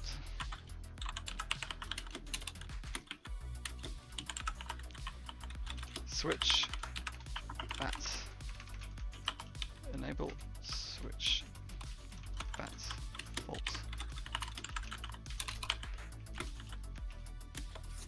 Switch KS1, enable, switch KS2, 1 fault. Oh, hang on, are those linked to the IO? They might not be. Aha, they're not linked to the IO, so we only care about, well, we'll take the fault ones, but we don't care about the enable ones. So there's only 12 of those. We'll take faults just for current alert monitoring, although we do have the INA as well. But we do not need KS1. The enable pins, because that is driven by this like deployment switch circuitry. So the EPS controller doesn't have to touch those. 2 faults. Right, as soon as I've got this IO confirmed, you can dial out the 430. Have you got a symbol for it? The what? The MSP 430? Yes, I do have a symbol. Okay, cool.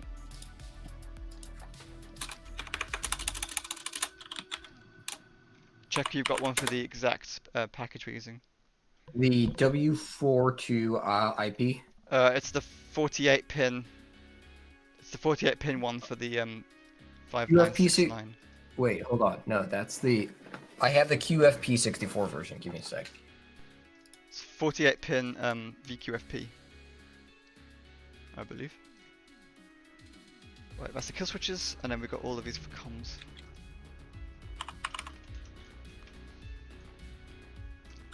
We've got 3 enable. It's 3 primary enable. Switch com 3V 3 primary fault.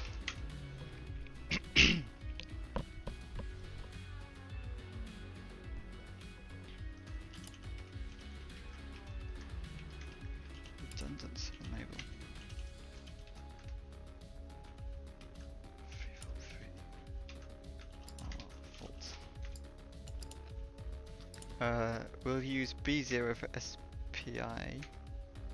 Oh no, we won't. We'll use A0 for SPI, so that one's free. Com. 5 volt. P. We'll skip A0s because we need those.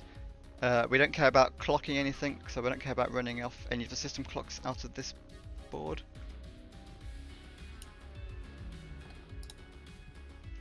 So switch, com, 5 volt, P, volt, com, 5 volts.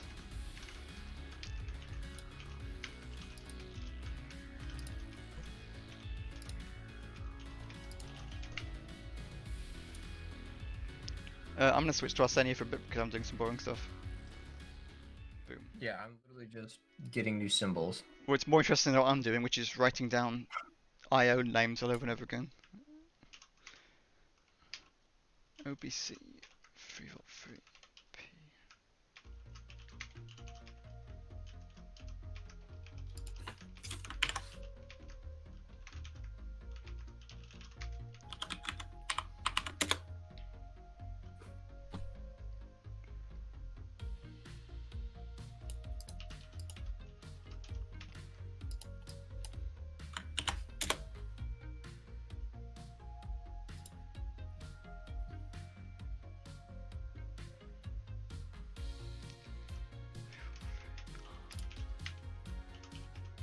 It's the VQFN version. Yes, 48 pins. It's got the most IO on it. Got it. ADS 3 volt 3. Yeah. We don't care about A0. We're using. Hold on, where's A0? There is 3. Those two are the ones who want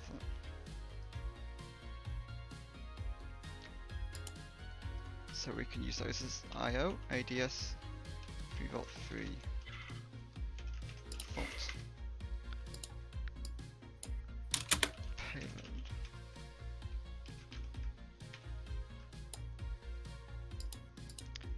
OPEN. That's test, can't use that, that's reset. Do we have pin defs yet so far? So if you load up the spreadsheet I've got, let me find you where I put it. TFTqube folder, ecam, system, and then it's the EPS pin control spreadsheet.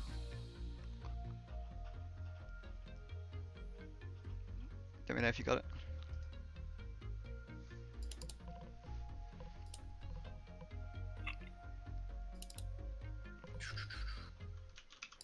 Ecam? Yep, EPS? system, ecam, system. Alright, got it. It should probably be in. System, EPS pin control? Yeah. Got it. It should probably be in EPS actually. Yeah, it's fine. It's technically part of the electronic system. OBC, SPI, MOSI.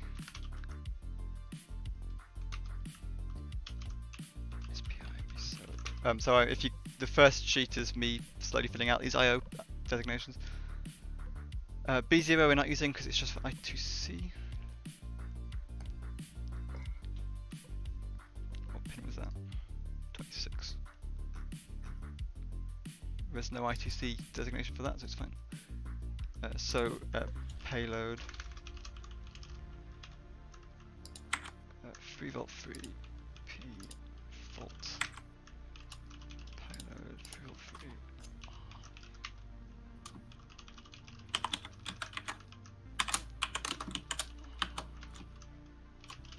If you could, when you're doing the names, copy the ones I'm doing, because otherwise it's going to get. That's exactly what I'm doing. Otherwise something's going to go wrong and it's going to take us a year to work out what the hell happened. Been there before. Payload 5 volt.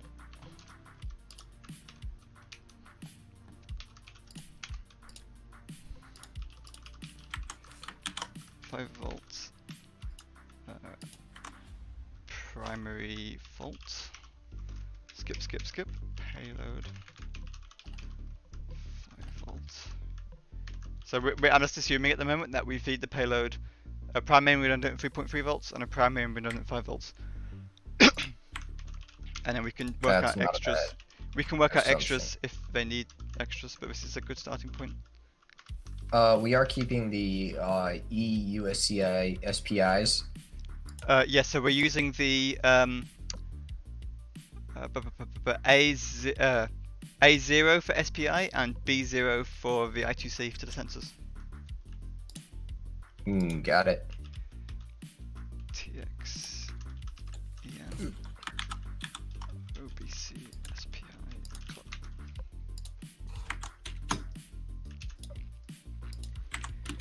So that's all the switches. And then we've got iSense IO alerts. Where are the iSenses? So it's just... Oh, there's a lot of them. 1, 2, 3, 4, 5, 6. Do we want to bond all the grounds together? 8, yes. 10. There are 10 iSense alerts. 1, 2, 3, 4. Analog and digital VCC are supplied by the same source? Check one of the sample layouts. There may be some filtering between them. 1, 2, Give me a sec. 3, 4, 5, 6, 7, 8, 9, 10. Yeah, that's right. Okay. So I'm gonna copy all of these.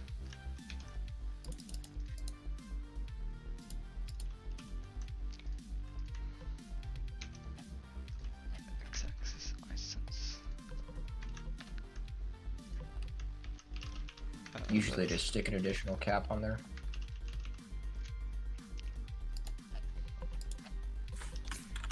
So we may run out of IO pins soon, possibly.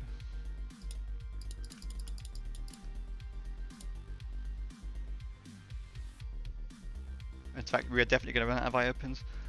Right, okay, this is a problem.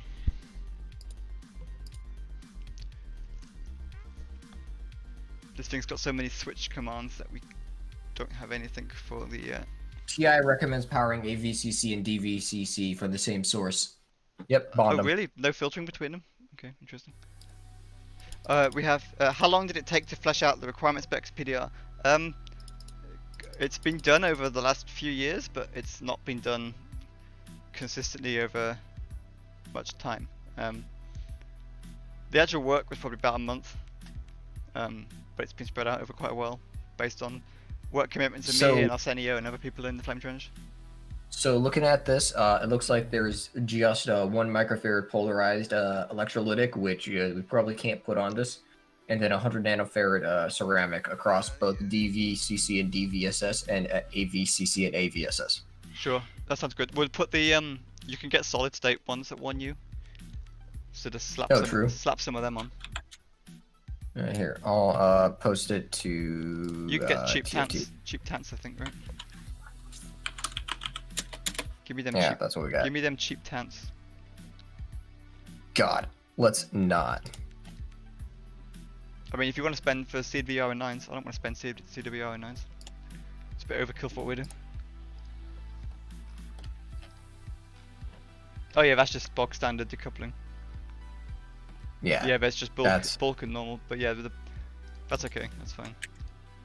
So don't bond them, and just run them. Yep, just grab more suitable ones. All right.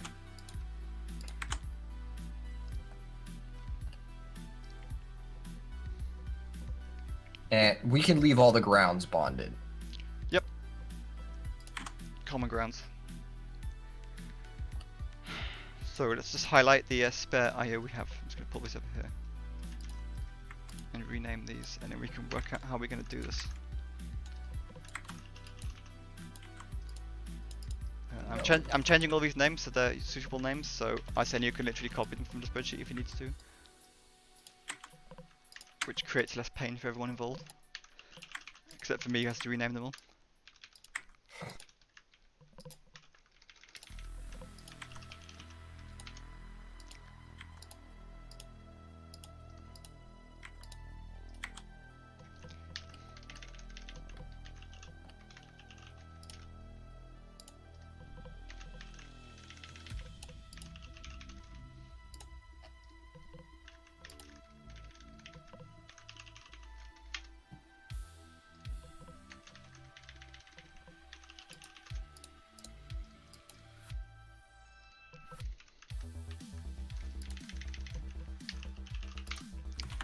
Right, so spare IO is this one, that one.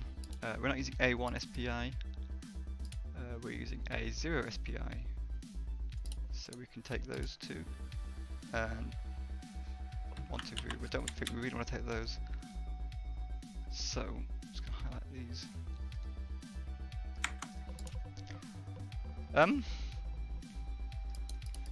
I guess the question is if you want to bother with a low frequency oscillator or not. I need to work out what the requirements are, whether or not you can do it just with a low frequency or just with a high frequency oscillator. Probably just with like a 1 MHz high freak.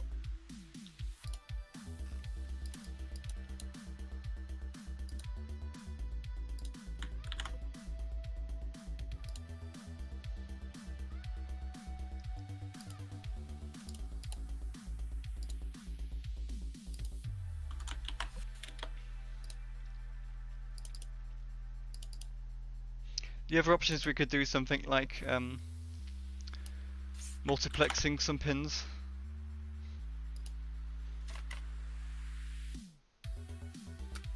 But it would have to be the fault pins probably.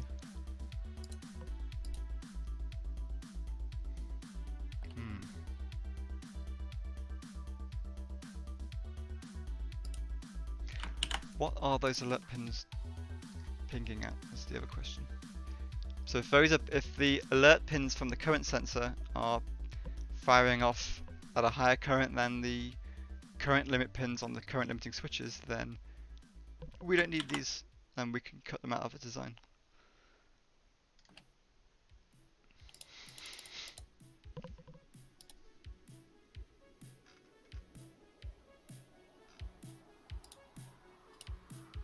Are you sure we can put this on the reset pin? What's that? Pin 23.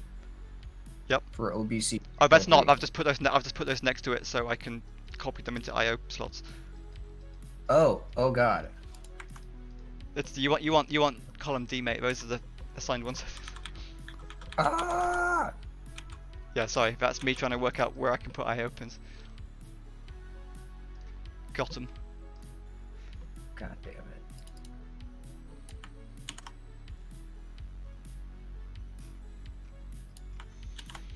I do not wish to be gotten. So the alert pin can respond to shunt over current, shunt under current, bus over limit voltage, bus under limit voltage, and power over limit voltage. It's kind of useful for voltage monitoring actually.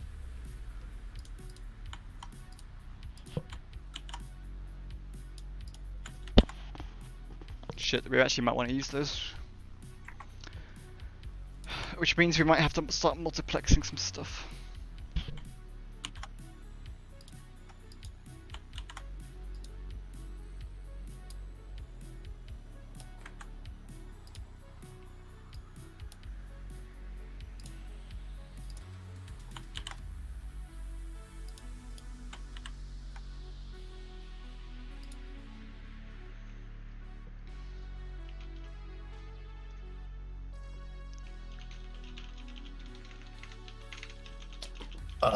God, I totally fucked up. I thought these were sequential. Did TI make any? These go 2, 1. Okay, cool. So,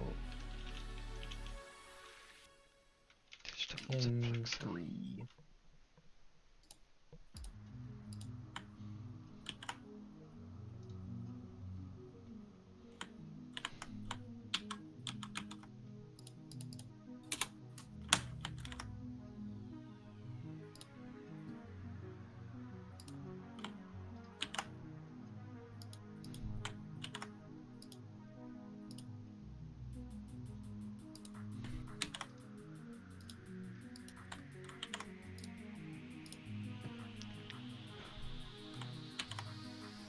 Do they really not sell? Oh, IO signal must use those. Number of channels, as many as possible.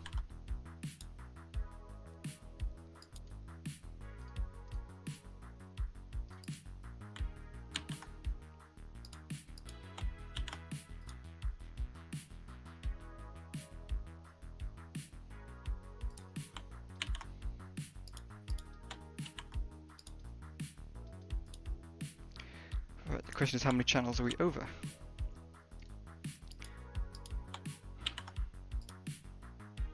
We also can use IO expanders if need be. Well, that's what I'm looking at now. Is this multiplexing stuff? J0. 8, 9, 10, 11.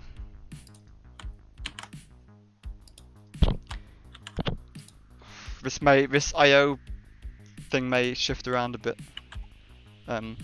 So we do it in a way that sets the fault pins into a polling setup. So all the enable pins have to be hardwired for obvious reasons. And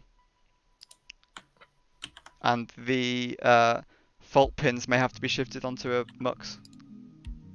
Okay. If that makes sense. The names are the same, but they may end up on different pins. So sorry. 10 there. 11, 12, 13, 14, 15. Let's call it 21. And I'll just delete all the fault stuff. Yeah, take all the faults off the IO that I'm gonna shift them onto 6. let's move these out of the way.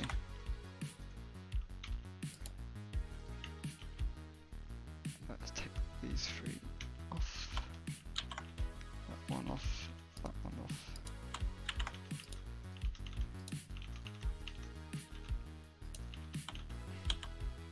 And I think the way we have to do it is we use a mux to scan between the fault pins, which is less than ideal, but if you do it every so often, it's okay, I guess. It's not great though. Can you get one of these that has a an interrupt? Yo, Is that a your thing that SPI exists? clock is... Hello, what have I done? Yeah, your SPI clock is on pin 2.2, but you have it as 3.3 volt fault. SPI. No, because we're not using B0 for SPI. We're using A0 for SPI. Ah. B0 is the I2C to the sensor rig.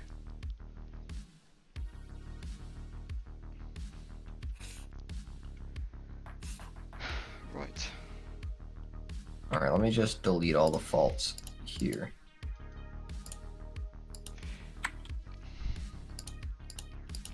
What I really want is a mux that has an interrupt flag. Like if pin goes high, if something on this bank goes high, I interrupt the main controller. If you get what I'm doing. Yeah, I think something exists, but I'm not sure. Is that a thing that exists? Digital multiplexer with alert.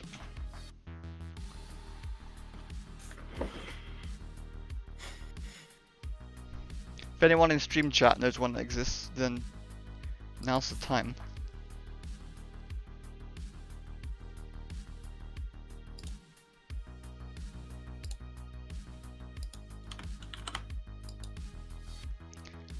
With interrupt.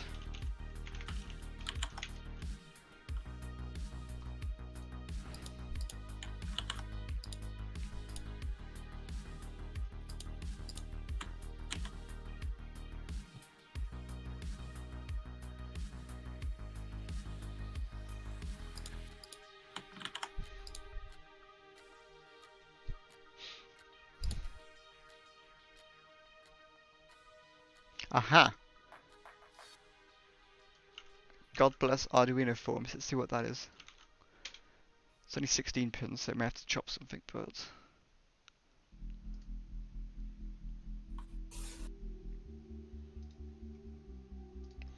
16-bit I/O expander with serial interface. Configurable interrupt output pins.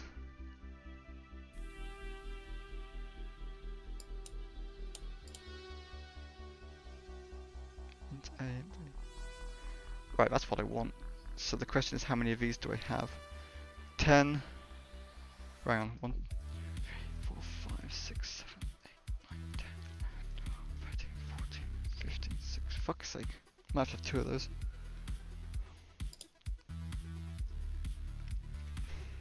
How many I2C addresses does this have?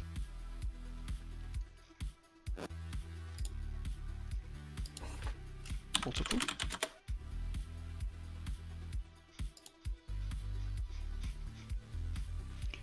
Looks like it might do. Hardware address pin.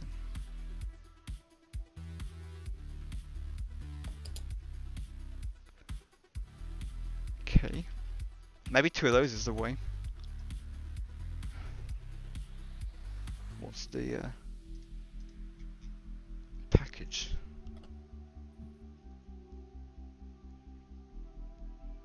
Please be a flat pack. Aha. 6mm by 6mm. 2x 12mm. How many? 1, 2, 3, 4, 5, 6, 7, 8, 9, 10, 11, 12, 13, 14, 15, 16, 17, 18, 19, 20, 21, 22, 23, 24.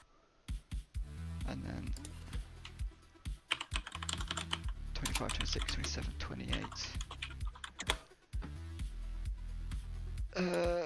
28, and then we just don't have the temperature alert ones. Or we have some of them. That would work. Jesus, right, okay. What's the interface to this? Is it just I2C? It's just I2C and reset. What's the reset pin do?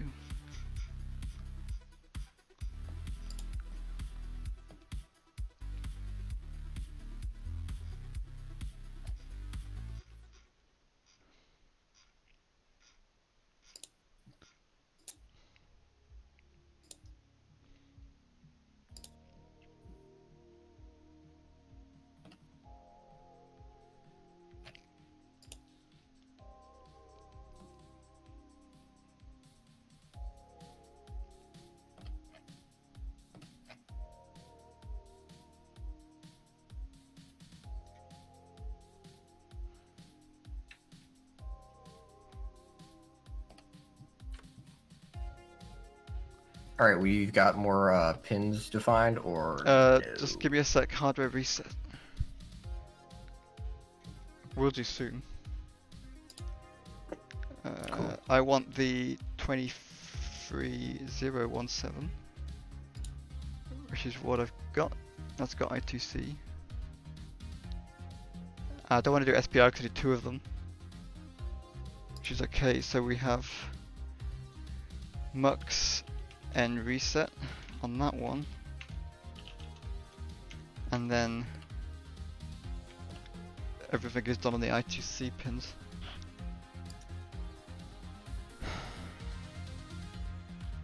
Oh, I can put 2 of the temperature sensors on those. Okay, yes, it works. Right, it seems to take me a minute to plan this out.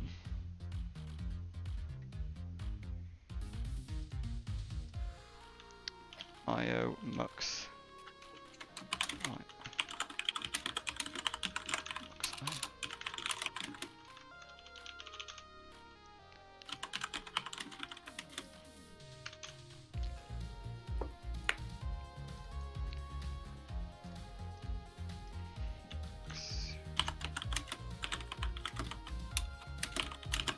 Duplicate that in a sec.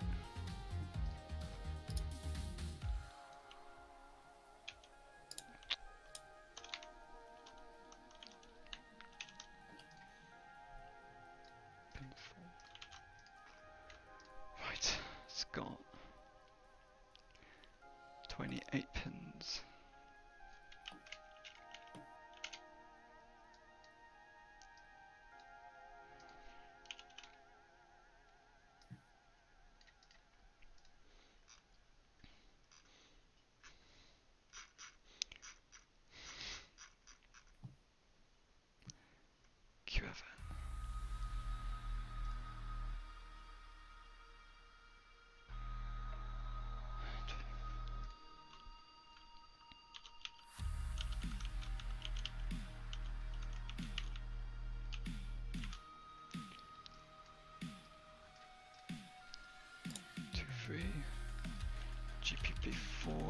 GPP5 6 to 7 VTT VSS not connected SCK SDA not connected A2. Okay, treat all of the ones that are in the connection column as fixed. Got it. And there would be 2 more going in later, but I haven't. Oh, actually, just put them. Those 2 in. And okay, that should be fixed, and the rest of them. Put that in there. Hold on, 2 seconds. Cut that. Put that in there. Cut that. Okay, right, that should be fixed, and the rest, all of the ones in column D should be set. Column D is good. Yeah, we might actually, hang on, stop. Let me bunch them up because otherwise they're going to be in weird pin locations. 5 volts. 5 volts. No! Why? I figured you wouldn't want me to make you want to hurt yourself. It's already bad enough as is. Yeah, but if you're laying them out like this, it'll be even worse. So. Okay.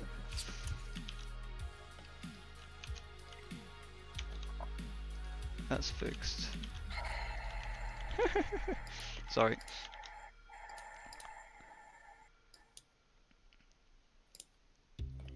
Right, that's all the payload ones. Does it make sense to put any of the iSense alert ones on these ones? I think so. Let's do that. Oh, actually, I might need one. I might need 1 mux. Pretty much the only thing that didn't move is the SPI and I2C.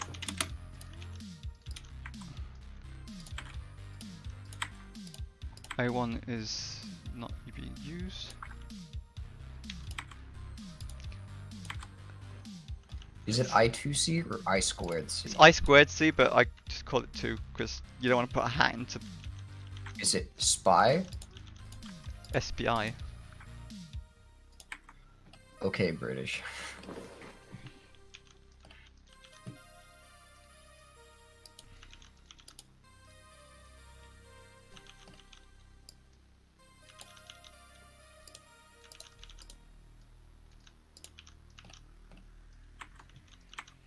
Okay.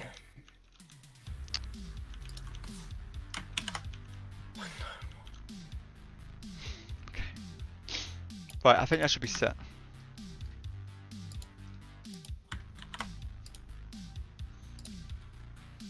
Which probably means we only need 1 mux.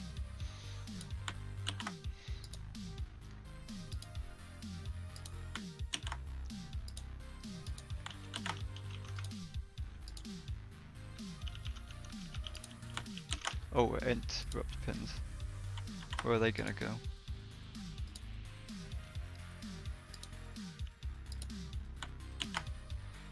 I guess we don't use those, so mux in A. No, damn it! I screwed it up again. B. Use check offset 1 dot. UC Cool. clock X. So there may be minor changes later, but depending on whether or not we can use. We need to have the low frequency oscillator. You're grouping them. You're grouping them based on the stack up, but look at this. It goes from 1.2 to 3.0. If you want to shuffle that, well, these are based on the pin number, which I thought was continuous on the chip. Yeah, they are continuous on the chip. Okay, It's going to be fucked up in the software because of the IO ports, but it should be okay on the actual hardware. What's the But if you've ordered the symbol in terms of IO ports, then it's going to be weird.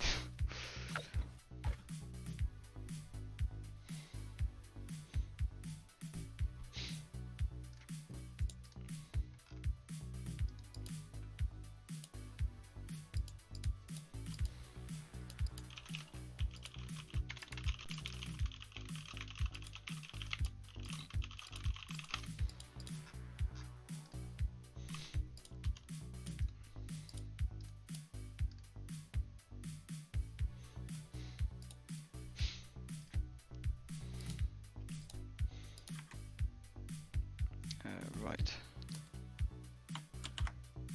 70.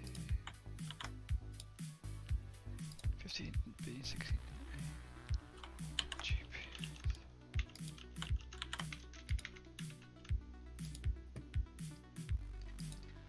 Okay.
Right, so let me grab all of these.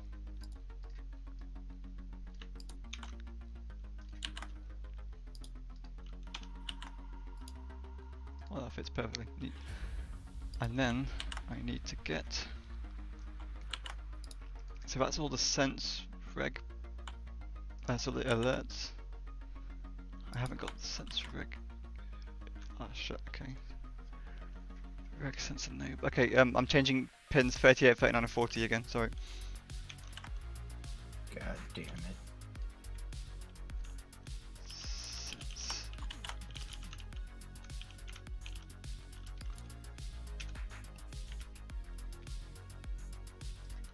PS sense reg again.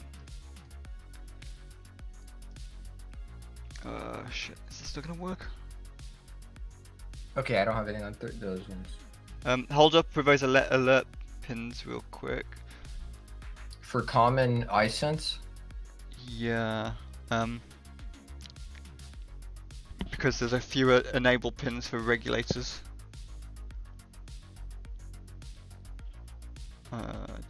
Four. Or like the 26 through, is it these ones you don't want me to, No, I don't want to put some of these ones in. Yeah. How many pins have I got ignore spare? these ones for now? Yeah. Okay. Shit, I have like one spare. Oh, it's not gonna be enough. Do I still need 2 muxes? Really?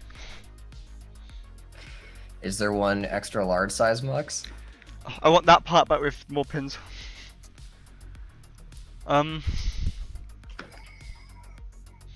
What's the That quiescent seems current? valid. What's the quiescent current of that regulator? Is the question. Because I could just leave the redundant regulators turned on and not bother switching them. Would that be bad? That's probably bad if it latches. Oh, I can't do that because it'll latch. You need to be able to turn it on and off. Although we can do that somewhere else maybe? Where's that switch? Regulators are over here. Do we have a switch to isolate that?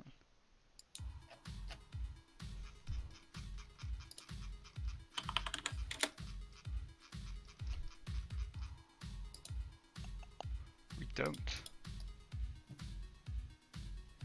Shit, actually that's a point. I need another switch there. To switch this battery voltage. Or I need some way of driving these.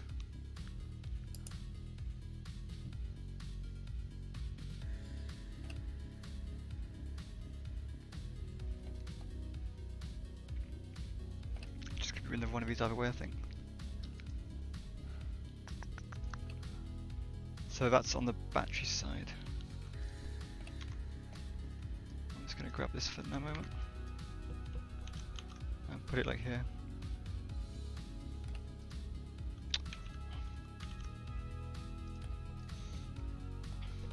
So that's VBAT switch pattern. That's heater. So I need another one for the heater. Could you change that switch bat enable to switch VBAT enable? And I'm gonna have to rejig some of these again.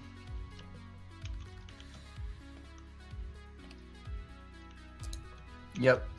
So that the one on pin 1, name change.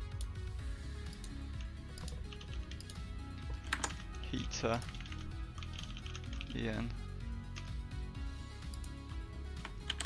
I guess I don't care if there's a fault in the heater.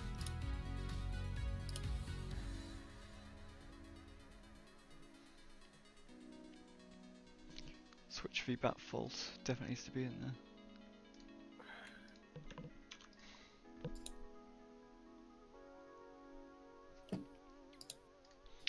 So now we can isolate those regulators with that battery switch. I don't need to control. I don't need to control these. Can be hardwired. And can be hardwired. Temp alert, we don't have the IO for, so we're not bothering. No spare IO. Right, so maybe those can go back on.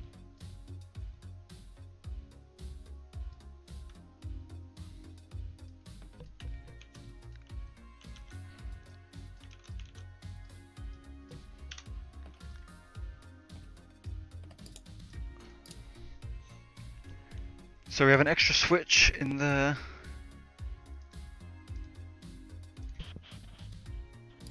that bit, and then I suppose I could put the heater fault.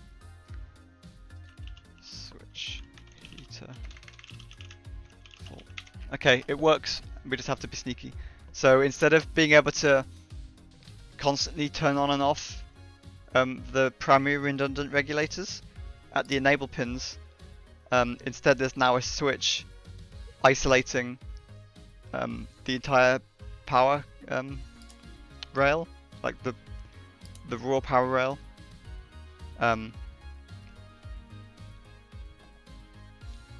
So if the regulators latch up, we could just turn those off, which enable pins wouldn't help us with anyway. So all that matters is the quiescent current of this, which is in the microamps. Okay, that's fine. I don't care about that. Right, that'll work, I think.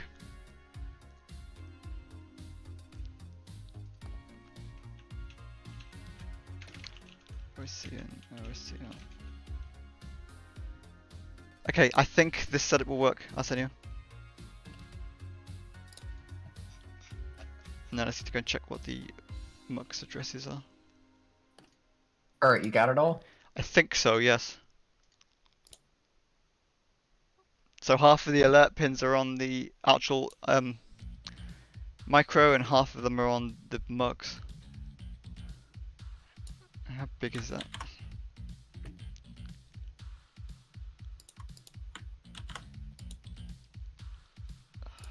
Let's go C1.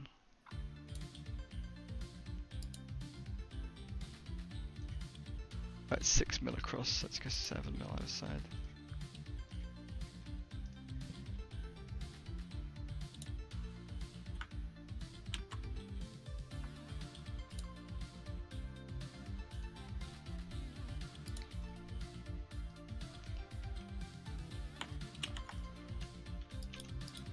MUX, size 2, group. Where's that gonna go? Question. Oh, we'll just fit. Jesus, this is getting packed.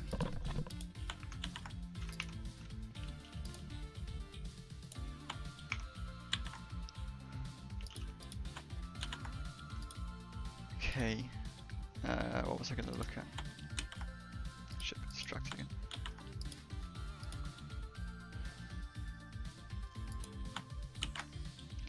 Oh, there's actually 2 spare on there. So let's highlight those. If you think of anything fun to do with those, there's a spare. Although I don't think we need the ADC. Oh, Mux I2C address, that's what I was going to look for.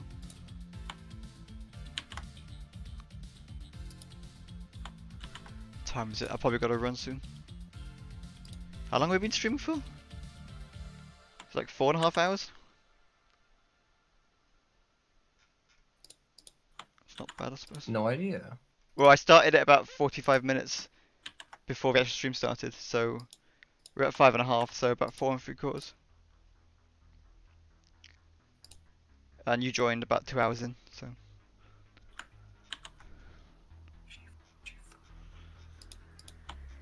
Lots of this has been watching data sheets on YouTube streams, which has been, well, I guess if you like enjoy it, then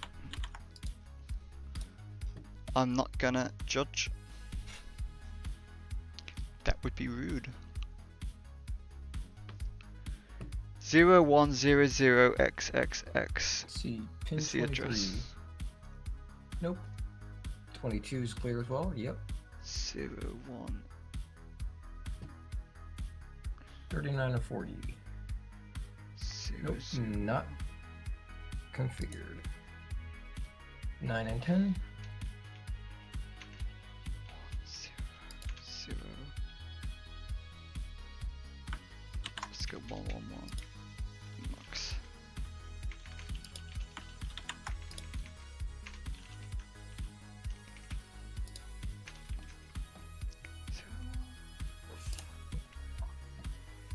Okay.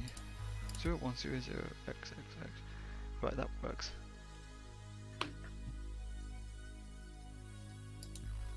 I'm just to redo the architecture diagram a bit, update the PDR. Always to go into the CDR, it's one of the two. Probably the CDR actually, it's getting into specific design. Alright, I'm gonna save my current configuration. Sure. I'm just gonna put the Mux part number in this spreadsheet. Yes, procrastinate your bachelor's thesis. Mux IO control MCP 23017. I need to check what the temperature requirements and stuff of this part are before we commit to it. -40 to 85 is fine. Okay, cool. That's going to space then.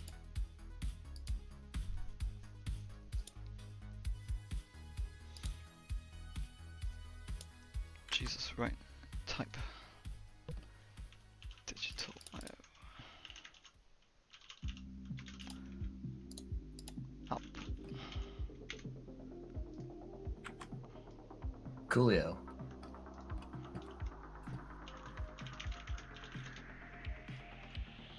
Oh wait, yes, that is digital output. Yeah,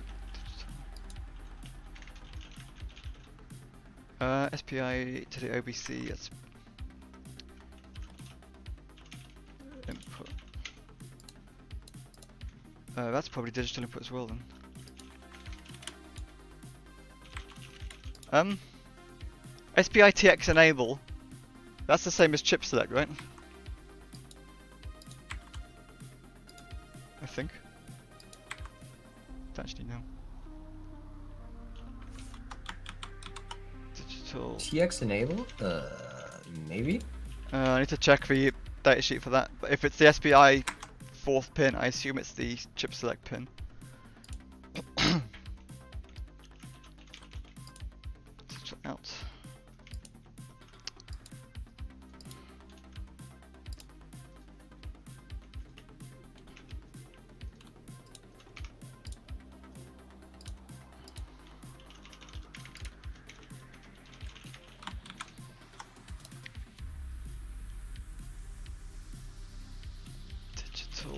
Master out, slave insert input.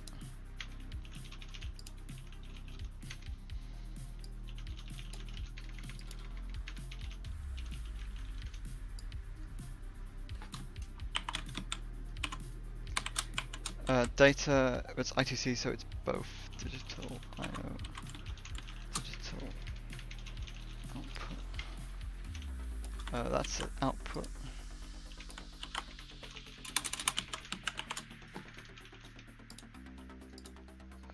Sensor enable digital output.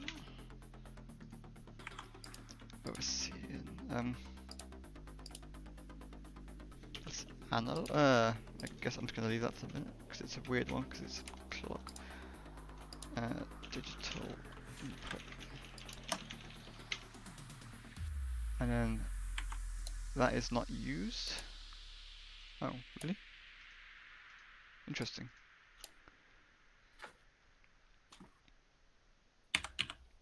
B0. Wait, why do we have OBC and OBS?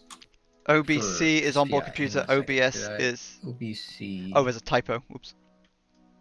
Should be OBC SPI MISO. Oh, okay. Whoop. Yeah, sorry, I typoed the MISO pin. All right, let me change that. B0 is the I2C. It's why I'm not using that. Test mode pin. Oh, the one thing I need to work out is how the fuck you program this, actually.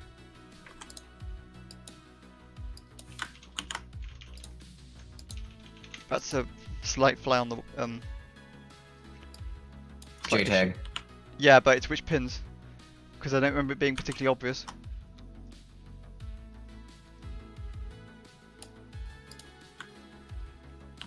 Before I make you shuffle around all the pins again. The ones labeled JTAG. There are pins labeled JTAG? Have I missed it in the IO table? You can mux them. Yeah, but it's a case of which ones. Yeah. I don't know which ones they are.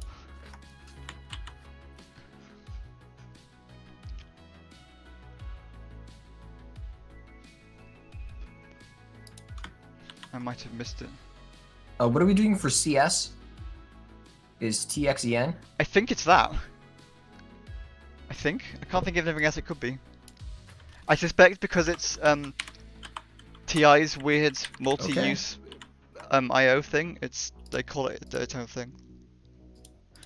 I'm gonna have to go in about 2 minutes, so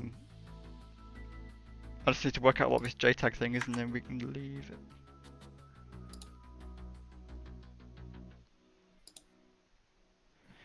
Is it the test data input, test data output?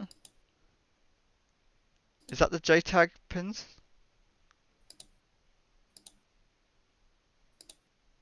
I genuinely don't know. Maybe it's pin 12 and 13. Oh, hold on a second. MISO, yep. And now I need Mosey.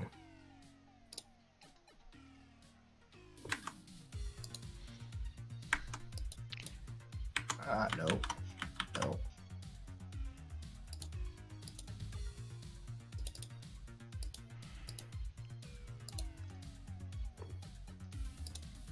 Aha, okay, yeah. Right, let's have a look at that real quick.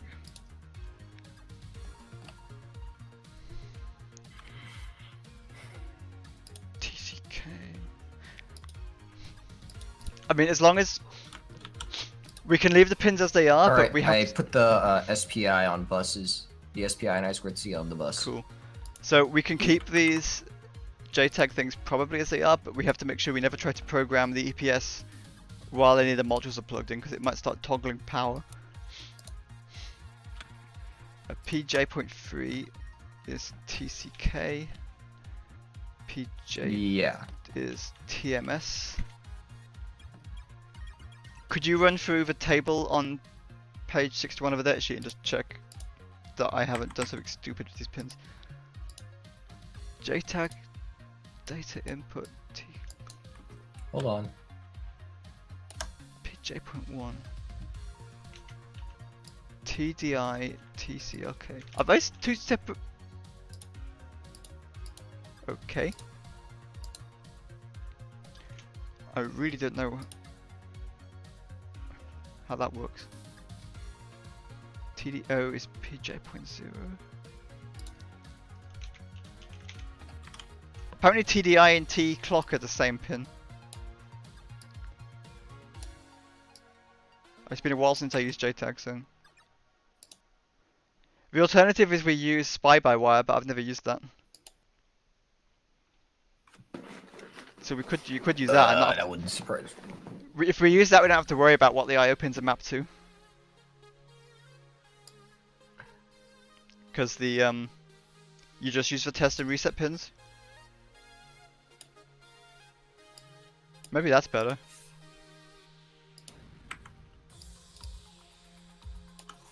Well, I've marked them anyway, and we can come back to it. I don't know how to program with the.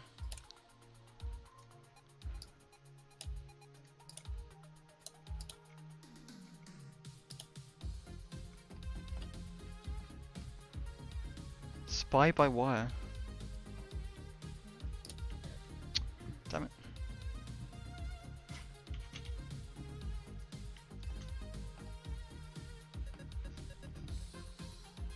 Oh my lord.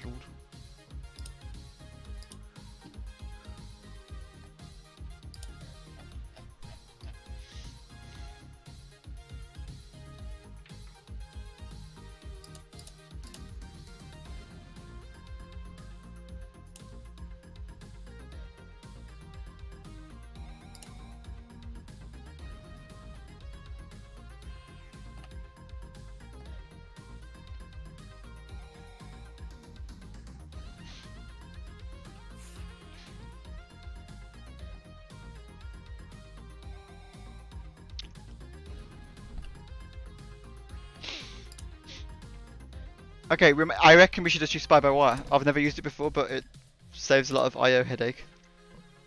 With doing things like accidentally toggling regulator enable pins when you're trying to program the EPS controller.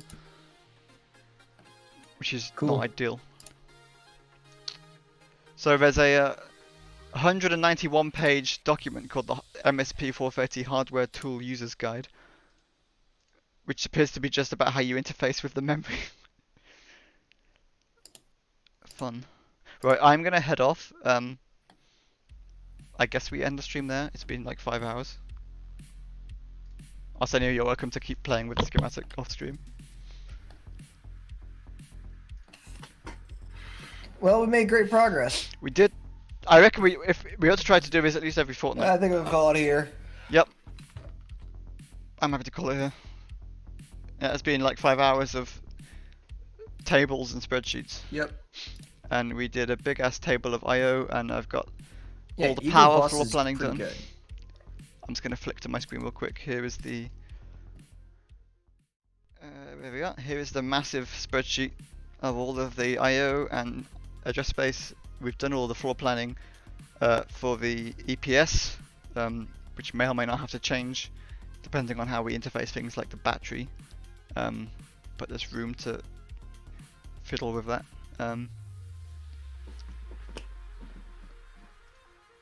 5 hours, yeah. We started at, well, I started at 3 o'clock, just gone. And Arsenio joined at like 2 hours later, so it's been a bit. So yeah, we're gonna leave it there. Thanks for tuning in. Thanks for tuning in, everybody. We'll be back in a week or two, I guess, doing the same thing. I'm still under COVID lockdown, so I've got nothing else to do. No, remember to update this one as #1, so that way we actually have sequentials. Oh yeah, I'll change the title. So yeah, thanks for tuning in, and we will see you See you, another everybody. time. Goodbye.